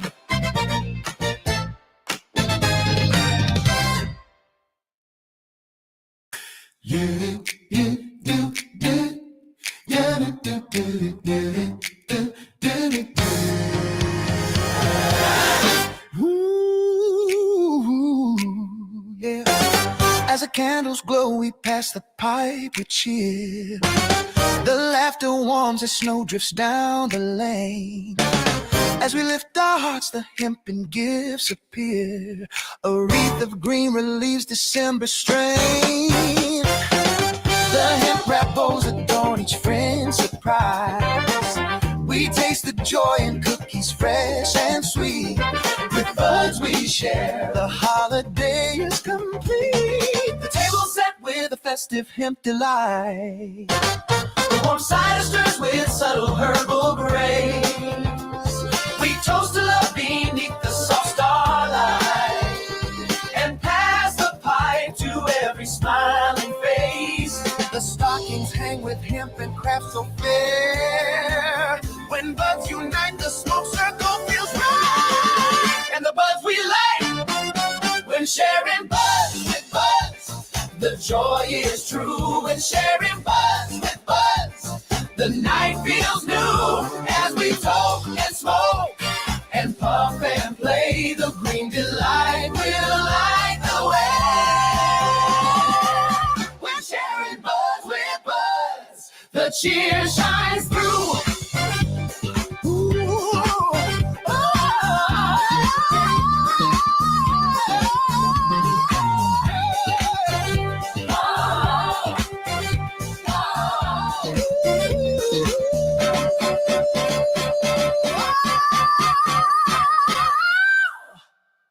The gift of hemp sustains the earth we tread. Its fiber strong, its promise never ends. We weave its cloth for our festive table spread, and through its strength how the holiday extends. A greener world we see with hopeful eyes. When passing cannabis, our smoky hearts embrace. The buds we share bring love to every place. When sharing buds with buds, the joy is true. When sharing buds with buds, the night feels new. As we toke and smoke and puff and play, the green delight will light the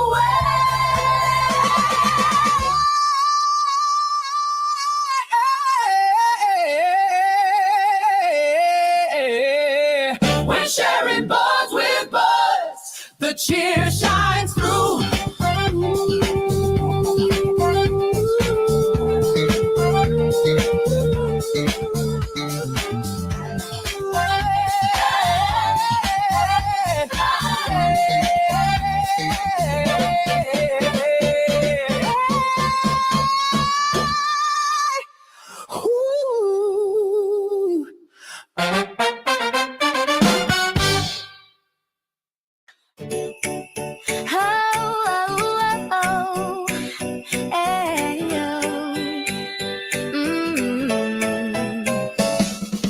I don't want a lot for Christmas. There is just one thing I need. I don't care about the presents underneath the Christmas tree. I don't need to hang my stocking there upon the fireplace. Santa Claus won't make me happy with a toy on Christmas Day. I just want her for my own, more than you could ever know. Pack my pipe and let's all toke. All I want for Christmas is green smoke. Oh, I won't ask for much this Christmas. I won't even wish for snow. And I'm just gonna keep on waiting underneath the mistletoe.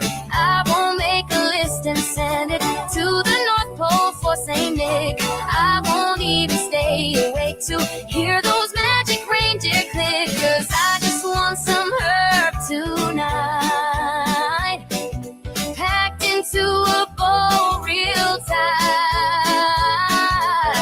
I wanna puff and toke.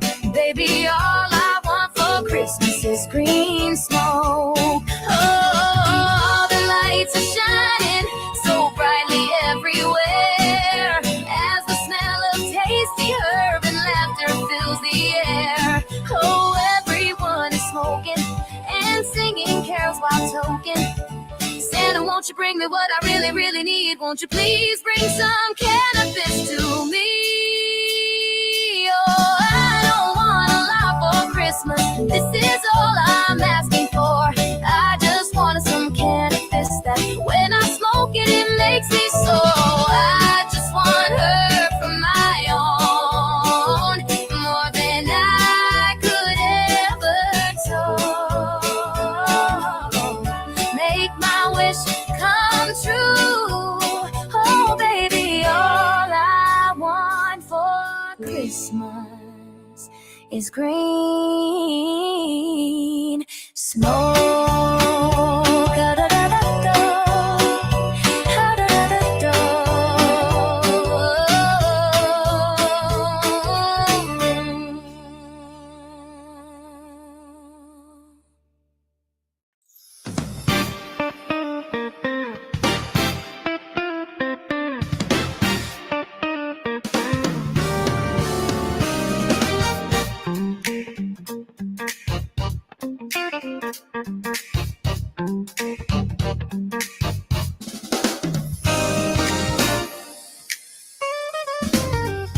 Cannabis on holidays will be smoked in many ways by friends this Christmas. And as we smoke a J, we'll gather round for food and play when day ends this Christmas. With pipes and joints blazing bright, we'll go caroling through the night. And this Christmas is sure to be a stony Christmas beneath the tree. THC drinks bring us cheer. I can't wait to fly high this year with you. this Christmas. And when you come around, I'm gonna smoke a leafy pound with you this Christmas. With pipes and joints blazing bright, we'll go caroling through the night. And this Christmas is sure to be a stony Christmas beneath the tree.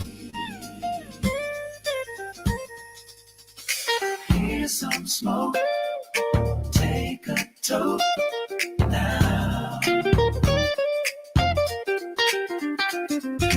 Here's some smoke, take a toke now.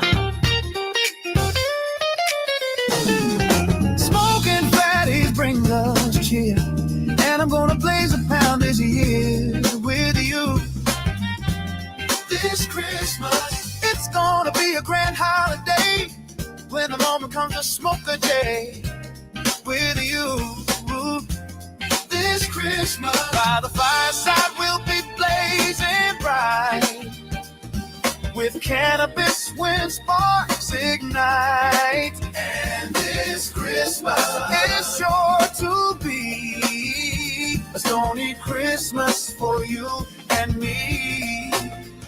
Merry Christmas, take a toke, enjoy the smoke, wish your loved ones a Merry Christmas. Yeah, pack your bong and come along, blaze with someone who you love this Christmas. Yeah. Merry Christmas.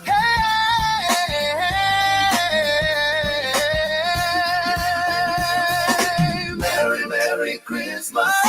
Merry, Merry Christmas. Let's smoke a J and have a, let's blaze away the holiday. Say hey, hey, hey, hey.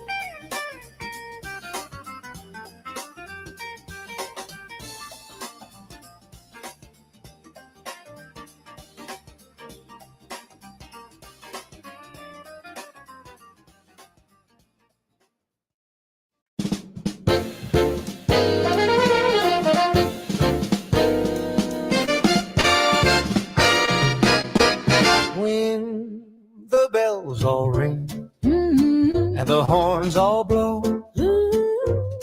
and the couples we know are engaged in smoking, Will I be puffing with you, or will I be alone while toking? maybe it's much too early in the game. Ooh, but I thought I'd ask you just the same. With who will you be smoking on New Year's, this New Year's Eve? I wonder whose pipe you were packing real tight and light When it's exactly 12 o'clock that night, welcoming in the new year, welcoming in the new year. this New Year's Eve. Maybe I'm crazy to suppose I'd ever be the one you chose. But since my cannabis is potent, I have a hunch you won't refuse. Ooh, but in case I stand one little chance, here comes the burning question in advance. What are you doing New Year's, this New Year's Eve?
between hearts are glowing.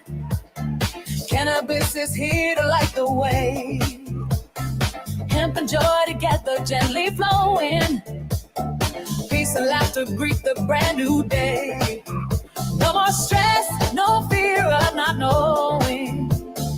We embrace the green and choose to stay. In the light we dance and sway. A dry January, no need for sorrow. Cannabis can sparkle just as well. Sip a drink that lifts up bright tomorrow. CBD can break the old blue spell. Hemp, oil, and rosin we can borrow. Stacked with love, they cast a healing spell. In our hearts, the leafy green will always dwell. Cannabis makes the new year bright. It lifts us up with leafy light. We find our joy, we find our peace. We let our worries fade and cease. Yes, cannabis makes the new year bright.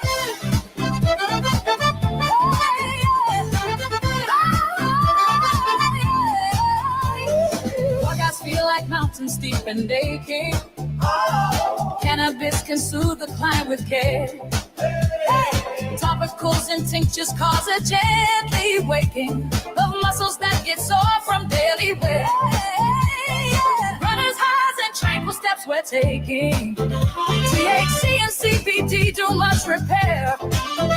When the smoke is strong, we get light as air. Sweet returns with hemp, sweet lullaby, KVD, and dreams begin to bloom. THC whispers from the sky, smoke prepares the air in every room. Microdose and rest, there's no need to try. Cannabis can clear the mental gloom. It brings peaceful nights and takes away the doom. Cannabis makes the new year bright. It lifts us up with leafy light. Oh, we find our joy, we find our peace. We let our worries fade and cease. Yes, cannabis makes the new year bright.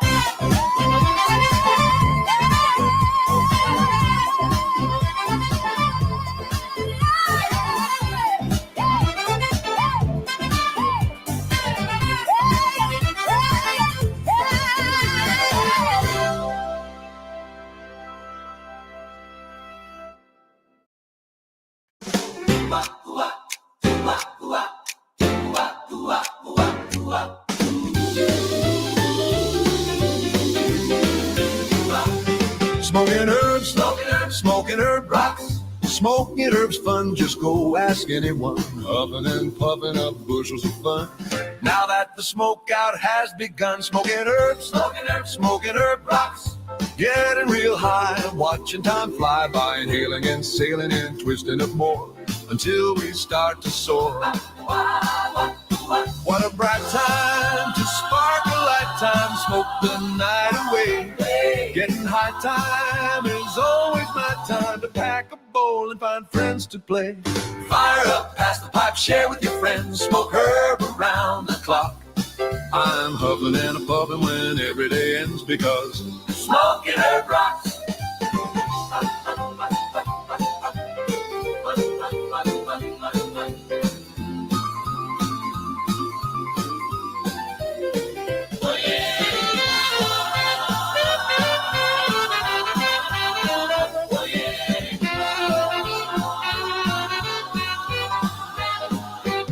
What a bright time to spark a lifetime to smoke the night away. Getting high time is always my time to pack a bowl and find friends to play.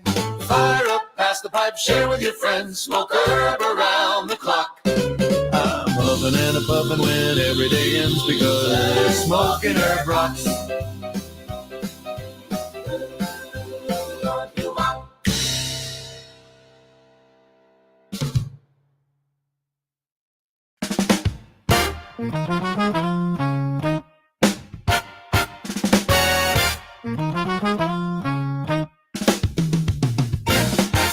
One minute to midnight, 1 minute to go. 1 minute to say goodbye before we say hello. Oh, let's start the new year right at 12 o'clock on New Year's night. That's when we'll spark a light and begin a cannabis flight. Smoking the old year out, toking the new year in, letting frustrations out, getting another token.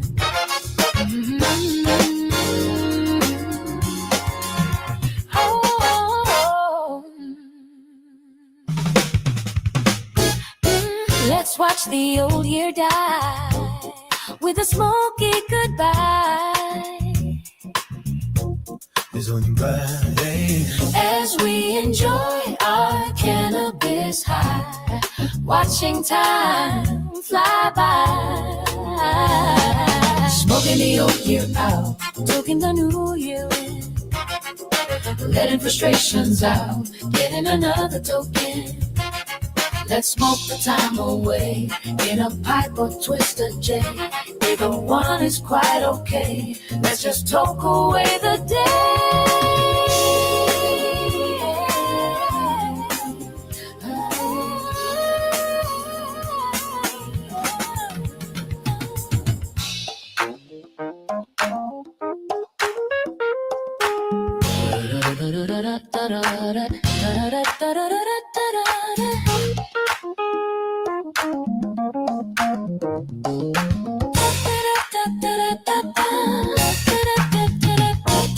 Smoking the old year out, talking the new year in, letting frustrations out, getting another token. Smoking the old year out, talking the new year in, letting frustrations out, getting another token.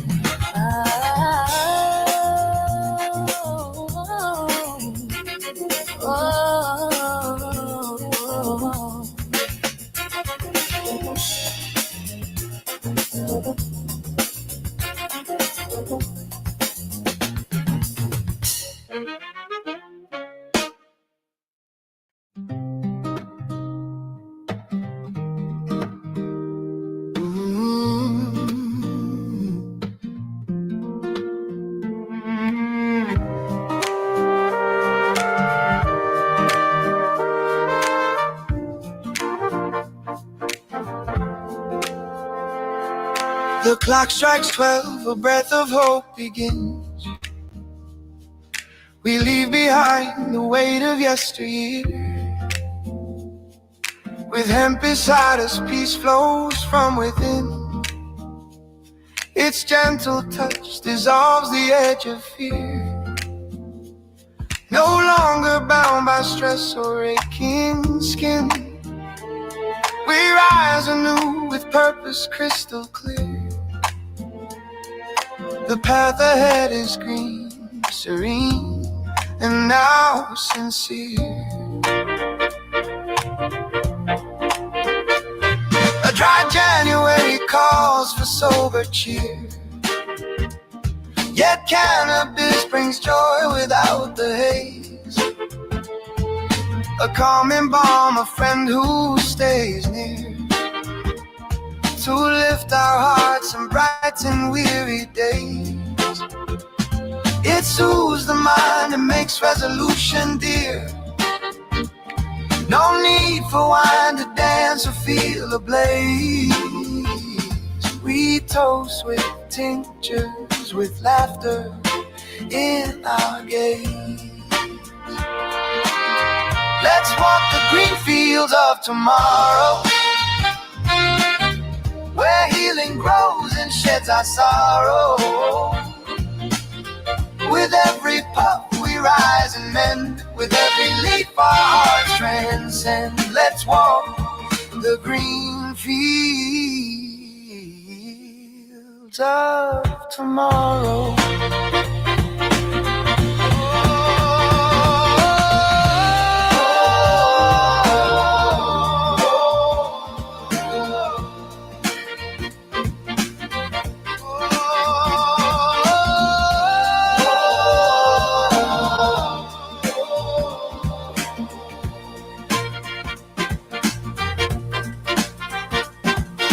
The gym awaits, our muscles ache and burn. But hemp's relief restores our strength with grace. Recovery comes with every herbal turn. A balm for joints puts a smile upon the face. We learn to rest, to breathe, to slowly earn the gains we seek, not just the frantic pace. We find our rhythm in a kinder space. Sleep finds us now, not chased but gently won, with CBD and dreams that softly bloom. The racing thoughts dissolve, the day is done, and cannabis smoke begins to fill the room. We rise refreshed beneath the morning sun, with sharper minds and joy that finds its bloom. The plant has turned the dark to light and removed the gloom. Let's walk the green fields of tomorrow, where healing grows and sheds our sorrow. With every puff we rise and mend, with every leaf our hearts transcend. Let's walk the green fields of tomorrow.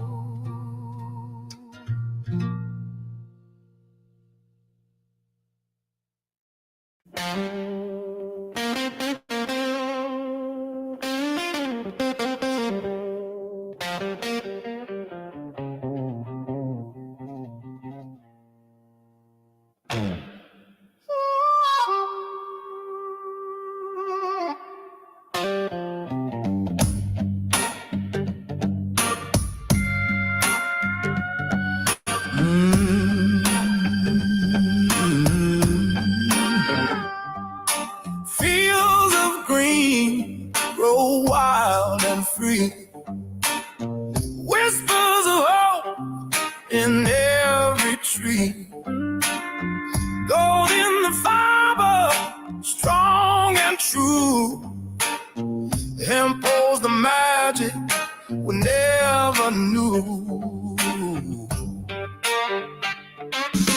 Roots run deep where the sun will shine. Leaves so bold breaking through the line. It's not just a plan, it's a beating heart, giving us strength to make a fresh start.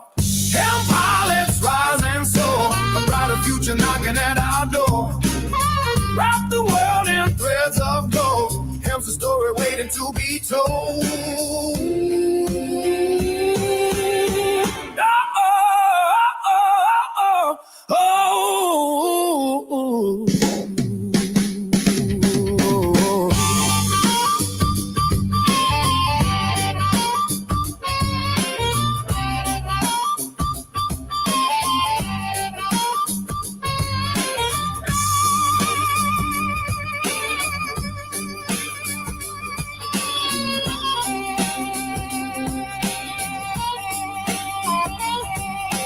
Making dreams from its endless strands, bricks and all shaped by human hands. It fuels our fire, gives power, heal. Feels so alive, it's the real deal.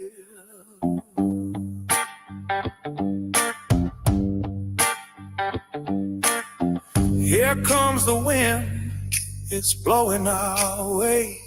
Hemp in the air, it's a brand new day. Up we climb on this endless road. Hemp keeps weaving a world full of hope. Hemp high, let's rise and soar. A brighter future knocking at our door. Wrap the world in threads of gold. Hemp's a story waiting to be told.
and care. Holiday cheer keeps on showing. Cannabis smoke perfumes the air. Wreaths of hemp with twine are hanging. Laughter and joy and friendship flowing. The green delight keeps spirits glowing. Whoa, oh, oh, oh, yeah. Gifts are wrapped with them so kindly. Herbal teas bring warmth and peace. Friends are singing songs so brightly. As pipes are passed, our worries cease. The stocking filled with them creations. As we smoke and toke, the night is warming. And the green delight has smiles forming. Oh, oh, oh, oh. Make the holidays bright with green. Hey! Make the holidays bright with green. Make the holidays bright and serene. Cannabis lifts hearts so high. Hemp gives shine and catch the eye. Make the holidays bright with green. Table spreads with hempen clothing, golden bread and hemp seed pies. Cookies baked with can of butter, infused with joy that multiplies. Hope and peace and a greener season. Friends unite, the herbs delighting. Green delight keeps hearts igniting. Make the holidays bright with green. Hey! Make the holidays bright with green. Make the holidays bright and serene. Cannabis lifts hearts so high. Hemp gives shine and catch the eye. Make the holidays bright with green.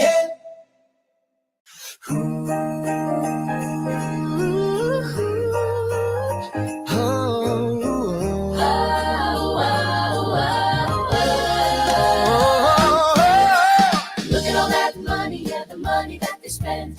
Take another look and take some time for him. Don't cut trees for paper, cause it hurts the environment. Stop deforestation, yeah, it's time for him. Well, an acre of hemp makes 20 barrels of oil. No need for pesticides to poison all our soil. People got no food, they got no clothes, they got no rent. Well, it's time for him. Throughout Earth's history, hemp has been used, no mystery. Hemp was legal to pay your taxes for more than a century. Check your faxes. The founding fathers make sense to me. It's time to grow hemp legally. Ooh, ah. Think of all its uses, it's money that's well spent. Right now, no excuses. It's time for hemp. Sustainable green industry, that's our intent. A better place this world will be. It's time for hemp. Fuel and food and clothes and soap. Hose and cows and cars, no joke. Henry Ford built a car out of hemp. It's time for us to do it again. People be employed with balanced farming as it's meant. Right now, it's time for hemp. Hemp is a true necessity for the wealth and protection of this country. Thomas Jefferson spoke those words. He knew the value of these herbs.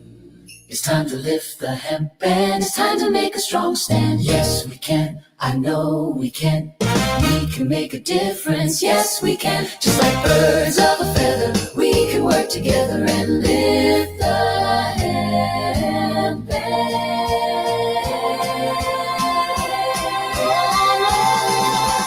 Look at all the money, yeah, the money that they spent. Take another look and take some time for hemp. Don't cut trees for paper, cause it hurts the environment. Stop deforestation, yeah, it's time for hemp.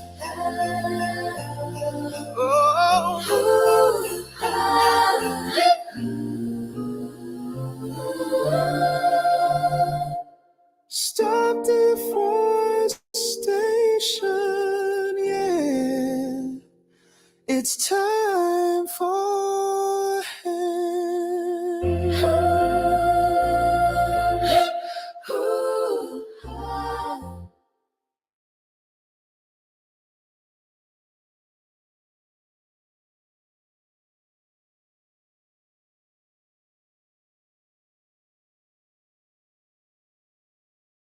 Rerolled Saturdays. Check it out. Nothing but non-stop cannabis and psychedelic programming. Find it at 420. You're watching the 420 Pace, found at 420pace.ca.